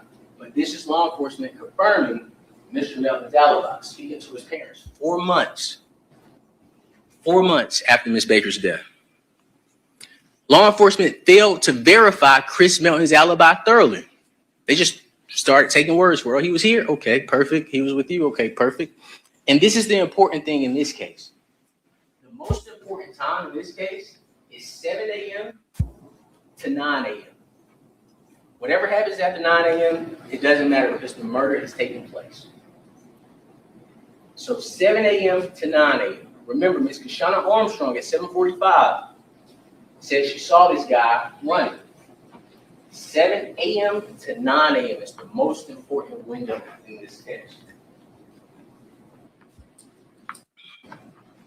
Law enforcement also waited 4 months to try and get Mr. Melton's phone records. waited 4 months after Miss Baker's death to try to get the phone records for his apartment phone, and that may or may not be important to you all, but to get the records for his apartment phone and his parents' phone call records, resulting in those records being lost forever. So what the state will not be able to present to you in defense of Mr. Melton is that, hey, we have these phone records showing where he was. Those records were lost because law enforcement did not act to get those records.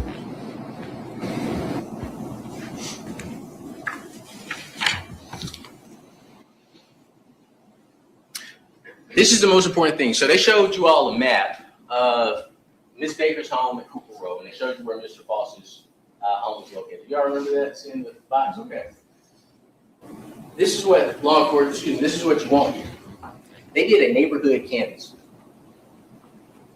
They had a roadblock, all this great stuff. Things you want here. One, they did not talk to the residents on the other side of your apartment. They could have simply went to 350 Cooper Road and knocked on the door. And they would have had all the information they needed about Mr. Faust because, as they mentioned, 350 Cooper Road was his stepmother's home. So she could have gave them all the information they needed. Two, law enforcement was aware, because you would hear Ms. Dinkins say that, hey, I've looked at every document in this case. They were aware that Mr. Faust or his grandmother, if they notated, I don't know how familiar their notes were, but those were not two individuals that were notated as individuals that they spoke to around the time of Ms. Baker's death. But this is a fear of theirs, because if they're saying that Mr. Faust stayed a block away, they're basing that on him saying, hey, I stayed at this address for a year. But again, they didn't go and interview those folks. They interviewed people in Deer Park, which was in the neighborhood that Ms. Baker stayed in.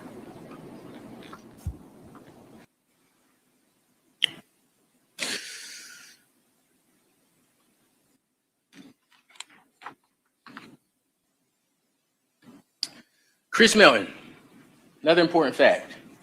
After Ms. Baker's death, Chris Melton comes to the police department with his hands covered in plumber's grease.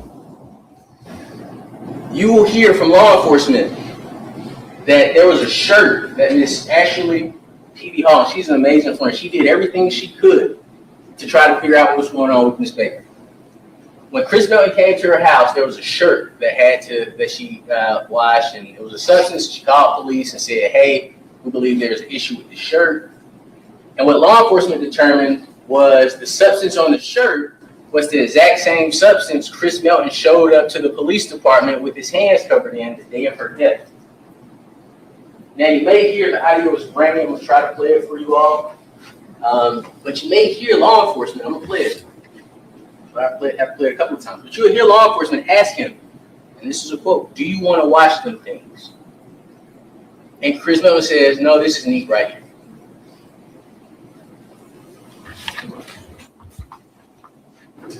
They never searched Chris Melton's apartment. They never searched Chris Melton's car for blood. There's a gentleman you'll hear about by the name of Lindsay Baker. Sounds so familiar. You'll hear he begged law enforcement, search his car. Did you search his car? Did you search his car? But what you'll learn is, and the state already told you this, when Chris Melton came to Athens, he didn't bring his truck back. He rode in Josh's truck. And law enforcement never searched his car for blood. They didn't care. You won't hear evidence presented by the state that they searched Mr. Melton's car. You won't hear evidence by the state that they searched Mr. Melton's apartment. You won't hear evidence from the state that they searched Mr. Baker's parents' home.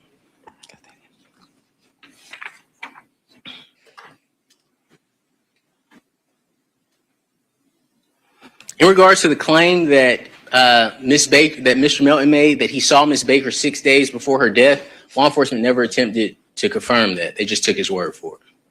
Parents didn't confirm it. No one confirmed it. They just simply, well, Chris said it, so it must mean it's true.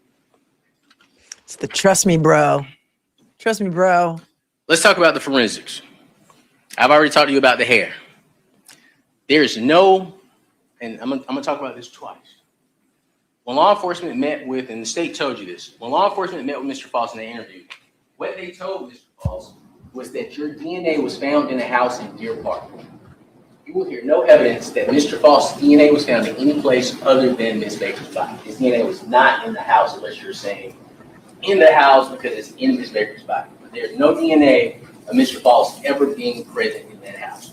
And you will hear he is adamant. I have never been to. I don't know anybody over there.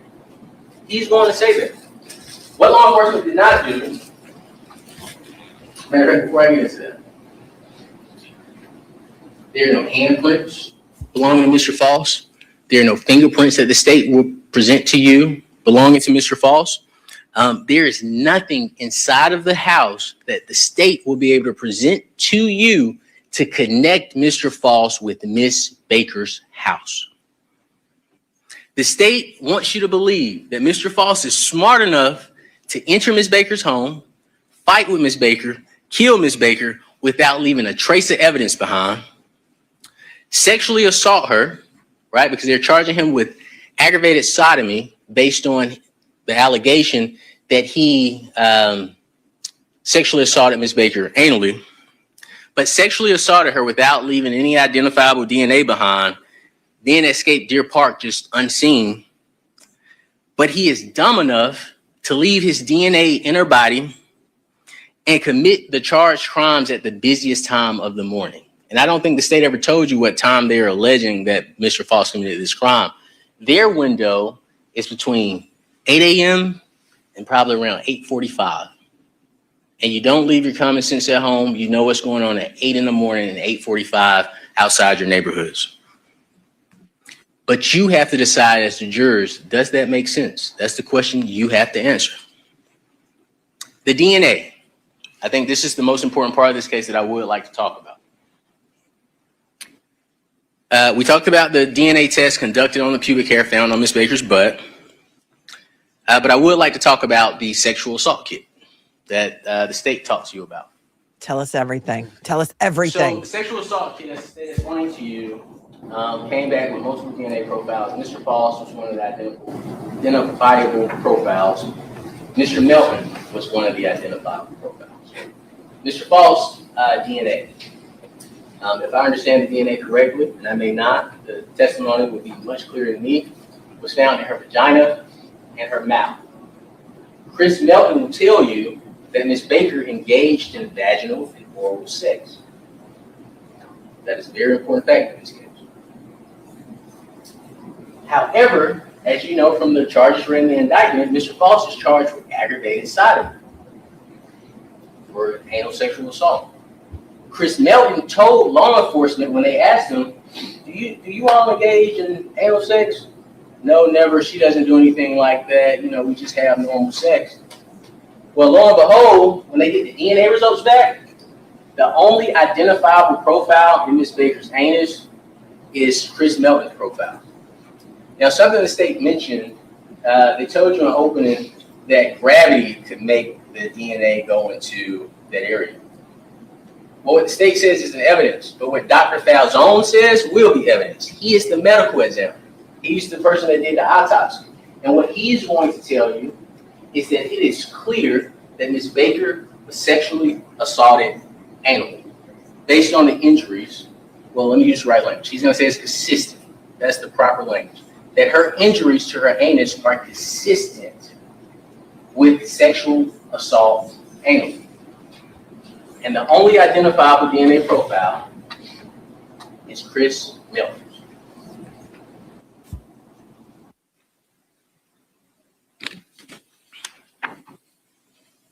I mean, what are we doing here? He's an excellent attorney. The state will not present any evidence to you supporting that Mr. Faust ever engaged in anal sex with Ms. Baker. It is important that you focus on the evidence that is presented. He is charged with aggravated sodomy, and his DNA is not even identified in her anus.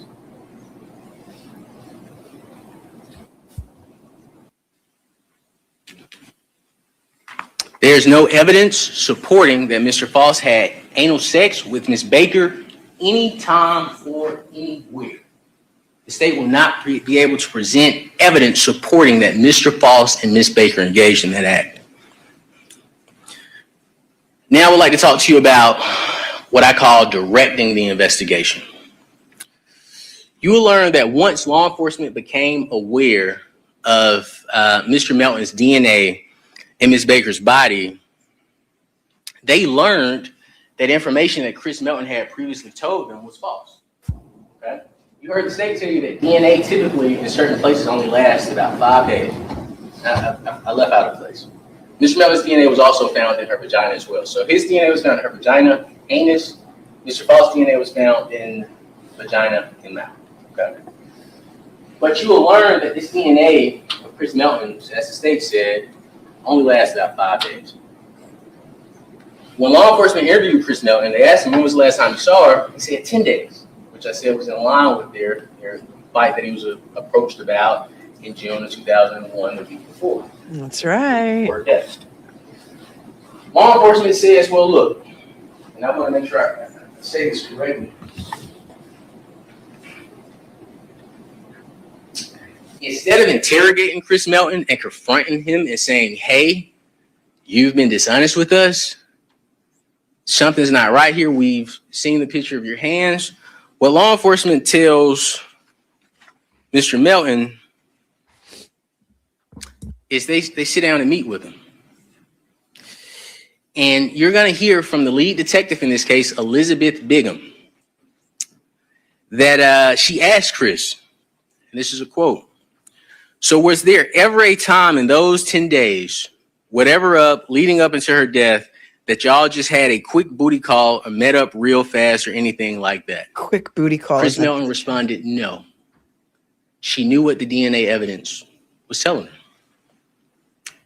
Ms. Bigham then tells Chris, I need you to be 150% honest with me.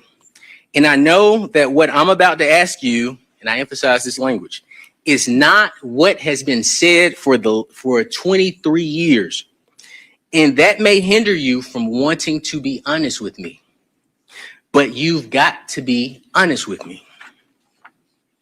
She then tells Chris Melton, look, your DNA would only last in her body 2 to 3 days. And that she needs to, and you'll hear this, she needs to separate Chris Melton's DNA from bad guy's DNA. She says this. I need to be able to explain it. I need to be able to explain it. Jeremy Howell tells Chris Melton, and you'll hear Jeremy Howell testify, that the timeline needs to be correct.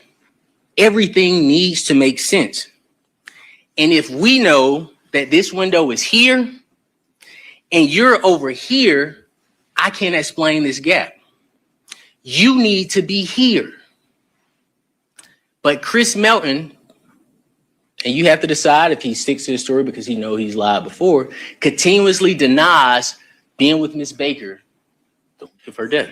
I think he's coming in to testify. They asked Mr. Melton, well, you know, were you with her? I think he just gave us a little Easter egg that he's coming in to testify. Listen to that again, because I don't have a witness list, because we're picking up this case today, my friends, today, day one. I like it this way. He said, we're gonna have to see if he sticks to his story. This murder was in 2001. 2001.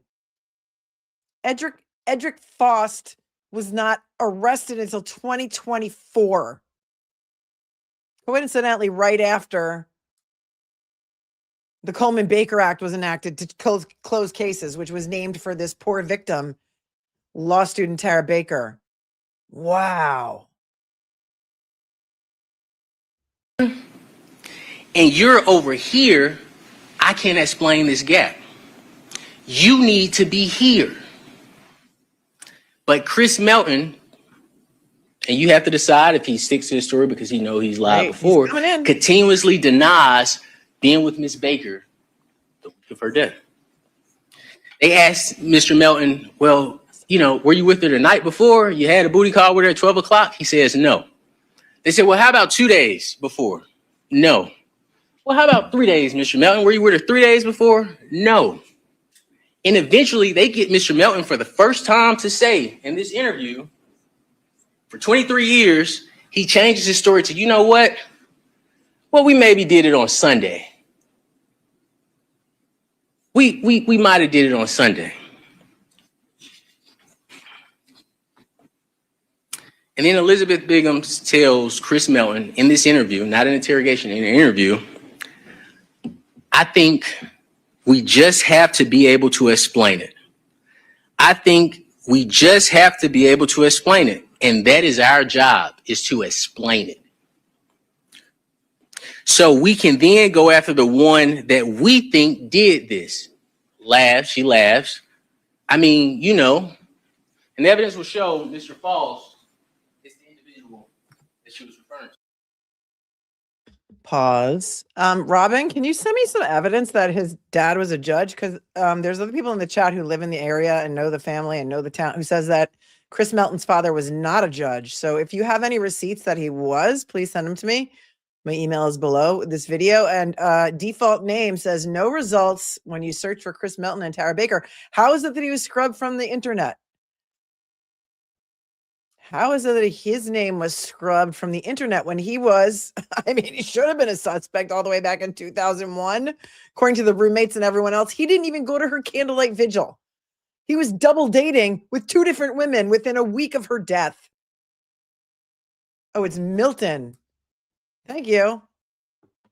But wait, didn't they put him on the PowerPoint and they spelled it Melton? Now I'm confused because I thought they had his name up on the PowerPoint, and that's when I wrote it down, was Melton. Well, we're going to have to see. Oh, MFGY. That's a great username. Guilty people hide. All right, hold on. Here's the laughs, she laughs. I mean, that we think did. So we can then go after the one that we think did this. Laughs, she laughs. I mean, you know, and evidence will show Mr. Faust is the individual that she was referring to. My client.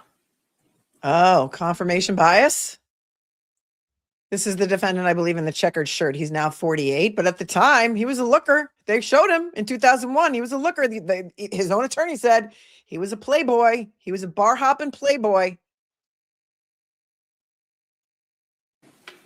When Chris continues to refuse to put himself and Miss Baker together, Miss Bigham, she says, if you're like, you know what? I effing lied about it 23 years ago because I was a scared, terrified kid. And you're right. I had a booty call with her that night. I left at midnight and I don't know what happened after that. It'll be, thank you. Have a nice day. We'll let you know what happens. Oh. Like, that's it. We just want to be able to explain it and make it make sense so we can focus on this, you know? Wow. So Wow. on this. Hold on. I got to turn him up for you. Confirmation bias. So all of a sudden in 2023, that is when Chris says, oh yeah, by the way, I did have a booty call with her that night. Cause you know, we need to explain away your DNA. So then he admits it so that they can pin it on the black guy. Mic drop. Hold on. I gotta track him because I don't want to miss a second of what Ahmad Cruz, CREWS Esquire, is telling us. He's telling us everything. And already I'm at not guilty. Okay.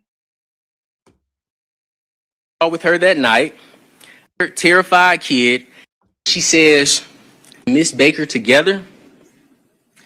Miss Bigham, she says, if you're like, you know what? I effing lied about it 23 years ago because I was a scared, terrified kid. And you're right. I had a booty call with her that night. I left at midnight and I don't know what happened after that. It'll be, thank you. Have a nice day. We'll let you know what happens. Like, that's it.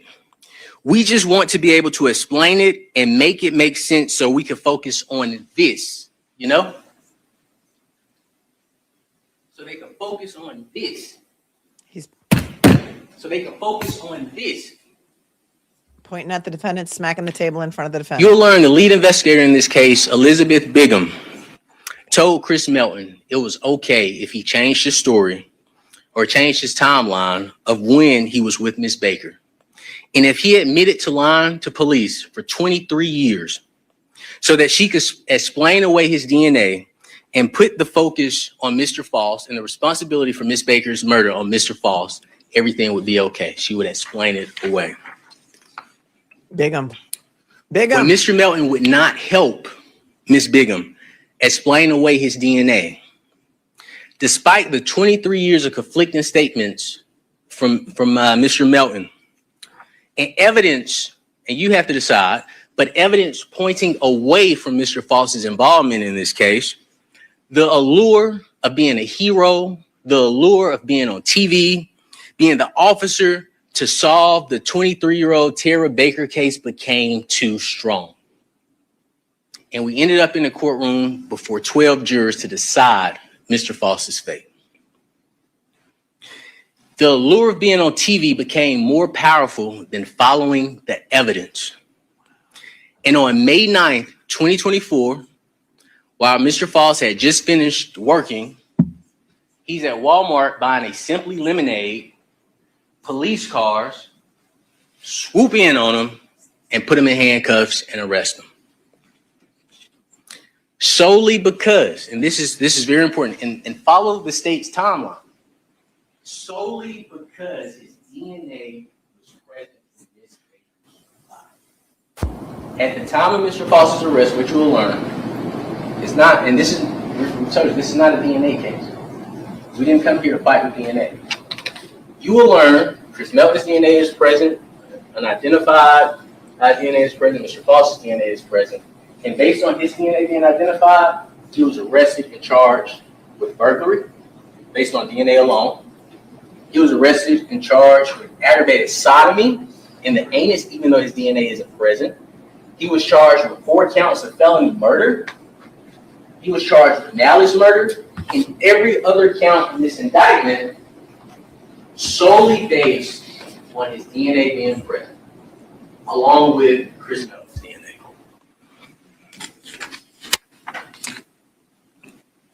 Let's discuss the state's evidence against Mr. Faust, and I thank you for your patience.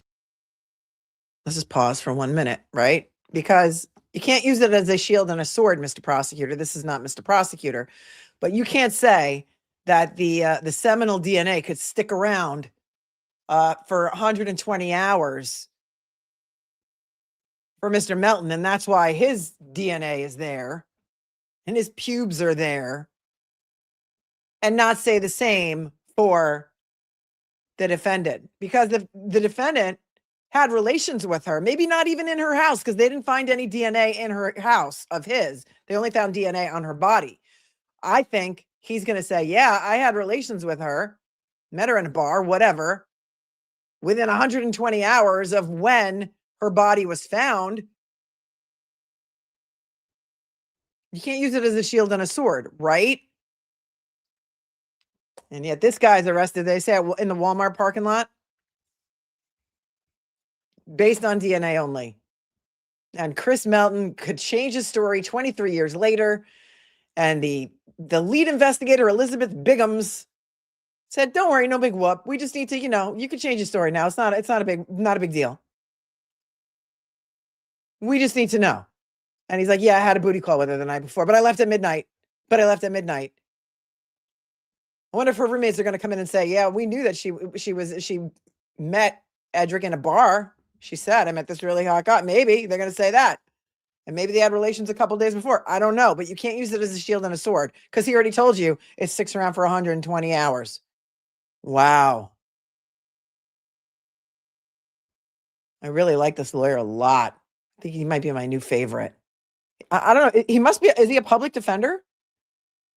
I need to find out. I found his website. But in certain cases, like here on Long Island, they don't have legal aid attorneys that are certified in, first-degree murder cases. And so they give them to private attorneys, and then they're just paid by the county. For example, Rex Sherman's attorney, the suspected Long Island serial killer, is a man named Michael Brown, who's a private defense attorney, but he is a public defender for purposes of Rex Sherman, because legal aid here does not, or public defenders here are not certified to do murder cases. So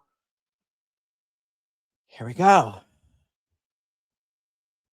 take that back a second. He's being very respectful to the jury. The judge looks like she's bored out of her mind. She's wearing a white turtleneck, a black semi-blazer, and not even a robe. Not even a judicial robe. Let's discuss the state's evidence against Mr. Faust. And I thank you for your patience. Do you all need a break?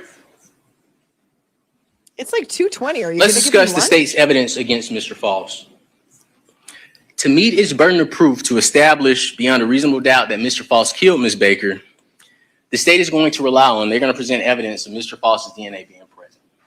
Okay, that isn't anything we're fighting with. As I told you, Mr. Faust's DNA profile was not the only DNA profile present, but these are the questions you have to answer, or the state has to answer.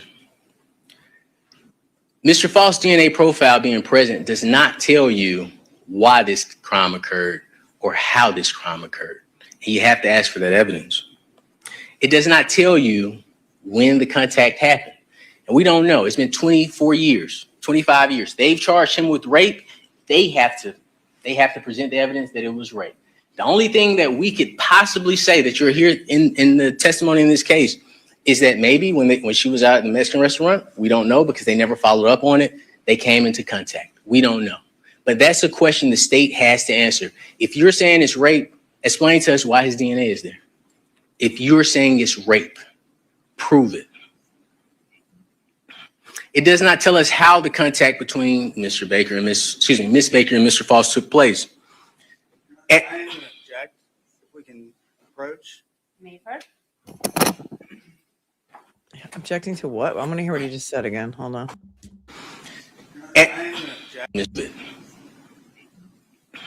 It does not tell us how the contact between Mr. Baker and Miss Baker and Mr. Faust took place. I am going to object. If we can approach. What are you objecting to? It doesn't tell us how the contact between them took place. All right. They're approaching. We're a little bit behind, so we have a little bit of room to scooch. Gentlemen, I'm going to have you go into the jury room for a few moments. Please don't discuss the case. We'll be with you shortly. I mean, it's East Coast time in Athens, Georgia, isn't it? So, like, are they going to give the jury lunch? Because my clock says 2:23 p.m. Typically, courts go to lunch or let the jurors eat between 12 and 1 or 1 and 2. Yes, Judge, because You have a motion?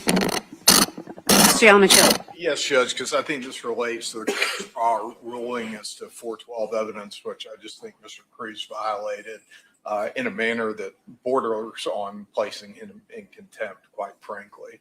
Mr. Cruz just intimated about the possibility of prior consensual contact that resulted in Mr. Faust's DNA being present in Miss Baker's body outside of the complained of contact, which would be previous sexual contact that requires 412 notice, Your Honor. So I think Mr. Cruz has quite intentionally actually violated the court's order, which the court has made clear to him after multiple hearings on the issue. And so I'd like the court to. We are not privy to the pretrial hearings because we just started covering this case this morning, but he's saying this ADA is saying, I am, Your Honor, the defense attorney is in contempt because he's saying that they may have had relations and that is in violation of Rule 412B. And we didn't receive notice that he was going to say that they might have had sexual relations. Okay. Oh, he is the DA. Okay. Thank you, Sam. Can you give me his name? Like I said, just jumping in on this one today. Struck Mr. Cruz that again, Cruz has quite intentionally actually violated the court's order, which the court has made clear to him after multiple hearings on the issue. And so I'd like the court to instruct Mr. Cruz that's again, I guess for the third time now, that's a wholly inappropriate suggestion to raise in any manner before the jury without having given notice, which he has repeatedly failed to do during the deadline set by the court, or from the point at which the court reiterated the fact that he had failed to procedurally give notice prior to today's date, which would be, well late of the time period in which he would have to do it. It would be 10 days late if he gave it today, but he has not. I would say further to the court that Mr. Cruz has represented to the court that he has no evidence other than what's in the state's file. Now, I guess he's making reference to this random tip that was received that Ms. Baker may or may not have been in a Mexican restaurant, which again doesn't say anything about her alleged contact with Mr. Faust. So there is no evidence supporting this, which is a finding the court would have to make, even if Mr. Cruz had provided proper notice, which he has not done. And now in opening statements after a week of jury selections has intentionally violated the court's order. What about your DNA slideshow? What about your DNA slideshow that was outside the scope that the judge was like, oh yeah, that's not evidence, so it doesn't really matter. Mr. Cruz, if you're not looking at your screen, he's chomping at the bit. He can't wait to speak. How dare you? He's thinking to himself in my own mind, how dare you accuse me of being in contempt and question my ethics? So I'm asking the court to instruct Mr. Cruz not to engage in any further statements regarding that type of allegation, as the court has already instructed him, and to refrain from engaging in any questioning after opening statements, as is prohibited by Rule 412. So that's the state's objection, that Mr. Cruz has intentionally violated the rape shield law, and the instructions of the state is asking the court to give Mr. Cruz again for the third time. In just a moment, sir. Yes, of course. Ms. Satterfield, are you able to read back the question prior to the objection? Are you able to? Sirens. There was no question prior to the objection. He was making his opening statement. There was not a question. Says he's in violation of the rape shield law.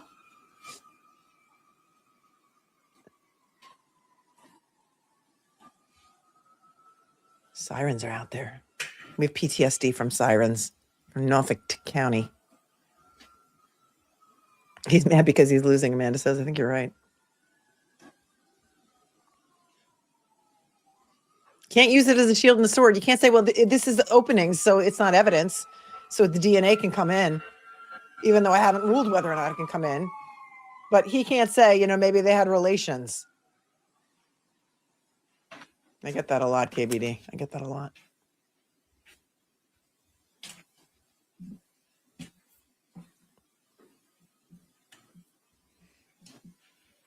Your Honor, go on, Judge Lott, Lisa Lott.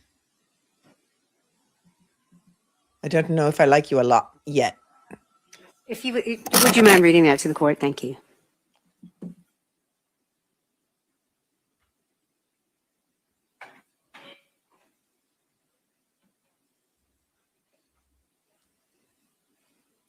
Haven't made my mind up on the judge yet because she hasn't really said much, and we didn't cover the pretrial because I don't even know if it was televised, to be TBH. Right. And how is suggesting it was consensual in any way an attack on the victim's character? That's a great point, Laura J.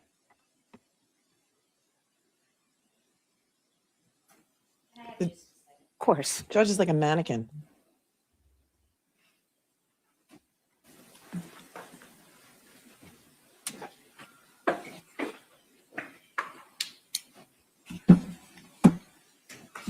Oh, they may have come in contact at the Mexican restaurant. Is that what he said? Not even that they had relations. They may have come in contact. So it wasn't seminal DNA. Maybe it was just touch DNA. I don't even know because they didn't really tell us anything.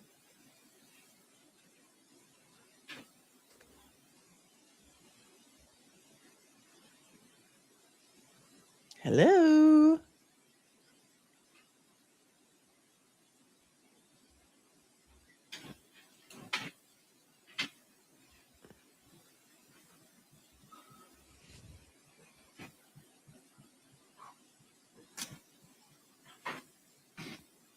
Well, we're waiting for the court reporter to pull it up, but thanks, Charlie, for tuning in from Australia. It was 11 degrees, 111 degrees Fahrenheit in South Australia last week. What? Girl, that's insane. For those of you just joining, read the show notes below this video to get all kinds of background on the case. It is, Dolly. Thanks for your super chat from tuning in from across the pond. Says it's early days, but this is comical. So I guess the court reporter just pulled it up on the screen so the judge could read it to herself because they're not reading it into the record and they need to read it into the record. And Lawsy says he's a joke. It wasn't Chris. Trust me, bro. Another viewer from across the pond. The world is watching. And we're outraged already, and we're only like not even done with the defense's the defense's opening. It feels like a closing, doesn't it? Sin is in the house says, looks like per Georgia Title 16 sodomy is illegal. Illegal? I don't know. I'm not sure because it's two separate words there. Maybe in a typo. Thank you for 5. But I was just wondering if that's why he was backing away from that so much. The prosecutor, no, they didn't do it like that. They didn't do it like that, as the defense attorney said in the butt. Venus, Unable to find it. Athens is a bar town. If you can't, that's fine. I'll go ahead and ask the state for something. I'll let Mr. Cruz respond. If you can't find it, that's fine. I am going to go back on the record when you're ready. Venus Blue Crash Bad. He says Athens is a bar town. There are 80 in 1 square mile. You good? Big college town. Thank you for trying.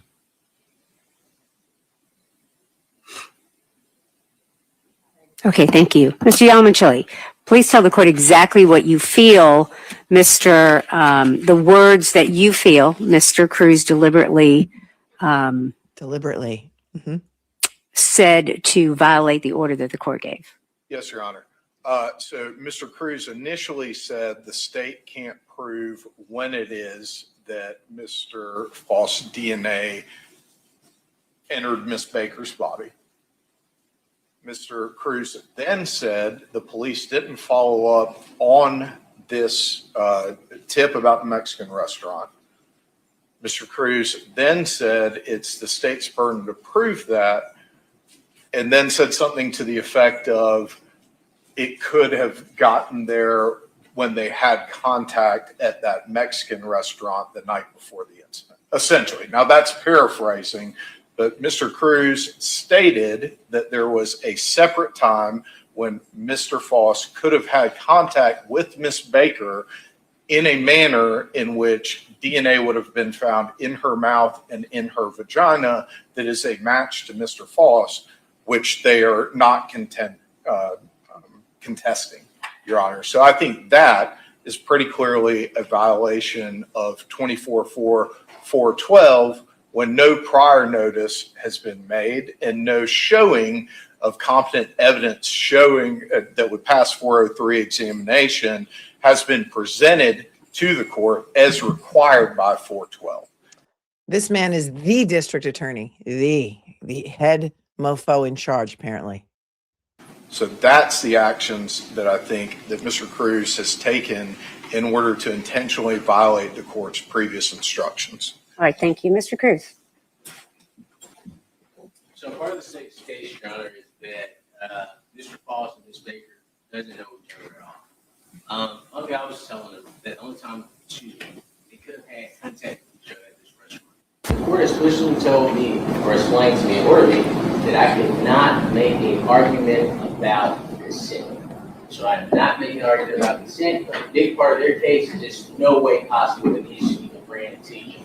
I'm just addressing that now. Wait, the court said I cannot make an argument about what now? Hold on. About consent. Consent. So I'm not making an argument about consent, but a big part of their case. Can't make an argument about consent. Okay. Case is just no way possible that these people ran and teaching. I'm just addressing that fact. Nothing in regards to the honorable court's order regarding 412 or in regards to argument of consent. Now, I am arguing, as the court has heard, that it's the state's burden to prove that agreement occurred. And that's as far as I understand that I can lawfully go, considering the honorable court's order being not arguments. Mr. Cruz, what would be the purpose of even mentioning the possibility of prior contact if it wasn't to violate the court's order? Because the state's position is simply that these two would have never run into each other. We're disputing that. All right, thank you. Yes, sir. And Your Honor, since it is my motion, that is a complete and total misrepresentation of what just happened. Mr. Cruz was talking about the DNA and the fact that the state's contention is that the DNA came into Miss Baker's body when his client was raping, sodomizing, and then murdering Miss Baker. and then said, alternatively, that could have happened if they had run into each other at this Mexican restaurant the night before in the context of where the DNA came from. So the idea that this is just an attack on the idea that Miss Baker and Mr. Faust could have randomly run into with intimating that there was some kind of prior consensual sexual contact, something that Mr. Cruz seems to want to create the impression of with, as he says it himself, no evidence existing to support, is a violation of 412. And I don't see how it could be possibly interpreted as anything other than an intentional act on Mr. Cruz's part after repeated instructions from the court that he hasn't followed the proper procedural rules in order to introduce such evidence, and his own statements that would support a finding by the court, even if he had given notice, that there isn't any evidence, much less sufficient evidence under 403 to allow that allegation into the trial of this case. Thank you. Yes, sir. And Mr. Yelmichley does get the last word. It's Arnold, you must be new here. Arnold says, Melanie and the chat are already making up their minds before the evidence is presented. The crushing on the defense attorney is inappropriate. Who's crushing on the defense attorney? Not me. You mean the chat is the chat is crushing on the defense attorney and you find that inappropriate? You know what I find to be inappropriate, Arnold? I find it to be inappropriate that they got a man that is sitting in jail since 2024 when they arrested him for an alleged murder from 2001. And the guy who should be sitting in that chair was apparently never really considered, the white guy. And he was told by the lead investigator in 2023 that it would be okay if he would just, if he would change his story and say that he had a booty call the night before, because no big whoop, we already got the guy we want to pin it on. So there's that. I'll let the chat decide what they feel is appropriate and what they say. Give me a break, dude. Give me a break. He must be new here. his motion, but go ahead. I think the prosecutor's taking my statement and feel and gaps which he is breaching. Your Honor, there's evidence in the case that one of their positions is that it's boosted as high as it can go right now. hey, these people never came into contact with each other. We're allowed to rebut that evidence by saying, hey, they never had contact with each other. I am not speaking of sexual contact, I am speaking of proximity. The state's position is just simply judge to object, they don't like it. I'll put this right. For the state to get up and say, hey, this attorney should be held in contempt because he made statements about the DNA and saying that, hey, they could have had contact with each other. And I didn't say they had sex at the Mexican restaurant. All thing I'm doing is saying, hey, there's a chance that these two were around each other. I understand the court's rules, but to get up and object and say, hey, this attorney should be held in contempt because he intentionally violated the court's order, that is not this. I have not said one time in this open, consistent with the court's order, consistent with my understanding of 412, that that Mr. Faust and Ms. Baker have had sex. What I've said is the state they charging them with this offense, so they have to present evidence to support their allegations. And I've stated multiple different ways, but that is exactly what the position is now. And by the way, Arnold, just in case you were confused about our system of justice in the United States of Such America, the man sitting in that chair right now is innocent. The man sitting in that chair right now is innocent until if and when proven guilty. So right now, he is innocent. Thank you for coming to my TED Talk. Have a nice day. Your Honor, Mr. Cruz just said that it was about the DNA in his response. There is no other way to interpret DNA that is taken out of an oral sample and a vaginal sample that is male DNA other than claiming some sexual act.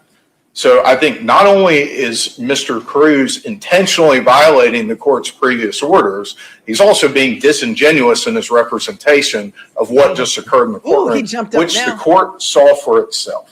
He jumped out of his chair. He just jumped out of his chair. All right, thank you. That's all. All right, with regard to this particular moment, Mr. Cruz, we have had discussions about this issue. And I am finding that your comments were deliberate, that you are deliberately trying to circumvent 412. I'm not going to find you in contempt because this moment is very similar to an argument you made about the state's comments about a word that you did not agree was appropriate. Yeah. Attorneys' comments, attorneys' arguments, openings and closings are not to be considered as evidence.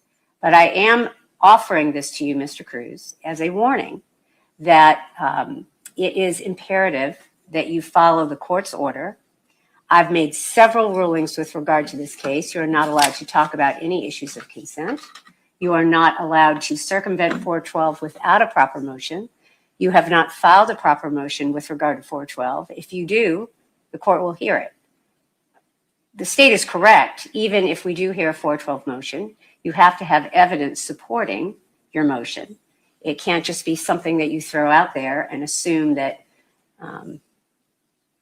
is something that could be properly admitted. But until a motion has been filed by the defense regarding 412, my order stands, and you are not allowed to go down that road. Am I clear about that, Mr. Cruz? All right, thank you. You may bring the jury back in. Thank you.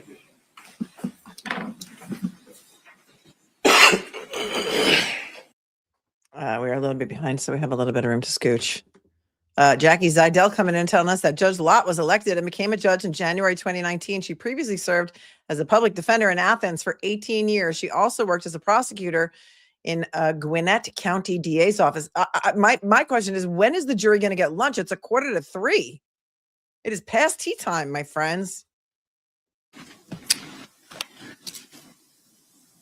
The state's evidence includes, we mentioned the DNA, but what they also intend to introduce, and this is a question you have to ask yourself with anything they introduce, how does this support that Mr. Faust is responsible for death, burglary, rape, and misbehavior? They intend to bring in a long-term girlfriend of Mr. Faust by the name of Miss Brenda Sweeney. Okay? Now, the thing is, Miss Sweeney and Mr. Faust were in a long-term relationship. They are not strangers. Okay? The state won't present any evidence of strangers coming in saying Mr. Faust broke in their house and did these terrible things to him. But what Miss Sweeney will testify to, you may get 3 different things because I believe we've gotten 2. Okay? Police go to Miss Sweeney's house when Mr. Faust is first arrested. The news is broken. Brenda Right? Sweeney. She's getting phone calls. You'll see this if they present it. She's getting phone calls from people saying, hey, did you, I don't know what I'm assuming. Pretty much she ends up saying that I just got a phone call that Edrick has been arrested. So what happens is law enforcement goes to her house, and the way they find her, based on what the officer says, is police reports. Mr. Faust and Miss Sweeney had a tumultuous relationship. They fought a lot.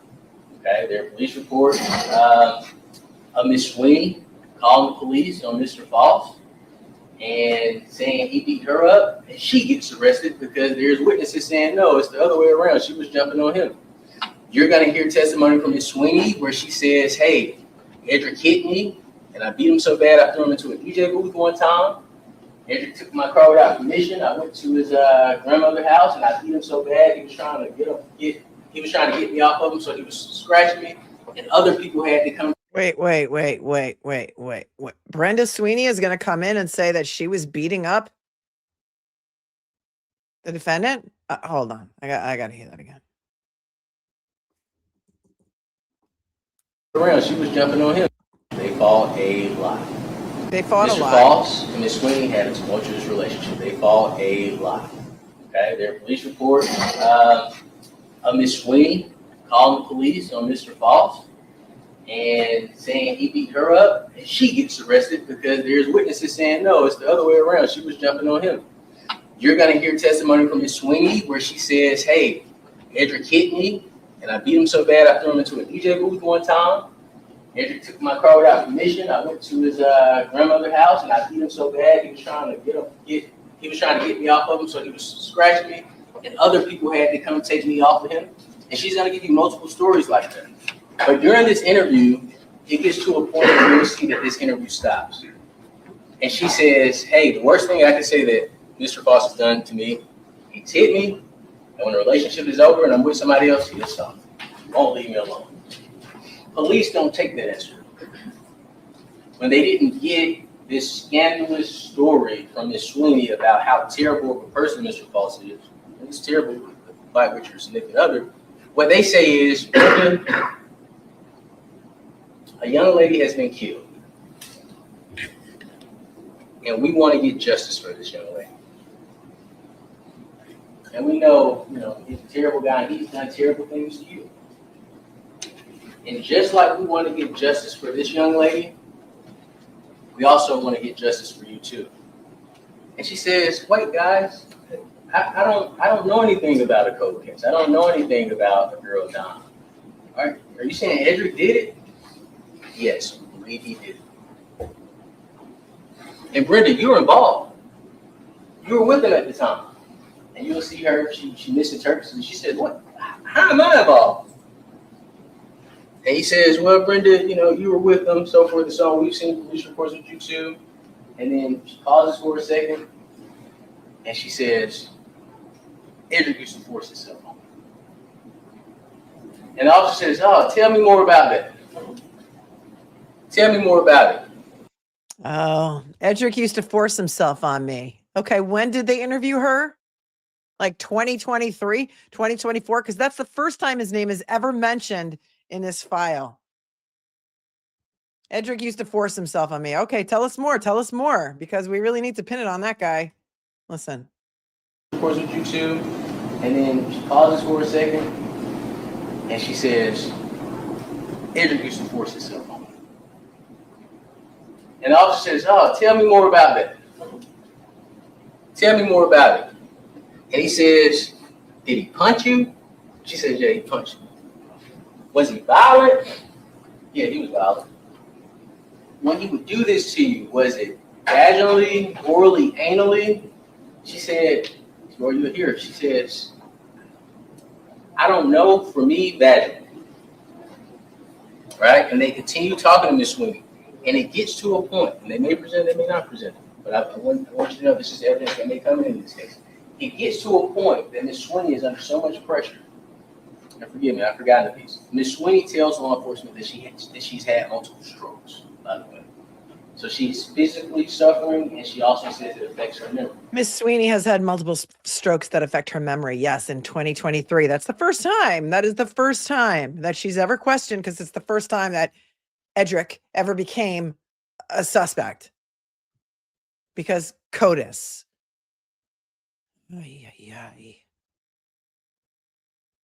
She's had a stroke and it affects her memory. But it gets to a point where they get Miss Sweeney so worked up, she says, y'all, God just gave me something. She said, I'm very biblical. She said, this one time, Edrick went to this house, and there was this girl, and I don't know what he did, they set the house on fire. And they say, well, did he hurt the girl? She says, I don't know. Says, was anything taken? She says, yeah, he probably took a TV. He probably took it to his stepmother. She got biblical in 2023. She's remembering the house fire. Hold on a second. So they told her what to say. It was confirmation bias, maybe. I don't know. Let's listen. Hold on. They're, leading her. I wonder if this interview with Brenda Sweeney was recorded or videotaped, or if it's just written. I can't wait to see it. Listen again. Something just came to me. She said, it's biblical. I remember a fire. Listen. She said, this one time, Edrick went to this house. Y'all, God just gave me something. God just gave me something. She said, I'm very biblical. She said, this one time, Edrick went to this house, and there was this girl, and I don't know what he did. They set the house on fire. And they say, well, did he hurt the girl? She says, I don't know. Says, was anything taken? She says, yeah, he probably took a TV. He probably took it to his stepmother's house. The officer asks, well, how do you know this? Did he tell you? She says, he must have told me. I knew too much. And police at that moment, they don't take it like, oh my goodness, she may not be in the best space to talk, right? They continue talking to her, tells them all types of fantastical stories. But what ends up occurring is, once I find out about Miss Sweeney's interview, and you will hear this too, that's why I say it's two sides. I speak to Miss Sweeney. She comes to the court in front of the investigators that interviewed her, in front of the prosecutors, in front of Mr. Faust, in front of myself. And she says, I felt like they led me into those answers. She says the only thing that I can remember from my relationship with Mr. Faust is that there was one time that we had unconsensual sex, and it was not violent.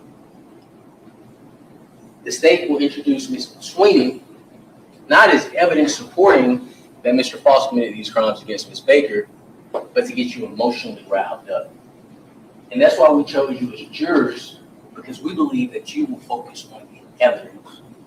They are also going to bring in an individual by the name of Mr. Cedric Jeffries. Mr. Jeffries is serving a 105-month federal sentence. You will learn throughout this case, multiple people, since 2001, I know at least one officer has testified that there's been people from prison call with tips, like, hey, I have this information, can I get a deal or something?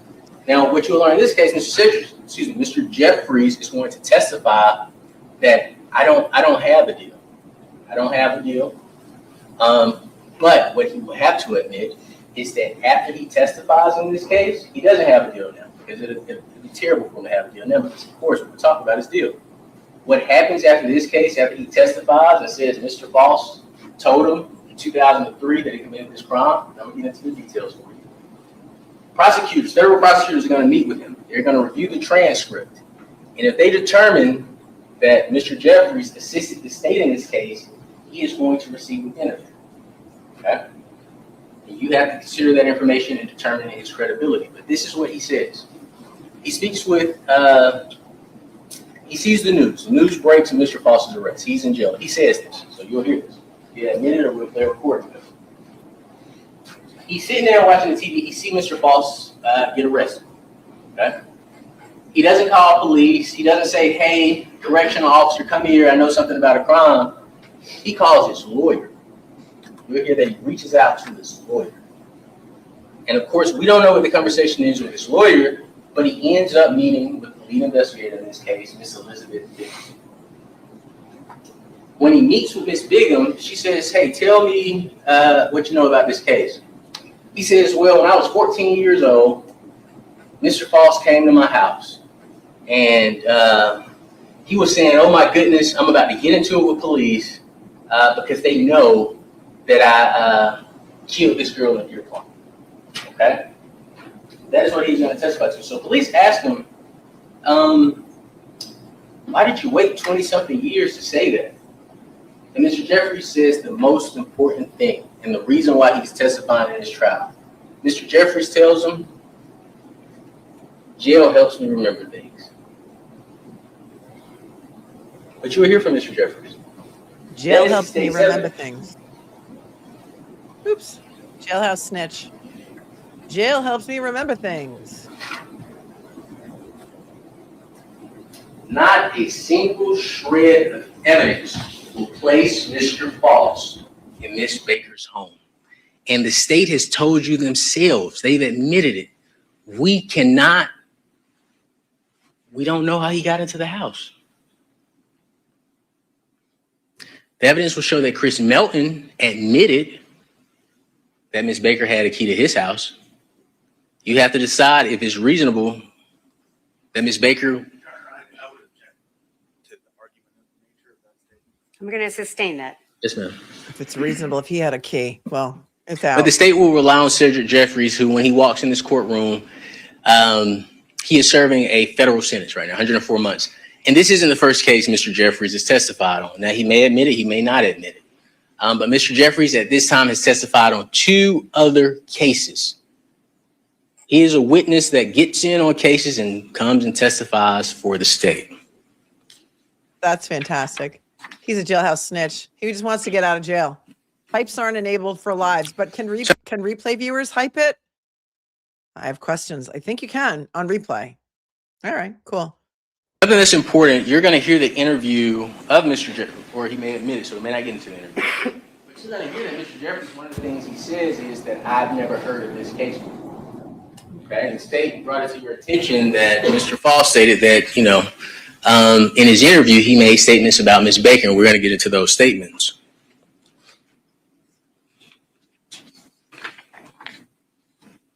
But before I get into those statements, I want to talk to you about sketches you'll see. The state is going to present sketches to you. Okay. And what these sketches I'm not going to be crushing on him for much longer, Arnold, if he doesn't cut this a little bit shorter.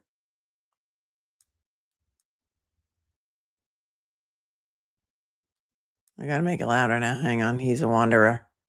He's a wanderer. They got to be getting hangry now because I'm getting hangry. are of African-American men walking through Deer Park neighborhood, right? Police does a canvass after they found out about Ms. Baker's death. And during this canvass, they're talking to neighbors saying, hey, what did you see? The person that stays directly across the street, and Your Honor, may we switch back to the Your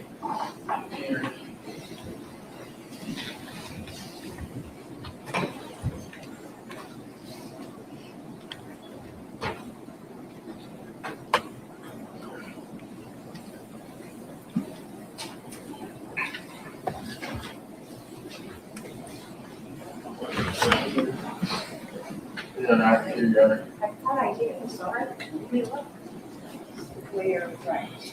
So, thank you, Your Honor. So what you'll see, as I mentioned, the blue tarp, and I think you all have it there, but the house with the blue tarp is Tara Baker's house. The house across the street, I believe that is Mr. Matthew Owens, Mr. Jay Anderson. I may be mistaken.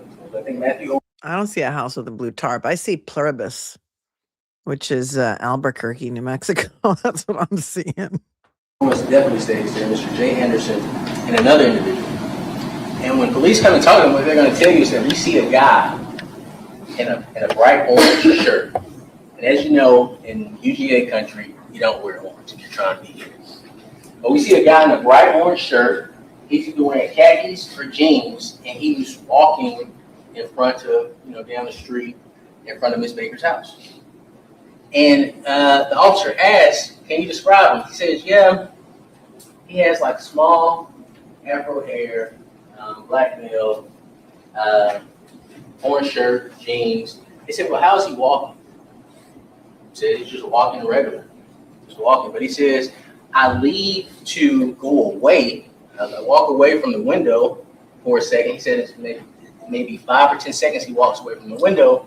And he says, when I come back, that person is gone. I don't see him anymore. He said, there's no way they could have made it to the end of the street because he said, I could see both sides of the street. He said the person had to cut through the houses. And then you will hear from Miss Tiffany Riker. And that individual, I think it's Jay Anderson, but the evidence will show the proper name. He doesn't do a sketch, just to be clear. But you will hear from Miss Tiffany Riker, who stays right here, this house here. She's going to say when she's coming out of her house to get in her car, she also sees a black guy. And she gives the same description. Wearing an orange shirt, blue jeans, khakis. He's walking down the street. And that's the gentleman I said. She backed up. She said, you can stop. I need to get out of my car. Now, what you'll learn in this case is on the other side of Deer Park, there's another photo you'll see during this trial. There's a Walmart. It's the Walmart on Lexington Road. So people travel from this neighborhood up here at the top through Deer Park, and around here, I think somewhere around here, you can cut through and go to the Walmart on Lexington Road. Okay? And Chris Melton will tell us that African-American foot traffic was coming. Tiffany Riker would tell us that she didn't think anything of it because African-American foot traffic is coming. She thought the guy was walking to Walmart. But when police get this information, despite Ms. Kashona Armstrong saying we saw a gentleman running through my backyard, police say, okay, let's do a sketch of this person. So you're going to see a sketch of a guy who may not even know his pictures involved in this case. But they're going to show those sketches. But they're also going to show a sketch from a young lady. She was the wife of a tow truck driver. Okay? And the state may change it because I'm about to say it, but the state may try to make this one person. Okay? But it's two different people. She says, hey, I see a guy. Well, I was out with my husband. We were picking up a car. I saw a guy walking down the street. She says this guy has a heavy set face. He's kind of heavier looking. I can't really tell his body because of the jacket he has on. She says it's a bright jacket, but she says it's long sleeve, which is different from the individual that Ms. Riker and the individuals that stay across the street from Ms. Baker. Different from the individual they saw. They say, well, how was he acting? She says, well, he was just walking down the street. She said, I actually watched him in my mirror the entire time he walked, and he was just walking. So they said, what did he have on, a hat? No hat, no hood, just a jacket, just walking down the street. The state is going to present those pictures to you as Mr. Faust. They're going to say, hey, it's a black guy in the neighborhood. This is Mr. Faust. But again, the only evidence they could present to you is that this gentleman was just walking. One, heavier set in the face. Another, wearing a short sleeve orange shirt. One wearing an orange jacket. All right? But those are the sketches they are going to present to you. One of the sketches, and it's up to you to decide, does not fit the description given at all. And you will hear evidence, you will see those sketches, you will hear the information given by those witnesses about what the person looks like. But the photo that I showed you, Mr. Faust with the hair, they're going to say, hey, this is Mr. Faust with his hair, and these are the sketches. Ask questions about the sketches. Look at the sketches. Listen to the information that the state gives you about the sketches. And just to make sure I'm clear, the person that was reported walking in front of Ms. Baker's house, our position would be this is the same person that Ms. Riker saw coming down this way, just for clarity.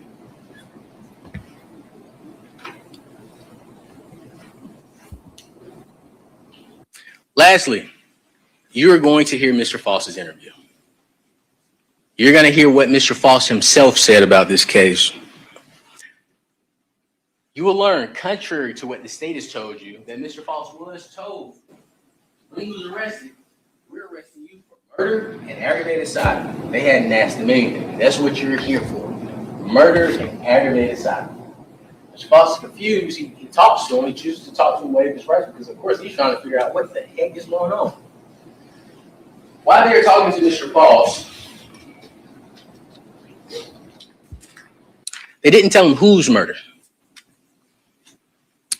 You will hear Elizabeth Bigham and Jeremy Howell ask Mr. Faust, did you hear about a cold case from 23 years ago? And that's how they ask him. Did you hear about a cold case from 23 years ago? Mr. Faust tells him, I vaguely remember, and this is a paraphrase, not a quote, but I vaguely remember it. I think I saw something in the paper about it. You will learn Jeremy Howell nor Elizabeth Bigham show Mr. Faust a photo of Ms. Baker. Jeremy Howell nor Elizabeth Bigham tell Mr. Faust Ms. Baker's name. They don't say, the Tara Baker case. They just say, hey, you heard about the cold case from 23 years ago.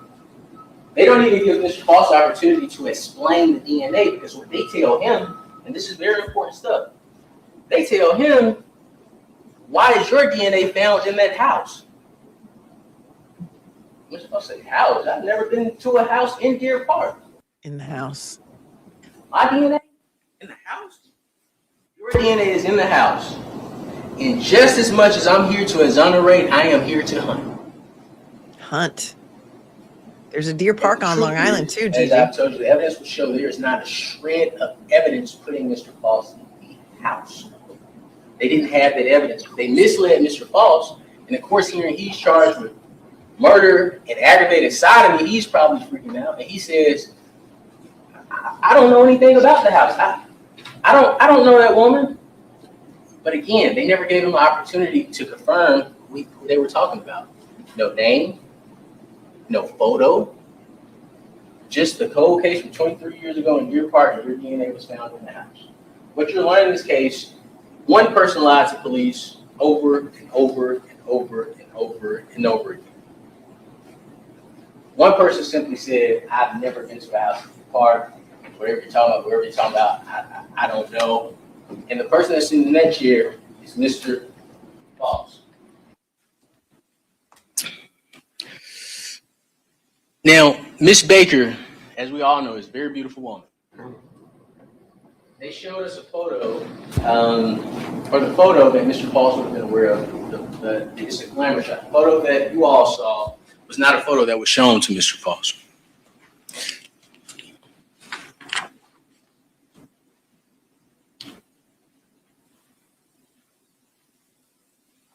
I do predict that the state, they may change this, I predict that the state is going to attempt to play for you an audio version of Mr. Faust's interview. because the video version will show that Mr. Faust was given no information other than that he was charged with murder and aggravated sodomy for a cold case that occurred 23 years ago. On the video, you will see no pictures shown to him, as I mentioned. The state's evidence may get you emotionally riled up, but those are not answers. I want to see the video version. I think this is significant for everybody to know. So in 2001, Mr. Medlin is told, as I told you before, that Ms. Baker was sexually assaulted. They had him in there. I may not say the sexual assault, but he knew. They told him in 2001, and that's when he came back with, I saw her 6 days before she passed away. When he was meeting with Elizabeth Bigham and Jeremy Howell, they told him, hey, we found another person's DNA in her body. And Mr. Medlin's response was telling. Mr. Medlin himself said, sounds like she was with someone else. Oh, he already knew. You know he knew. That's why he killed her. Maybe. This is evidence in the case. In my opinion. In my opinion. Uh-oh. Uh-oh. She's going to get mad. Is she going to spank him? Hold on. Ladies Hold on. I'm going to put this back. I'm going to take it back a bit because now she's going to yell at him again. Uh-oh. I hope she's not going to hold him in contempt. Hold on. Mr. Medlin himself said, sounds like she was with someone else. Your Honor, objection again. This is evidence in the case. Ladies and gentlemen, I'm going to ask you to go into the jury room for one more moment. Please don't discuss the case. But that is evidence. That is evidence. If Melton said, sounds like she was with someone else. Hold on. Sounds like she was with someone. Mr. Medlin's response was telling. Mr. Medlin himself said, sounds like she was with someone else. If that's part of his statement, that is evidence. This is evidence in the case. Ladies and gentlemen, I'm going to ask you to go into the jury room for one more moment. Please don't discuss the case. They got to be getting hungry. They got to be getting hungry. He's like, really? Really? This is evidence. The evidence is going to show, and that is evidence. If Melton said that in a statement, I don't understand what her problem is. Holden, you have an objection? I do, Your Honor. Mr. Yalamanchili and I had talked in anticipation of us getting to this point over the weekend. That since I had made opening statement, I Pull that microphone towards you. Thank you. that I would object since I had made the opening statement, but since Mr. Yalamanchili had made the 412 arguments in the past that he would handle. All right. Thank you. Go ahead, sir. Your Honor, as the court's aware, as the state's aware, if Mr. Cruz wasn't aware before we started all the pretrial motions in this case, he ought to be aware now. Making reference, whether it's a statement made by some other witness, whether it's elicited direct examination, cross-examination, or any other method to a relationship between Ms. Baker and anyone else that was not noticed by the defense as a 412 act is prohibited by 24-4-412.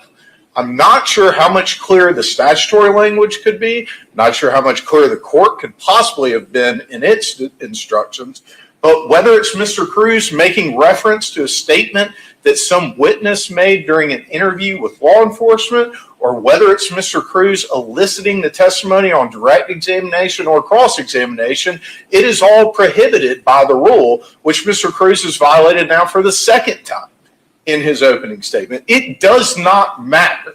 It does not matter one bit whether or not Chris Melton said that in an interview to law enforcement for the analysis of whether or not it is admissible and the methods that must be adhered to if the defense intends to admit it in any way, shape, or form, Judge. And so this is the second time before we've called the first witness to the witness stand that Mr. Cruz has violated 412 in what seems at this point to be an intentional pattern to try to work his way around the laws and rules of the state of Georgia as it relates to admissible evidence in cases involving allegations of rape and aggravated sodomy, Your Honor.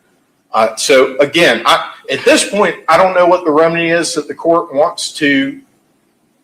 He knows his case is shite. He knows his case is shite. He doth protest too much. And he's the actual DA. So why is he getting up and making the objections when the other guy is giving the opening? That's already improper. And if Chris Melton is going to be on the stand, it's going to come out because he's going to be crossed on it. Am I right? Wow, he doth enact, but obviously telling Mr. Cruz not to do it isn't effective because he's not listening and he's not following the court's orders. He's a child. He's not listening. Cruz. Any response? Yeah. I'm actually blown away and in shock that the state is taking this statement to be a 412 argument. Our theory of this case is that Chris Melton committed this crime.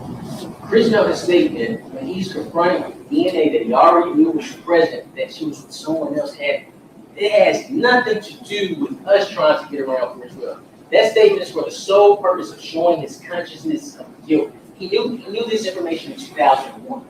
He told the exact same information in 2024. And his response isn't, oh, my girlfriend, I can't believe this happened, you guys better find her. His response is just simply to say, oh, well, let's leave her. I mean, she was with somebody else. There's no evidence that I intend to present that Chris Melton knows about Ms. Baker's sexual history. There's nothing I can intimate that Ms. Baker knows, that Mr. Melton knows about Ms. Baker's sexual history. The purpose of that statement has nothing to do with her character, her 24/12, her sexual character. The purpose of that statement is to show Chris Melton's response. When he's presented with some evidence, he gives a response that's inconsistent with the person that is innocent. So this isn't a 412. I understand the state may not like what I present, but that does not mean I have to preview every single statement I have to them so they can prepare their case. This is open statement, Sean. I respect the court. I do anything for this court. I told the court that multiple times. This is not a 412 argument. This is Chris Melton, who knows nothing about Ms. Baker's sexual history, being confronted with a piece of evidence and making a statement that shows consciousness of guilt in our court. This has nothing to do with sex. All right, thank you.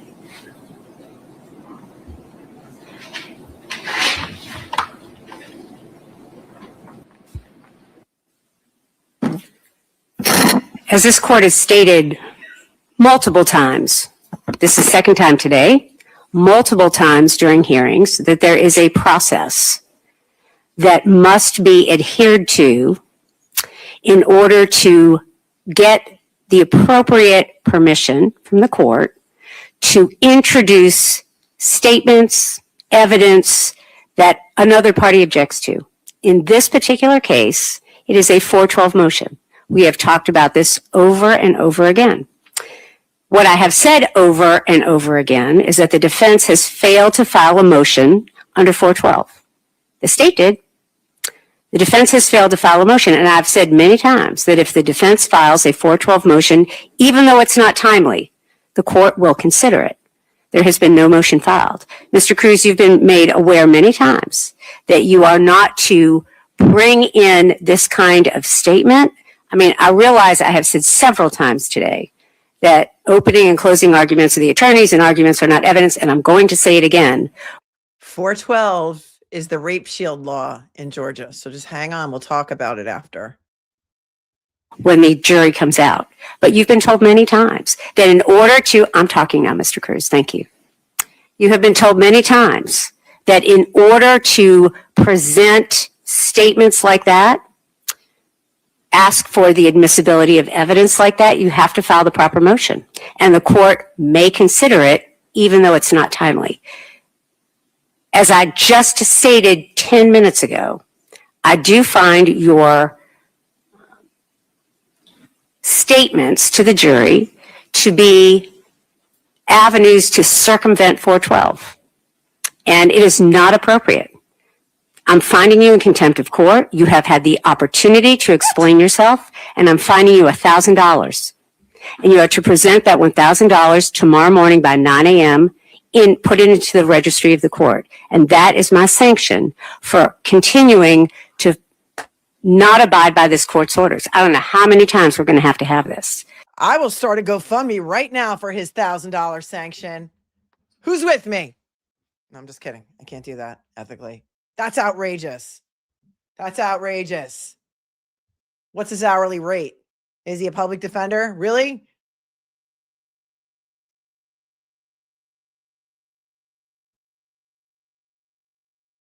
Living Story World says, where's the Venmo? I'll send it to him.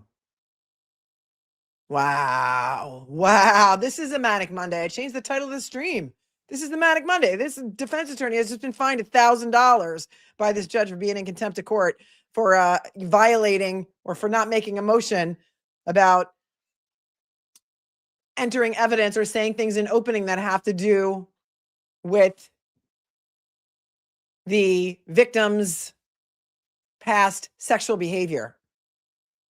That is what 412B is. That is the rape shield law in Georgia. And subsection B outlines the specific narrow exceptions where evidence of a victim's past sexual behavior may be admitted.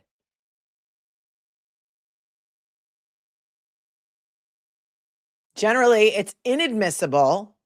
A victim's past sexual behavior is inadmissible in sexual offense cases. However, it can be admitted under limited circumstances if it consists of specific instances of conduct, not reputation or opinion, and meets one of the following criteria. Alternate source of physical evidence, offered to prove someone other than the defendant was the source of physical evidence, like semen or injury. Well, we know that. He didn't make his motion, though. Consent with the accused. He talked about consent earlier, right? Not really consent, just that the DNA could have gotten there a different way. But if it's presented by the prosecutor, then that could be an exception. And the judge said that the prosecutor made the 412B motion. And there's another exception that if excluding it would violate the defendant's constitutional rights, that can be an exception. Should he have made the motion? Probably. Is what he did deserve being held in contempt and fined $1,000? I don't think so. Right? Where's Doug Weinstein? He's not happy. But it really can't happen again. $1,000 tomorrow morning by 9 o'clock. You may bring the jury up. Thank you. Oh, look at his face. Wait, freeze game on point. Look at his face. Hold on. Thank you. He's a fierce advocate for his client, right? He's a fierce advocate for his client. Should he have made the motion? Probably. Should he have waited to say this stuff until the middle of trial? Right? After he had a time to make the motion, if he didn't have time to make the motion? Was he just being a fierce advocate and maybe it kind of slipped out? Maybe. He probably should have made the motion. It's good she didn't throw him in jail or direct a mistrial because, you know, we're already here and all. Really, in the grand scheme of things, $1,000 isn't that big of a deal. But there's other motions that she hadn't ruled on yet. And he asked at the beginning before openings this morning, he said, there's still motions outstanding. When can we hear them? Can we get a date certain to hear them? And she was like, yeah, no, we'll hear them when I have time. The jury's here. We're not sending them home. We're not going to do it now. So that's where we are. Young Denzel, somebody called him, right? Young Denzel. I don't know if it's pending. I think if it was pending, she would know that it was pending, or that would be his argument. Here we go. Yeah, apparently the defense had asked her to recuse herself because of bias, but another judge said no. That's interesting that another judge heard that motion to recuse and that she didn't hear it herself, because sometimes in some states, like Massachusetts, that is the judge who hears the motion is the judge you are asking to recuse herself. Right. Why does the 412 come in with regards to a statement made by Melton? Well, because Melton said, I guess maybe she was with someone else, which goes to the victim's prior sexual history or sexual behavior.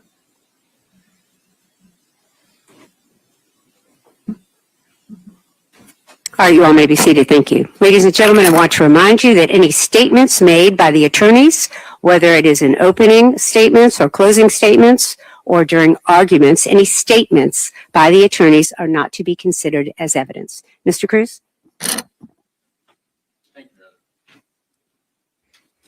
At least there's no At the end of this case, he's like, when you go back home, and you're sitting around the dinner table, don't go there and now. someone says to you, Don't go there now. Wait until why did you find Mr. Faust not guilty? You're going to say, well, I was fed a wealth of information. All this information came and it boiled down to one thing. The state couldn't prove that Edrick Faust was the person that killed Tara Baker. The state could not prove or present evidence that Mr. Faust was in Miss Baker's home. All of the hair found on and around Miss Baker's body was Caucasian hair. Mr. Faust is an African-American man. And that's why we voted not guilty. The prosecution in a murder case is required to prove their case beyond and to the exclusion of every reasonable doubt. Not a forced doubt or a speculative doubt, but a reasonable doubt. They have to present a case from you from A to Z. If A is Mr. Faust's DNA and Z is law enforcement's investigation, they never answer the question at G, at H, at I, at J, K. They don't answer the questions about Chris Melvin. They don't answer the questions about hair, even the hair found in her hand. If he did it, why would she have somebody else's hair in her hand? Why would she have non-African-American hair in her hand? If Mr. Faust did it, how did he get in and out of the house unseen?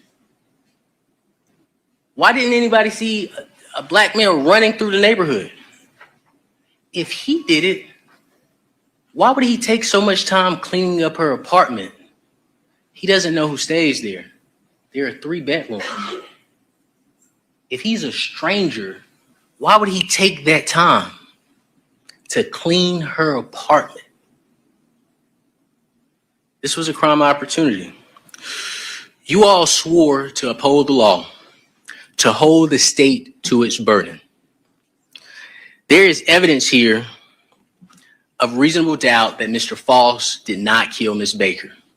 And it is not just sprinkled through this case. Reasonable doubt lives in this case. When you all have heard the evidence in this case, we're going to ask you to render a verdict of not guilty. In this nightmare for Mr. Faust, I am asking you individually and as a body to find Mr. Faust not guilty. Thank you. All right. Thank you, counsel, for both parties. Ladies and gentlemen, we started a bit late today. It is certainly late. I am going to give you a lunch break, even though it is certainly late. I'm going to ask that you return here at 4 o'clock. We're going to try to get into a little bit of the case. I promised Dr. Waller that we would be gone by 5. I've kind of promised all of you that 5 o'clock is kind of our limit. There may be days where we go a little bit longer. There may be days our where we go limit short. too. But I did promise Dr. Waller 5 o'clock today because I know he has an emergency at his house. So we're going to do that. But we're going to get into a little bit of the case at 4 o'clock. When you leave here today, please don't discuss the case, of course, with anyone. Do any independent research.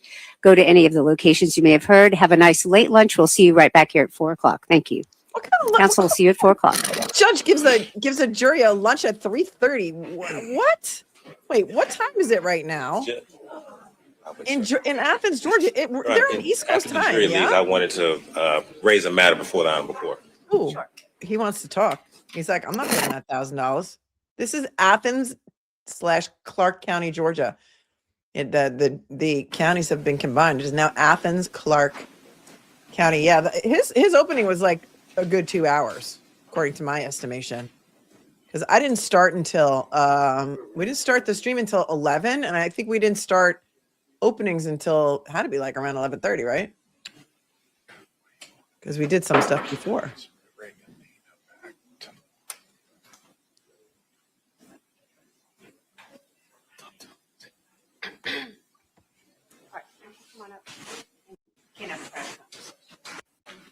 How is she going to hear it on the record? Why would they black out? Why? Maybe the camera person is like, I gotta go. We'll eat just go lunch. on the record then. All right.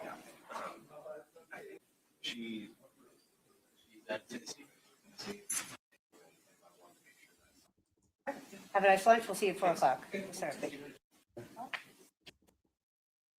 Oh, they're actually going to be actually at sidebar.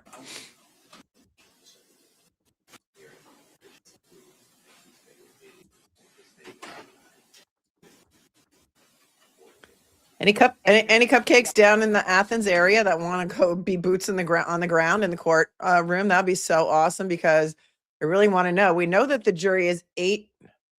Hold on, I got to go back to my notes. 8. I think it was 8 women and 4 men, or the other way around. Hold, please, and I will tell you. But we don't know the racial makeup of the jury, and I'm very curious about that. And we know that the jury's 8 men and 4 women. I don't know. It's going to be interesting.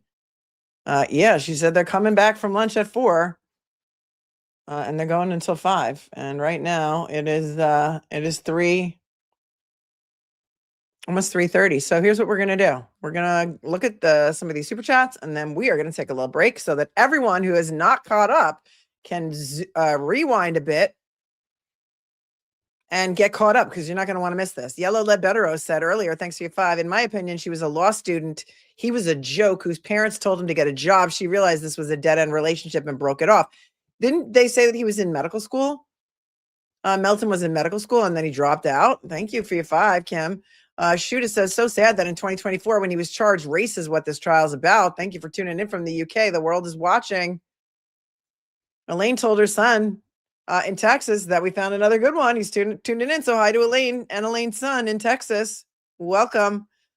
OMFGY says that thanks for covering this nightmare. You're a true gem for injustice everywhere. I love you with all my heart. I didn't know what this was going to be like. I thought this was just going to be interesting because the case is so old that I wanted to see what evidence they had from a case that was, they didn't arrest somebody for 23 years. And I feel terrible for the family if this is all they have. Thank you so much for your 5. And Carrie says, always amazing coverage with Miss Melanie Little, sending hearts. Love to you too. Thanks for your 10. Virtual juror actually had jury duty today. And there were too many jurors there, so she gets to go back tomorrow. I've been here for 6 months. And it's always important to do jury duty if you can. Jurors be thinking, can we find Chris guilty? Says Maggie Beth. Thank you for tuning in from across the pond. But no, they can't. And the defense really needs to focus on not who did it, but that there's no evidence to show that Edrick did do it.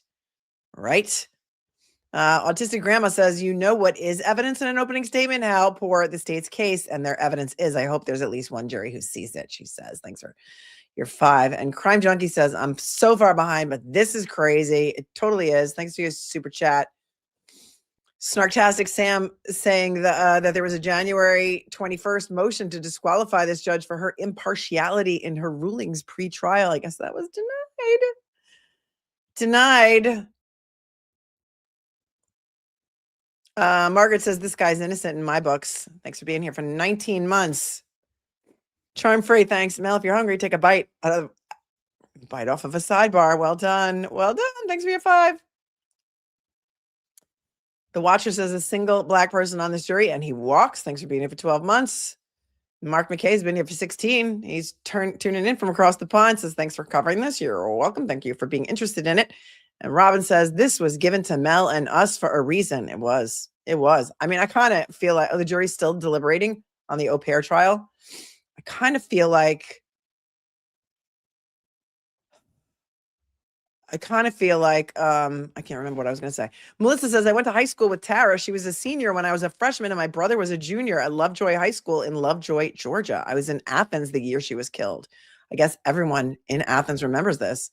Tara Baker was a first-year law student at the University of Georgia when she was very tragically murdered, brutally, apparently, all the way back in 2021, one day before her 24th birthday. Moment.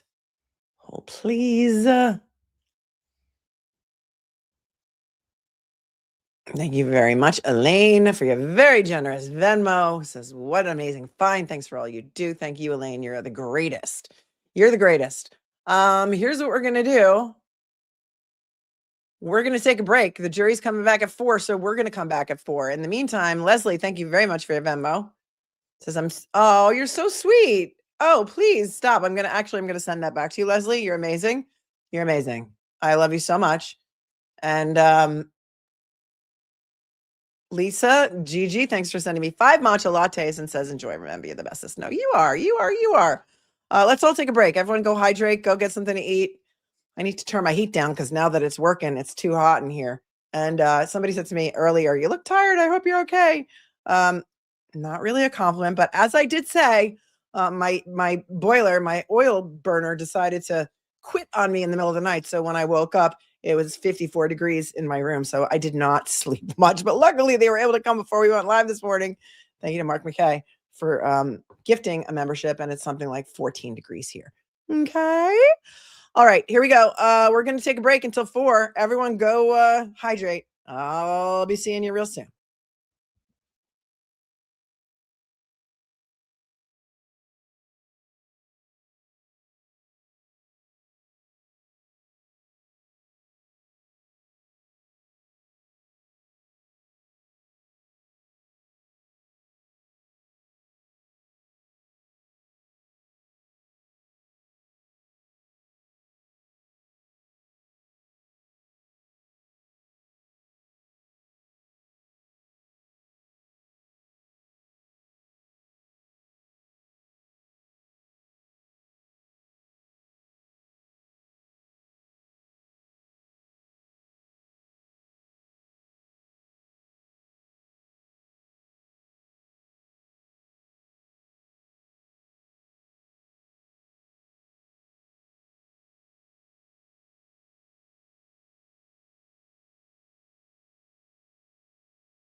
We're back.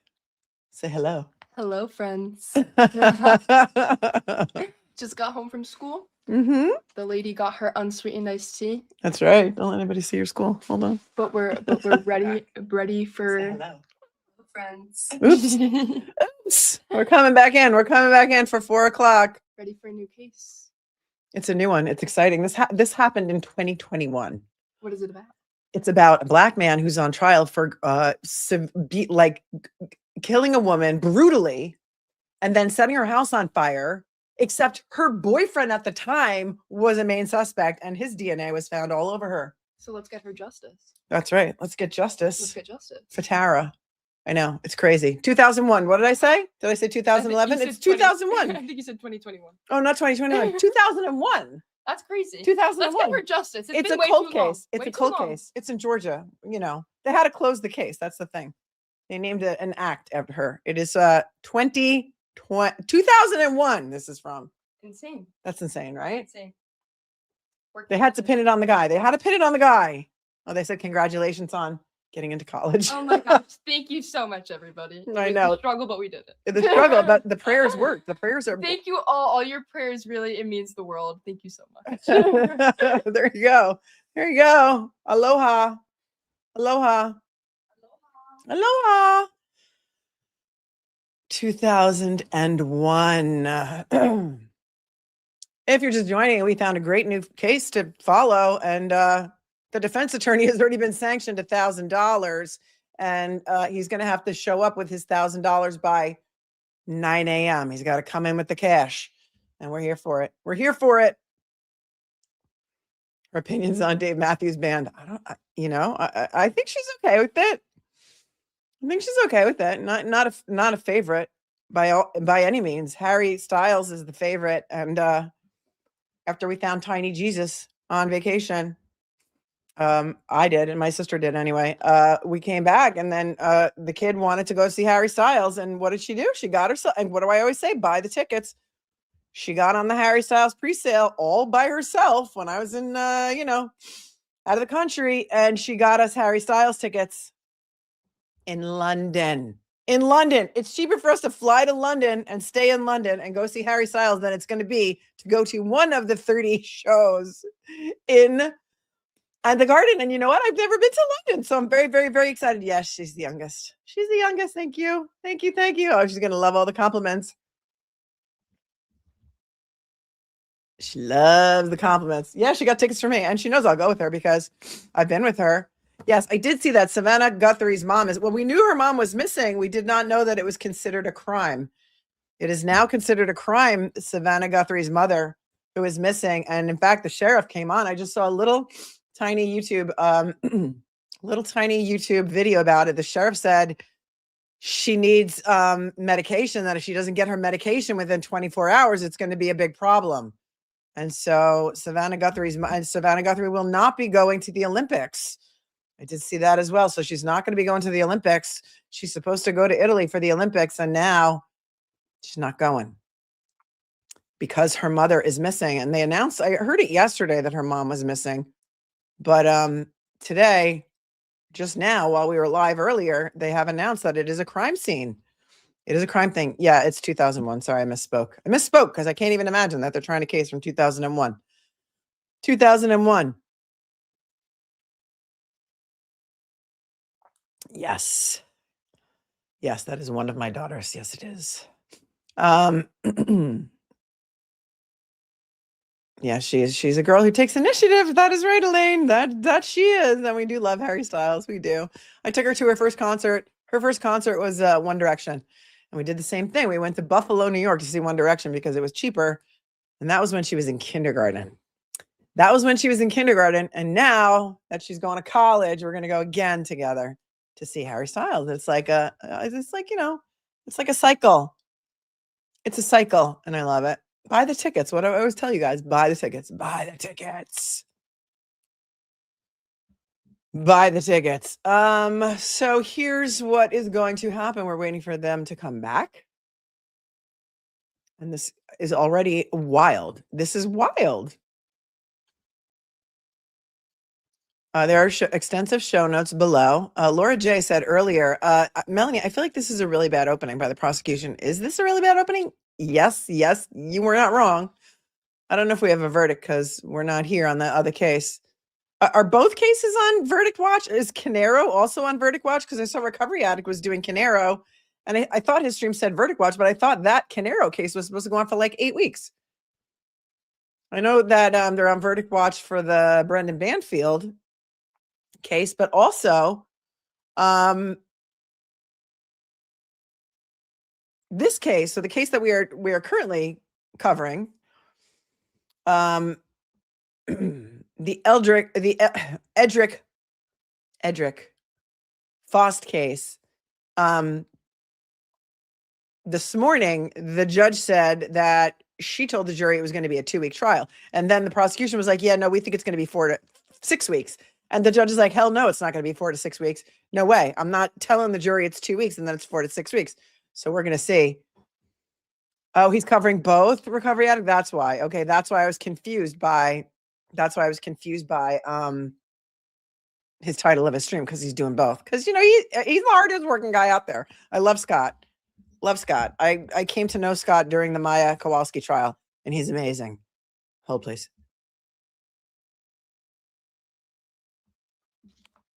I think, there's a lot of evidence for them to go through on Banfield, right? There's a lot of evidence. Lucy said this earlier. So far, all I've gleaned is the clock stopped at 9:32. Tara like grits. Chris is definitely, totally, completely not guilty. For sure. Snarktastic Sam said, if, and that's a big if, gravity was a thing to cause the swab to be positive, she showered daily and washed her hair. You can't tell me residual gravity would not have washed that away in a week. Right. Well, that's why, that's why, no, I wanted to say Sam. That's why Chris changed his story and said, oh, yeah, we did have a booty call. 23 years later, said we did have a booty call the night before, but I left at midnight.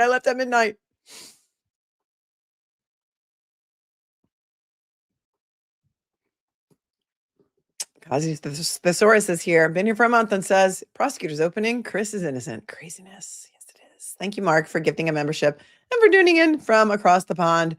And Gigi says, I will send it to him. I thought he was giving him a detention slip and send him to the office. Thanks, Gigi, for your 5.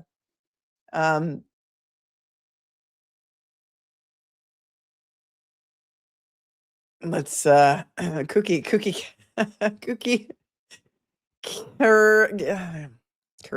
Karelian. I was thinking of you, Melanie, and buy the tickets as I bought my trip from Finland to Germany to see the Backstreet Boys. See, you never know. You never know what's going to happen. Like Bob Weir's gone. We will never see Dead and Company in its iteration, in its original iteration ever again. You never know what's going to happen. So just buy the tickets. I always say that. Buy the tickets. Chris Melton is the Colin Albert of this trial, says Intolerant. Aaron Spencer has been delayed, yes. Without date, I believe. Without date, because there's a new judge that's been assigned. Kimberly says, when you are graped, you're not to shower until after the kid is done. Well, she was dead, so she wasn't showering afterwards. So there's that.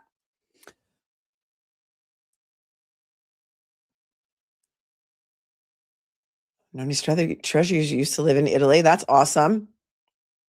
Yeah, I think we're gonna keep going with this trial. Hopefully, I mean, how long could it be? I think we should. You guys want to do it? Let's do it. I think we should do it. What do you say? You in? You guys in?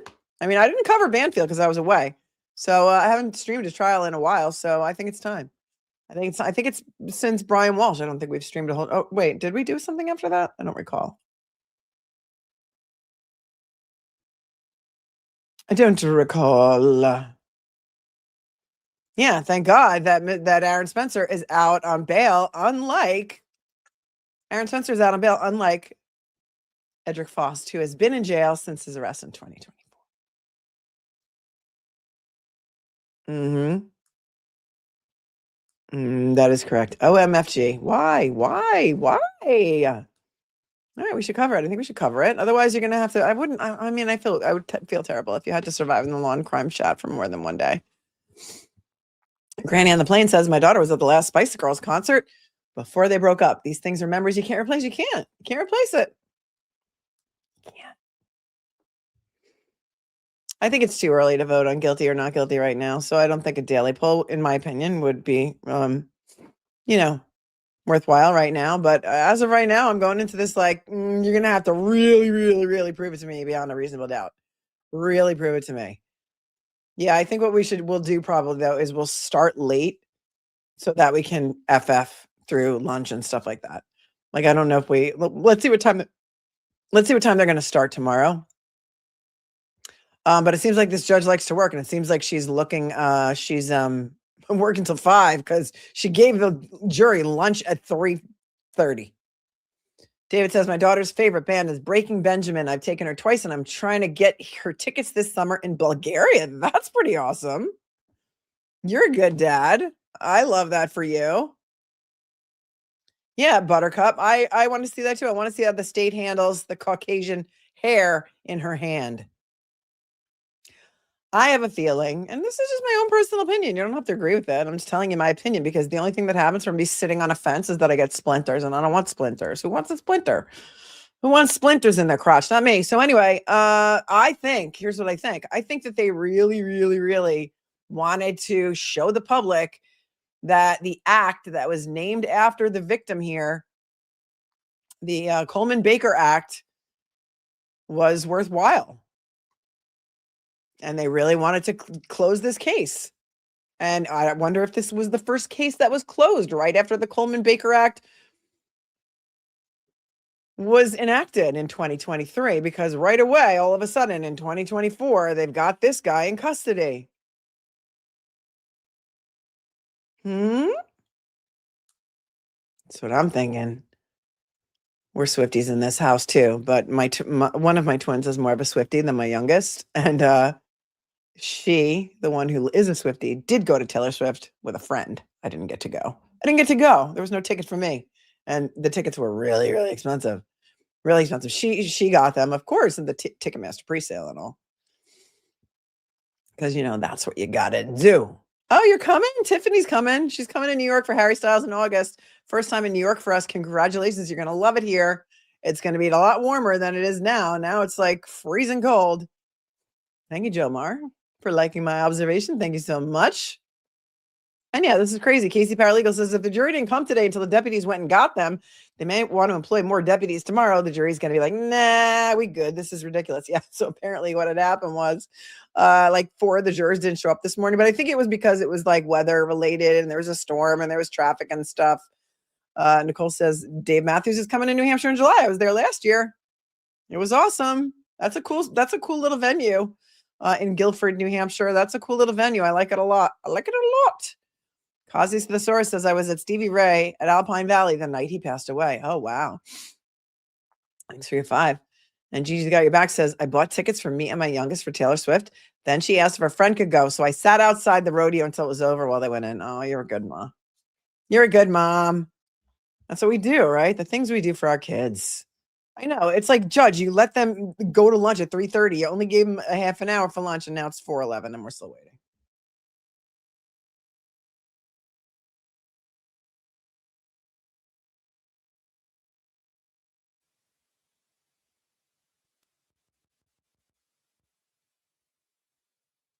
Oh, are we a little bit behind? Hold on. I don't know why we are, but I think we are. Fighting, actually. Look at that. We're like 4 minutes behind. Okay, here we go.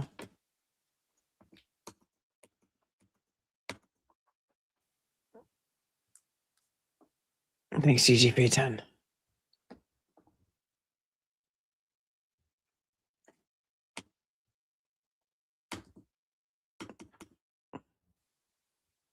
It looks like it's okay. Right, here she is. Here's our judge, Lisa Lott, LOTT.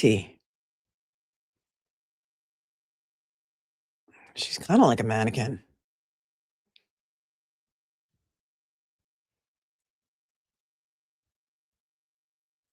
Why is there no sound?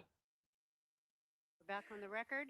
State of Georgia versus Edrick Faust, SU 24CR0547. Is the state ready to proceed? Is the defense ready? Yes, ma'am. All right, thank you. State may call its first witness. Freeman. Could you get David Freeman, please? They did voir dire of a couple witnesses this morning. I didn't have a chance to watch it, so I'm not sure who they were. So I can't advise you on that. You can have a seat. Before the court shall be the truth, the whole truth, and nothing but the truth, so help you God. Okay, you can have a seat.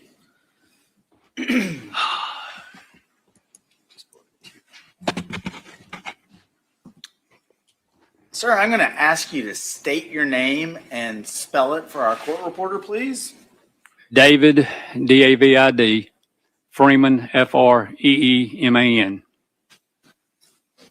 Sir, I'm going to ask you, back in 2001, how were you employed? I was a firefighter at Athens-Clarke County. Okay. Can you tell the jury, please, just a little bit about your firefighting career with the Athens-Clarke County Fire Department? I was generally assigned firefighting or driving the truck. I did both. When I say firefighting, I mean actually pulling the hose off and, fighting fire. Okay. How long did you do that, sir? 26 years. Was there a primary station that you worked out of in those 26 years? I worked in all of them at one time or another. I worked at all. We had 6, then we had 7, then we had, I think they got 8 now, but I worked at all of them at one time or another. Do you recall where you were working in January of 2001? Which station? Station 5. Which one is that? Whit Davis at Whit Davis Road. Mr. Freeman, do you recall being dispatched with other Athens-Clarke County police or Athens-Clarke County firefighters to a call at 160 Fawn Drive? Yes, sir, I do. Is that address in Athens-Clarke County? Yes, sir, it is. Do you recall approximately what time of day that call came out?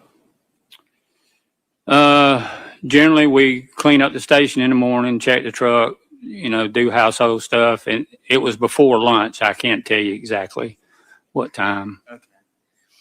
Mr. Freeman, if you could please describe what you observed as you approached 160 Fawn Drive. The call came in, I believe, as a structure fire. Me and another firefighter were on the back of the truck, which means we actually have the nozzle. We pull up to the front of the house or front of the apartment, and you could see the left side of the apartment. It had broken through. You could see flames. So as a firefighter, you're taught to go in the front and push the fire outside. So I had the nozzle. We went to the front door. I was putting my mask on, and I reached up and tried the door, and it was locked. And I believe the lieutenant on the truck is who actually kicked the door in. When he kicked the door in, I mean, it was almost like a training fire. You could see smoke had come down. Kick the door in. Does anybody remember what that's from? Kick the door in. There's girls up in that house. Please let me get out. That's an old YouTube meme. The door was locked. The door was locked from the inside, or somebody locked it with a key from the outside because it was padlocked, and the firefighters had to kick the door in. About head high, and we're taught to crawl, but that day the smoke wasn't all the way down, so I could see a glow in the right side of the back of the room, which... I'm going to stop you right there. So just to clarify a little bit, did you go in the front door of the house? Yes, sir, we did. Okay. And as you enter the front door, where in the house are you situated, if that makes sense? When I go in the front door? Yes, sir. Like just kind of generally the best I can remember, because when we Did I say padlocked? It's not. It wasn't padlocked. It was dead bolted. You can see me coughing off camera. I've had this terrible cough since Saturday. Saturday, I couldn't even get out of bed. Oh wait, did he say padlocked? He meant dead bolted. It wasn't padlocked. But remember, this is 23 years ago. Generally, The best I can, the best I can remember, because when we pulled up in the truck, you could see the fire in the left back of the house, and you could see the flames shooting through. So I had in my mind that when we went in, I was going to go to the left. Well, when we kicked the door in, you could see in the right back of the room, you could see red glowing. And what did you do when you saw that red glowing? We actually went to that area, which turned out to be the kitchen, which turned out to be all the eyes on the stove were on. When you say eyes, what exactly do you mean? You know, the old coral type electric stoves. Okay. They were all on and glowing red. Did you notice anything about the knobs to the stove? Did not have knobs on the stove. Where were the knobs? I can't, they were either on the counter. I don't think they were on the stove, but I think they were on the counter. They were taken off. Okay. Did you yourself turn the stove off? I believe I did. Yes, sir. I had to, I mean, I don't know if they were in the right place, but I put the knobs back on there and turned the stove off. And then, well, you go ahead. Okay. What'd you do after you turned the stove off? I want to correct myself. This was 25 years ago. 25 years ago, January 19th, 2001. 25 years ago. Everyone's memory is going to be questioned. And if it's not in the statement, it didn't happen. Lieutenant was over, he was walking across the room back towards what now we know is the bedroom, but he told me, he said, open the back door to let some of the smoke out. So I had on my gloves, so I reached up to open the door and it was locked. So it was pretty warm in there. So I took my glove off and I opened the door. I believe it had a deadbolt and then a regular lock. So I opened the door, and at that point, the lieutenant said, come over here. So I had the nozzle. Okay. You had the nozzle. He said, come over here. Where did you go? I went from the stove kitchen area across what was the living room to what we now know was her bedroom, and that door was closed also. What happened next? We tried to open the door and it was locked.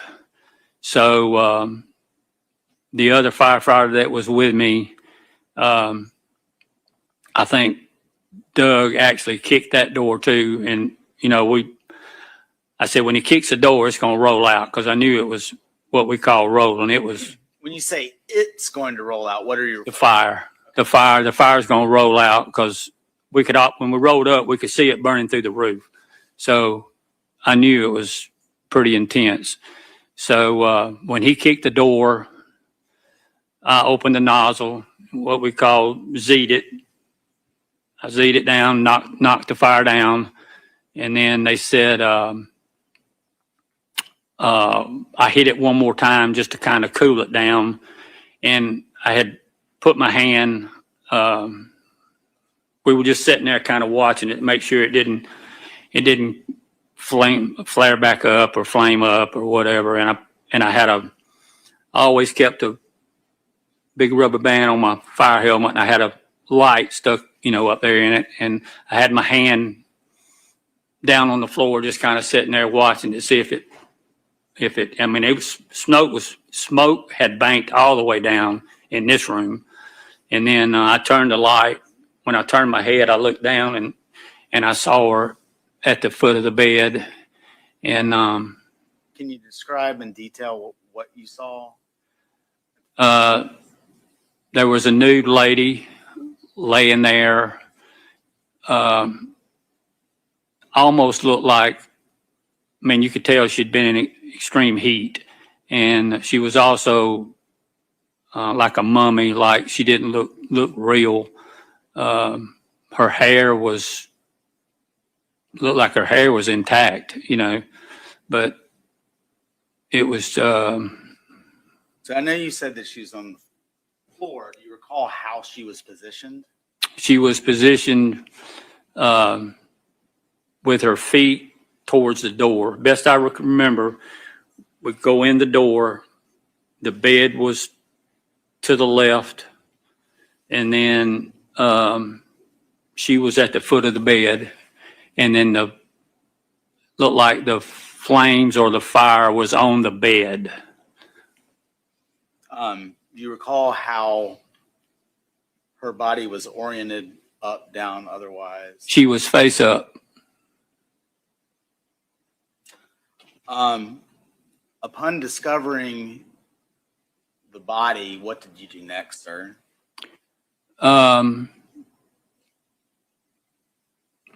Like I said, you know, we were trained just to make sure it doesn't flame back up or anything. And so Steve and I were still in the room, on the floor. And the lieutenant, which was Doug, you know, he was standing at the door behind us. And he said, y'all don't touch anything, you know, just make sure it doesn't flame back up and back out. So that's basically what we did. We got it cooled down, and then we backed out. And after backing out, did you, and when you say Doug, is that Doug Whitehead? Yes, sir. He was the lieutenant on the seat that day. He was their supervisor, you might say. And you mentioned Steve. Is that Steve? Steve, yes, sir. He was a firefighter also. He and I were on the back of the truck. We had a driver of the truck. We had Doug was a supervisor, lieutenant, and then we had two firefighters, Steve Shellnut and myself, were on the back of the truck. And after y'all backed out of the room, did you turn the scene over to the police? Yeah, we called, I guess they called the chief and the assistant chief anyway. The shift commander was already there. So I guess they notified police, and, you know, it just kind of become chaos at that as everybody started showing up, and they wouldn't let us go anywhere. We had to stay there. At any point, did you take notice of a screen to the back window in the house? Yes, sir. When we got it cooled down, and I guess I was in shock. I just went to the back door because I had two small daughters. I went to the back door kind of trying to collect my thoughts and whatever. And there was a window to the left side of the door, and the screen, I can't say if it was laying in the yard or if it was leaned up against the house, but the screen had been tampered with. You could tell where it, like if you take a screwdriver and try to pop it out, you can tell where it had been bent. It had been tampered with. But we saw the photographs on the inside of that window, though, and it was not disturbed at all. Next. Hang on just a moment, Your Honor. Take all the moments. He is credible and kind. I'm not dissing his testimony at all, but. Mr. Freeman, those are all the questions I have for you. And that's it. Cross-examination, Mr. Cruz. Yes, ma'am. May I move the podium, please? Of course.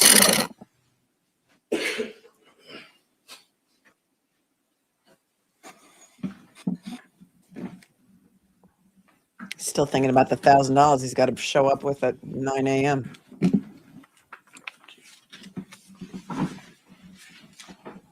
The screen was not on the window, I guess.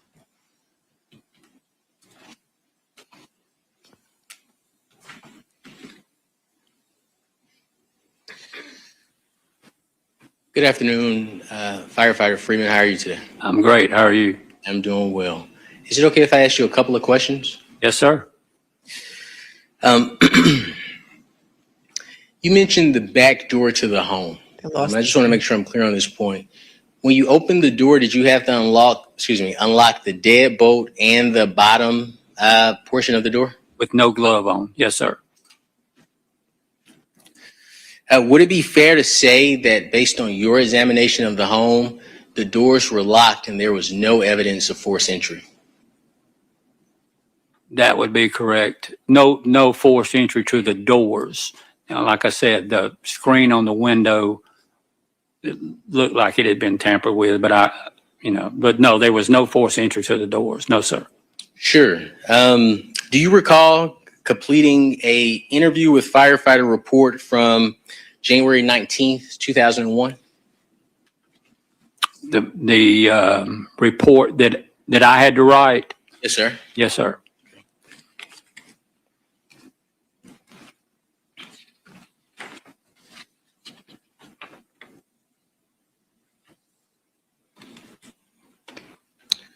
Would you agree, and if you don't know, you can say you don't know and I can show you. Would you agree that you were asked the question 29 in that report, were the doors locked when the first units arrived? Do you remember that question?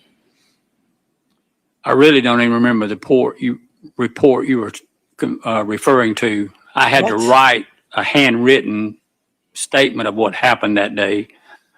Usually the supervisors make out the fire report.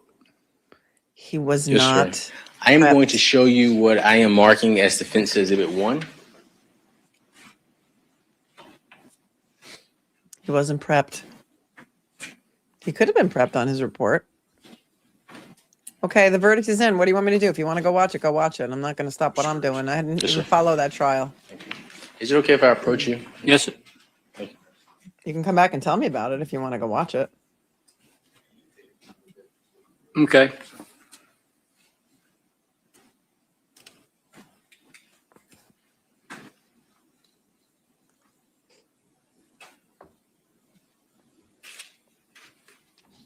Give him a moment to read it. Do we still have time to scooch here? A little bit. Yes, sir. Were the doors locked when the first unit arrived? Yes, they were. Was any force of entry? I put no. Yes, sir. You mentioned the window. I know that it's been 25 years since you responded to this scene. Do you recall what that window looked like at the time that you saw it? It was could have been like a white, seemed like it was a white aluminum frame or vinyl window. It was 2 panes, top and bottom. Like I said, it was to the left of the back door. Would you recognize that window if you saw it again? Oh, show him a picture. Thank you, Irish Wolf Possibly. Mama, for gifting a membership. I would like to show you what's being marked as Defense Exhibit 2 and Defense Exhibit 3.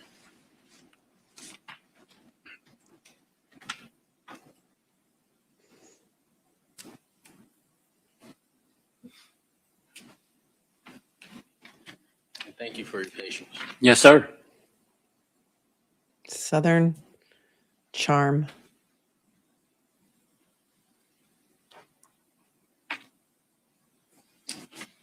And to make sure I have this correct, this window was to the, if I'm facing the back door, it would be to the right. Is that correct? Left. If I'm facing, well, let me. If you're coming in the outside? front door, Okay, it's to the left. Is that right? the window is to the left of the door that's on the right. Excellent. I'm going to show you what's been marked as Defense Exhibit 2 and 3. Your Honor, may I approach? Okay.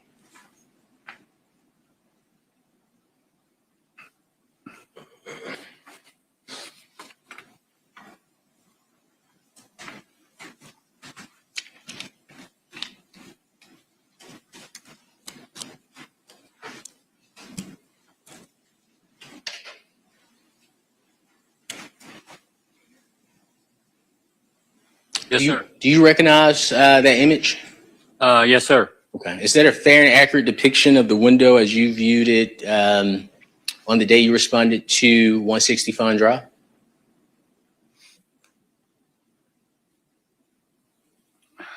Is this the way I found it? Is that what you're asking? I mean, is this? Correct. Well, do you recognize? I can't honestly say. I remember, as you can look at this and tell, it looks like it's been tampered with or whatever, but I can't honestly say that the screen was outside, was not on the window. I mean, over 26 years, I had numerous calls, and I can't 100% say that screen was off. I'm pretty sure it was, but I can't sit here and say, I know it was tampered with because I remember seeing this. Yes, sir. Did you make any notations in the report I provided you? I believe that was Defense Exhibit 1, if I'm not mistaken, about the window screen. No, sir. Would you have any reason to say that those images have been altered in any way? No, sir. I'd like to show you Defense Exhibit 4. May I approach, Your Honor? Can you show them to us too? He's being very gentle with this witness. I like his style. Do you recognize Defense Exhibit 4? Yes, sir. Okay, you recognize Defense Exhibit 4 as the screen at 160 Fine Drive, well, the screen in the window at 160 Fine Drive. Is that correct? Yes, sir. Okay, is that a fair and accurate? Defense Exhibit 2 through 4, are those fair and accurate descriptions of? Yes, that's looking at this is where I got the idea that it had been tampered with. Yes, sir. Your Honor, I would move to admit Defense Exhibit 2 through 4 into evidence. So it wasn't off. It just looked like it was tampered with. May I approach, Your Honor? Which everyone in the chat is saying, I used to do that when I was a teenager and I was smoking out the Yes, window. Or I would sneak out. And that's what had happened.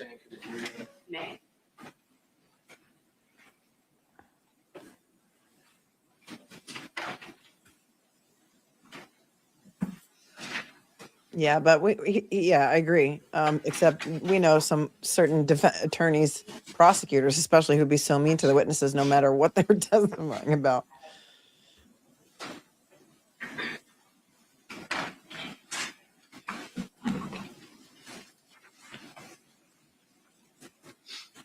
I want to thank you so much for your heroism. Those are my questions. Oh, heroism. Any redirect by the state? May this witness be excused.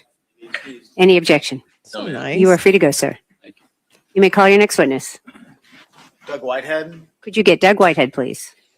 At least these are easy names to spell.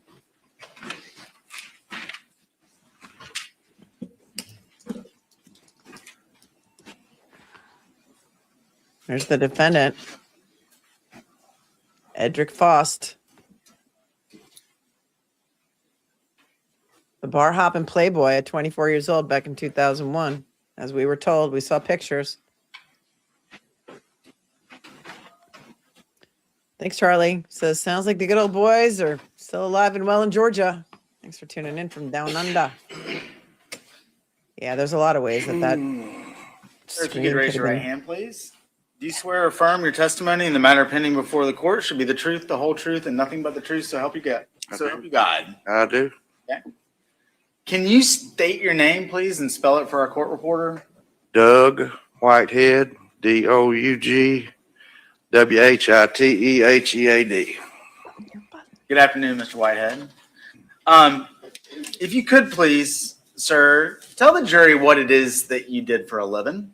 I was a firefighter, sergeant in Athens-Clarke County Fire Department. How long did you work for the Athens-Clarke County? Almost 35 years. What is it that you say you do here?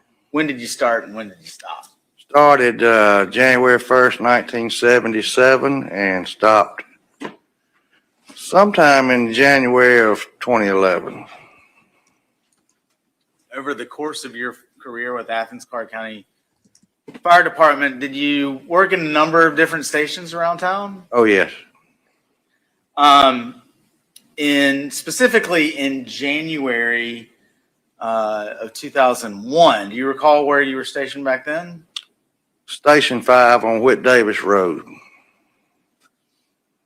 Mr. Whitehead, on January the 19th of 2001, do you remember being dispatched to a house fire at 160 Fawn Drive? Yes, I do. Is that in Athens-Clarke County? It is. Just real quick, to get from Station 5 to Fawn Drive, how would you get there? Well, we turn left out of the fire station, go to the intersection at Lexington Road, turn left believe it's the next road to the right is Cooper Road, and Fawn Drive would be off of that. So when you turn on to Lexington from Whit Davis, are you turning left as Turn towards left town? at the red light towards Athens. Do you remember about what time of day that call came out? We are well aware that the Banfield verdict is in, that it will not be read until 5 p.m. Right now, we are invested in this trial, and so that is where we are staying. And if we have time at 5 p.m. when this trial is over, we will go over and watch it. Thank you so much for playing. I wish that he would button one of those buttons on his shirt. Just button one more. Thank you. 11-ish, I believe. Describe, if you can. An Afghan, like was crocheted. I'm not sure if that's crocheted, knitted, was placed onto that stove that was, all four eyes were open, on high, ignited, carried to the bedroom and thrown on the bed, and remnants of that Afghan were on the stovetop in places where it dripped on the floor around to the bedroom. So I never heard of an electric stove being called eyes. All four eyes on the stove were open. They're the electric burners, the burners. Never heard it called eyes. Primary area of the fire in the bedroom, if that makes sense. The bed. The origin. You need to say where's the origin of the fire?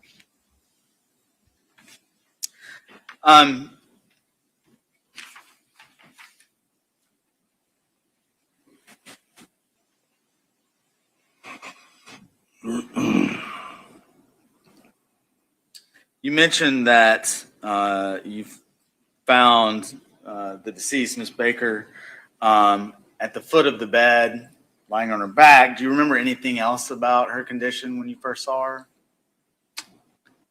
Yes. And some type of electrical cord.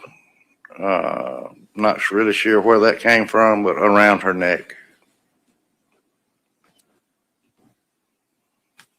Once you and the other firefighters had gotten the fire under control, what did you do at that point? We backed out to preserve evidence. Once we realized there was Miss Baker was in the room, we backed out to try to preserve as much evidence as we could after making sure the fire was extinguished.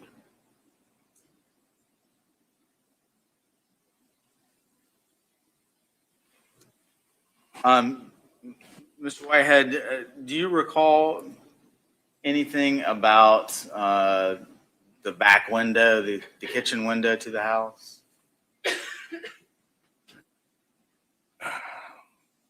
I think that the screen was taken out of the window and propped against the back of the house, but I cannot tell you that for 100%. When you say you think that, is that your best recollection? Yes, yes. Interesting, but there's pictures. Overruled. That's the last question I have. All right. Mr. Whitehead, I don't have any further questions for you, defense man. All right. Mr. Cruz. Yes, ma'am.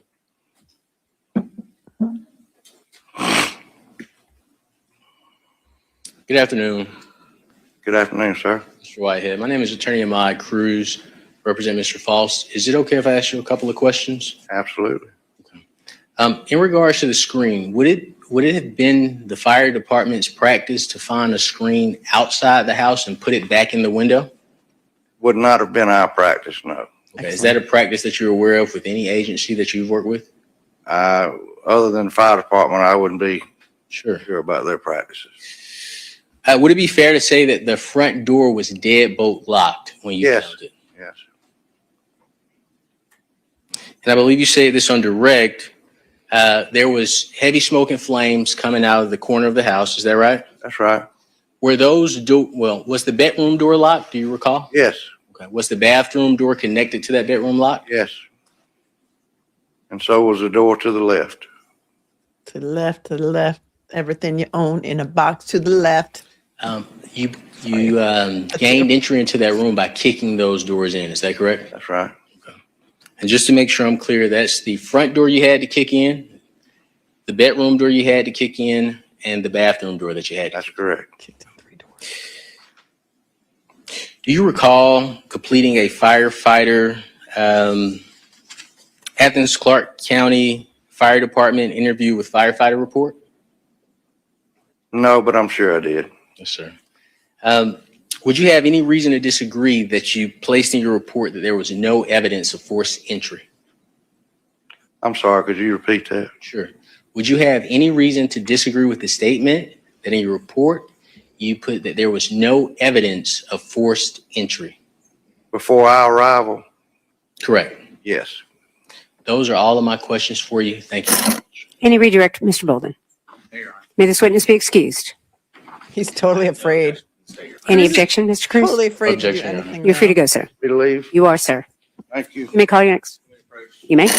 Approach. They're like, yeah, we heard the verdict on Banfield is in. Can we wrap it up, Judge? Because, you know, all the people that are watching on the YouTubes want to go watch something else. We're going to lose our audience, Judge.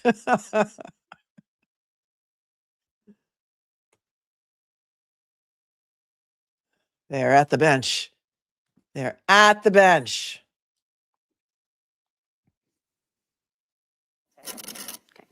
Thank you. All right, ladies and gentlemen, we've just discussed amongst ourselves kind of best timing, and I'm going to let you all go a little bit early today. I know Dr. Waller has to get to a broken pipe, and we've talked about that.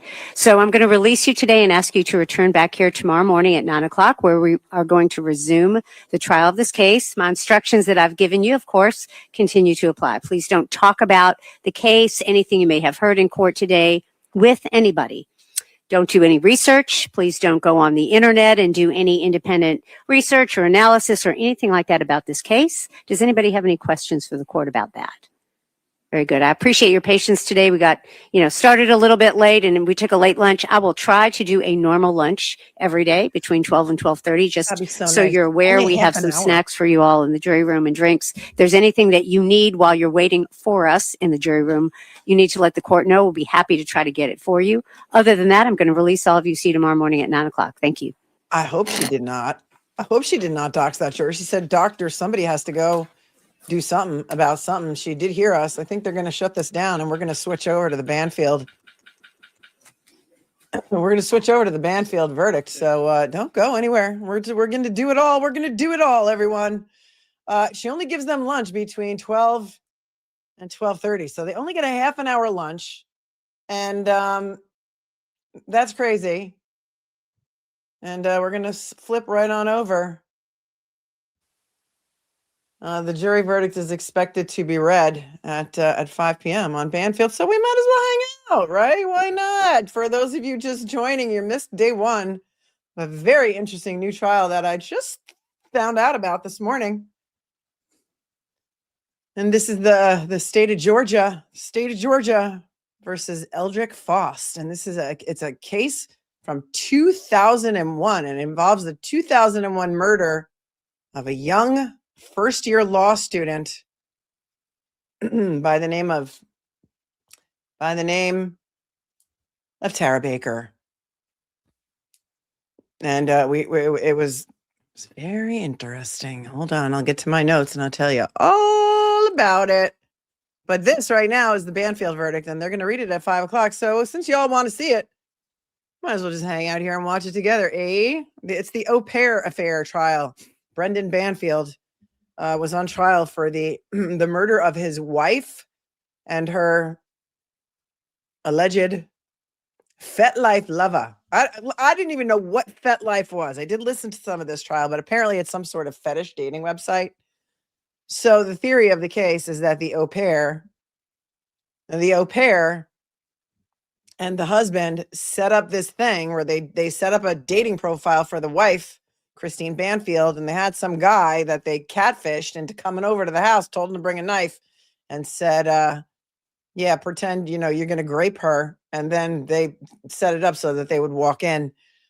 And his story was that the guy, Joseph Ryan, the catfish that's in Virginia, the guy who got catfished, had slit her throat, and that he tried to save her. And then he shot the guy. He's an IRS agent, the defendant, Brendan Banfield. But the woman, the au pair, Juliana, not Margulies, because I always want to say Juliana Margulies, but it's not.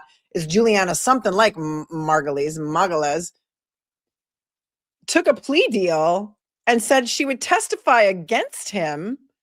And the deal is that if she testified against him, they were going to let her get out of jail and send her back to Brazil, where she came from. I don't know if they're going to agree to that deal. We're going to see when she gets sentenced, because her sentencing was pushed a little bit.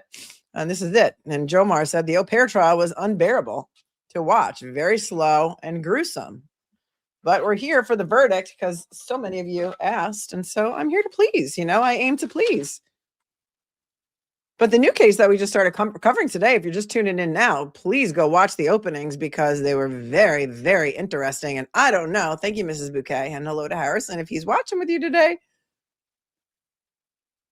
the entire opening of the prosecution in the new trial that we're following, Edrick Faust, the entire opening statement of the ADA in the state of Georgia was in defense of a man by the name of Chris Melton. It was all about how Chris Melton didn't do it. He was the boyfriend at the time of Tara Louise Baker, the law student who was murdered brutally. And then her apartment, her house was set on fire in order to conceal the crime. There's DNA evidence that they discovered in 2023, allegedly linking the defendant to this crime. However, the hair that was found in the victim's hand and all of the hairs that were found on her body were Caucasian hairs, and the defendant is African American. Kelly said Banfield's attorney was terrible. He was no bueno on the stand, said Brooke. What was Juliana, not Margulies, like on the stand? Tell me that. That's what I'm curious about, because I did not watch her testimony. I was in Cancun with my boyfriend, Dave Matthews. So what was her testimony like? Juliana's testimony, like, did you believe her? Or did you think, like, maybe, is it possible that she could have been the one who set the whole thing up because she really wanted to be with him and she was crazy? I don't know. So you tell me. She had attitude, huh? Yeah, and she got a sweetheart deal. Don't you think that they had enough evidence to get them both, that they didn't need her cooperation? I don't know. You tell me. She was very aggressive to the defense, said Emma. What do you think the verdict's going to be? I mean, is there any way that the jury could find that he didn't have anything to do with it, that she just set the whole thing up? They both set it up, says Elaine. Elaine says they set it all up. And it needed both of them to carry this off. So, but why couldn't they have gotten her too with the evidence that they had? Why did they need to make a deal with her? And that's what I didn't understand. So I don't know. It'll be interesting. I mean, I think it's going to be guilty, and I didn't even watch the trial, but based on what you guys are telling me. Charlie said, and I thought the Karen Reed trial was a huge stretch. Thanks, Charlie. Thanks, Mrs. Bouquet, for thanking me. And again, Charlie's from Australia, and she can see it all the way from there. And Felicia said, I don't know. They had enough. Jean Marie says he's guilty. Well, she's been in jail for a while, right? So she was only getting a year. And only charged with manslaughter. I think it was going to be time served and she gets out, right? But I mean, I know the judge doesn't have to abide by that deal, but we'll see. Monolith says, I believe Juliana. She doesn't have the brains to put such a sophisticated plan. If you know what I mean. I don't, because I didn't watch it.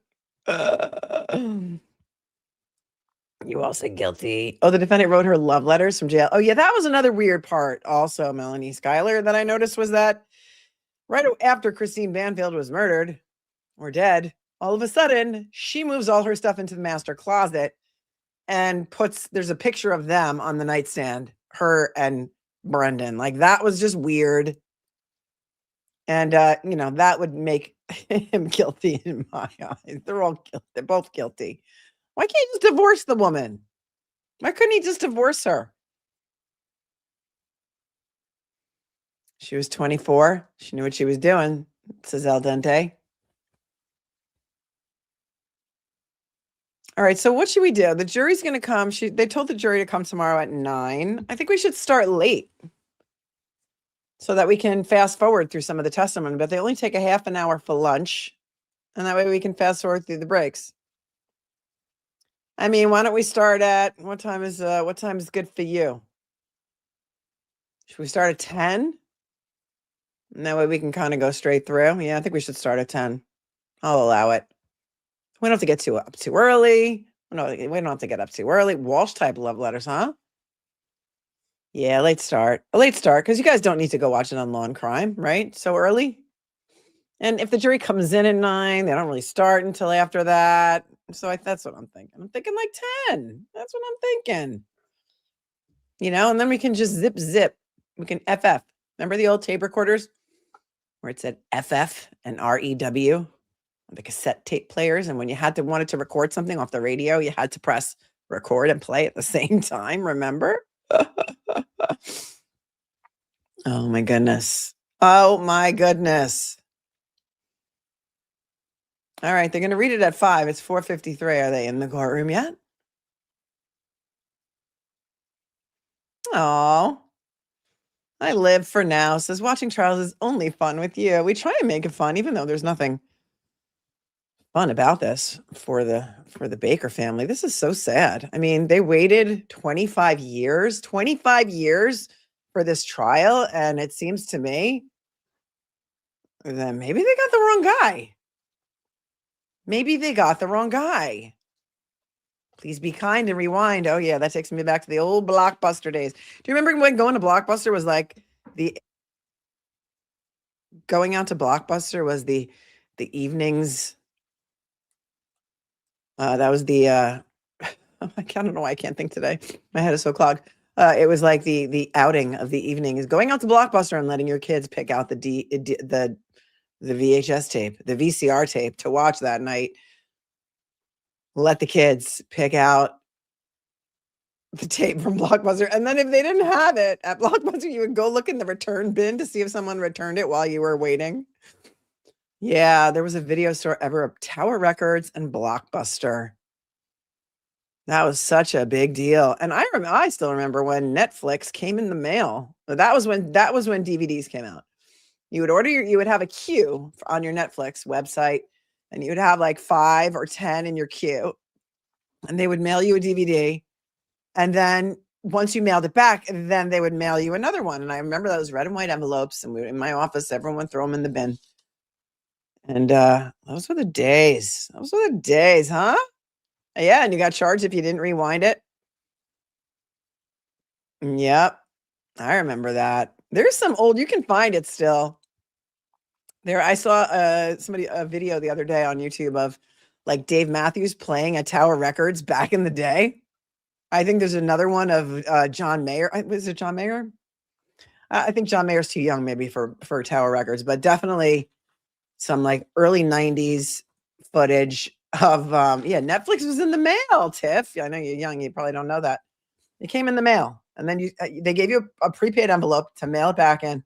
I know you would not get the next one on your queue until they got it back. Yep, video night was Friday nights.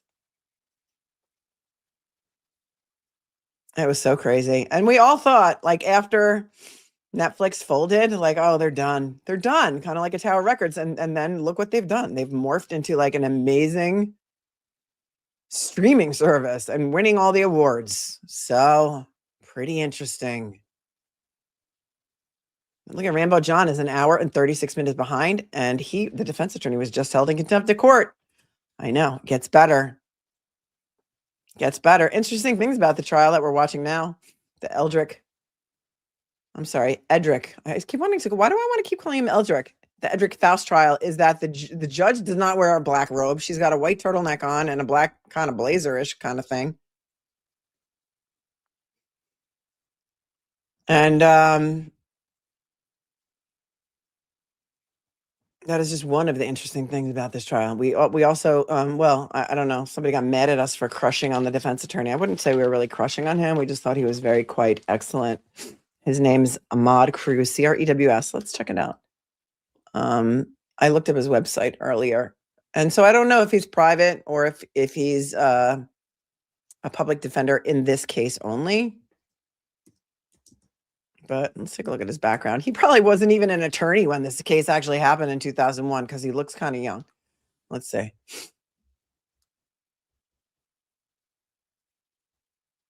When he became an attorney. No, we'll just share this tab instead. There he is. A lawyer who works for and with you. He's from Atlanta. Don't worry, we're going to watch the verdict in a few minutes.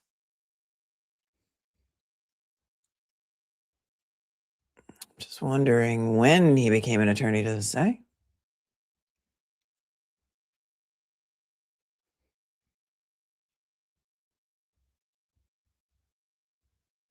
We like it.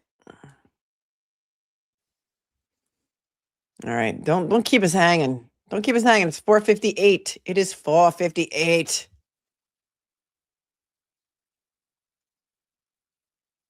I'm tired.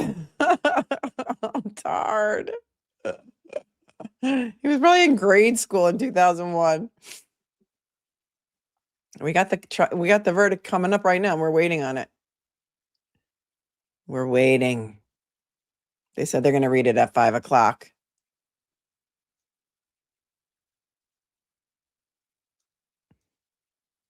It doesn't say in his bio when he graduated from law school or where he graduated from, but so far I like his style, even though he's been held in contempt for violating the judge's prior ruling about the rape shield law in Georgia.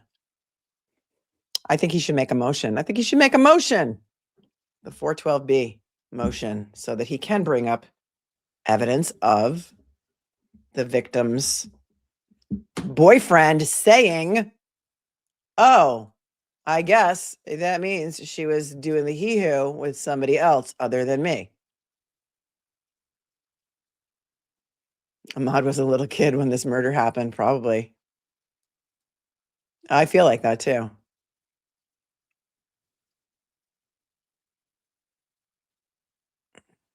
Okay, come on. How long was the Banfield trial? Like 2 weeks?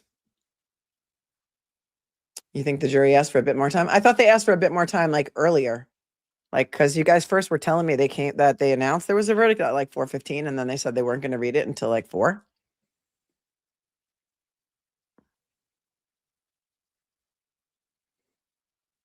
That's what I think. I hope that wasn't the juror's name. That can't be the juror's name that she said out loud, can it? I don't think so. I don't think so. Melissa says, oh, it's just opening statements, and I'm already pissed off. They have this case completely backwards, and there's more evidence against her boyfriend, Chris, than there is against Faust. Right? Oh, you think it was 3 weeks? And it was a snooze fest, huh, Jomar? This one's going to be a little bit more interesting. The entire opening for the prosecution in the Faust case was in defense of the boyfriend and why he didn't do it. She did say a name a couple of times, Dr. something, but I thought it was a witness too. Yeah. You swear firm to accurately take a transcribed proceedings in this case to the best of your ability under penalty of law. Thank you. All right. I understand. You can be seated. Thank you. I understand we have a verdict. Are we ready for the jury? Yes, ma'am. All right. Ladies and gentlemen, just a reminder that I cannot tolerate any outbursts in the courtroom at the time of the verdict reading, please. Thank you.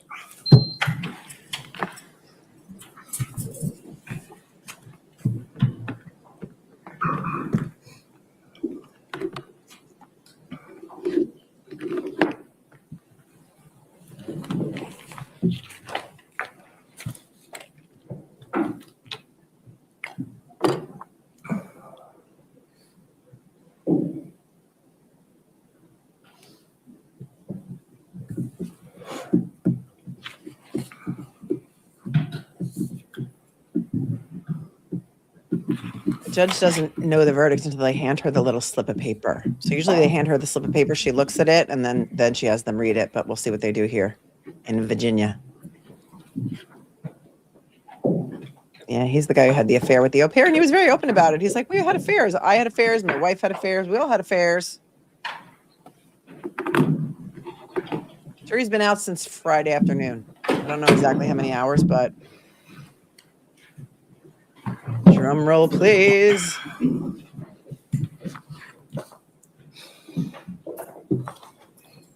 Justice for Christine Banfield and Joseph Ryan. So they should judge. I think the judge is looking at it. And juror number 9, you were the foreperson in this case, is that correct? Yes, Your Honor. All right, and are these the verdicts of the jury? Yes, it is. And are they unanimous? Yes, it is.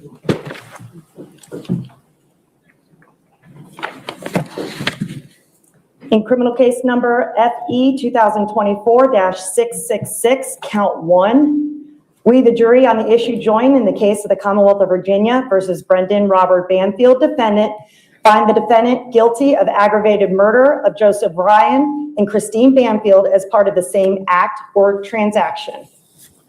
Guilty. Case number FE 2024-666, count 4. We, the jury on the issue, joined in the case of the Commonwealth of Virginia versus Brendan Robert Banfield, defendant, find the defendant guilty of aggravated murder of Joseph Ryan within the same 3-year period during which he did also kill and murder Christine Banfield. In case number FE 2024-666, count 5, we, the jury on the issue, joined in the case of the Commonwealth of Virginia versus Brendan Robert Banfield, defendant, find the defendant guilty of using a firearm in the commission of a felony. In case number FE 2024-873, count 1, we, the jury on the issue, joined in the case of the Commonwealth of Virginia versus Brendan Robert Banfield, defendant, find the defendant guilty of child endangerment. All right, would either side like the jury polled? Yes, Your Honor. All right. Members of the jury, if this is your verdict, please answer yes. If this is not your verdict, please answer no. Juror number 2. Juror number 5. Yes. Juror number 9. Yes. Juror number 10. Yes. Juror number 12. Yes. Juror number 19. Yes. Juror number 22. Yes. Juror number 25. Yes. Juror number 28. Yes. Juror number 32. Yes. Juror number 34. Yes. Juror number 37. Yes. Thank you. The court does find that the jury verdict is unanimous at this time. Ladies and gentlemen, this completes your service in this case, and I know I speak for everybody that we thank you in this difficult case for all the time and attention you've taken to it. I do need to go back to the jury room for one more time, and I'll be back there in a few minutes just to talk to you before you leave, okay? All right, so you're excused to the jury room. Thank you. All together now. Na, na, na, na. Na, na, na, na. Hey, goodbye. Na, na, na, na. All right, we're going to be covering the new trial. Somebody said, have I been crying? Yeah, I'm crying because Brendan Banfield was found guilty. No, I'm exhausted. I'm tired. Thank you very much to Mama She who says, I'm so glad you're going to follow the Georgia case. Thank you, Mel. We're following it. If you just tuned in late, go back and watch the opening so we can discuss them more tomorrow. I'm exhausted. I got to go to bed. Thank you so much for Karen who says, happy St. Bridget's Day from Ireland. Our newest bank holiday since 2023, post what happened in 21 and 22, celebrating the start of spring and pagan goddess. Oh, I'll allow it. Thank you, Karen, from tuning in. Sláinte, my friends. Thank you to the moderators for keeping it classy today. And thank you to each and every one of you who chooses to spend so many of your days with me. We're going to be back tomorrow. We're going to get a little bit of a later start so that we can fast forward through the lunches through the judge's half an hour break tomorrow. For lunch, because she says she's only giving them a break from 12:30 until 1 o'clock, I think she said, right? Thank you, Maz. I couldn't do this without you. Everyone, please smash the like button. Hype the video if you're on replay. I don't know what that means, but it sounds good. Share the stream with everyone because everyone should know about this case because I feel like this guy's kind of being railroaded so far. Stay cool, stay kind, stay classy. Tip your servers. I'll be here all week. Good night, you guys. Peace.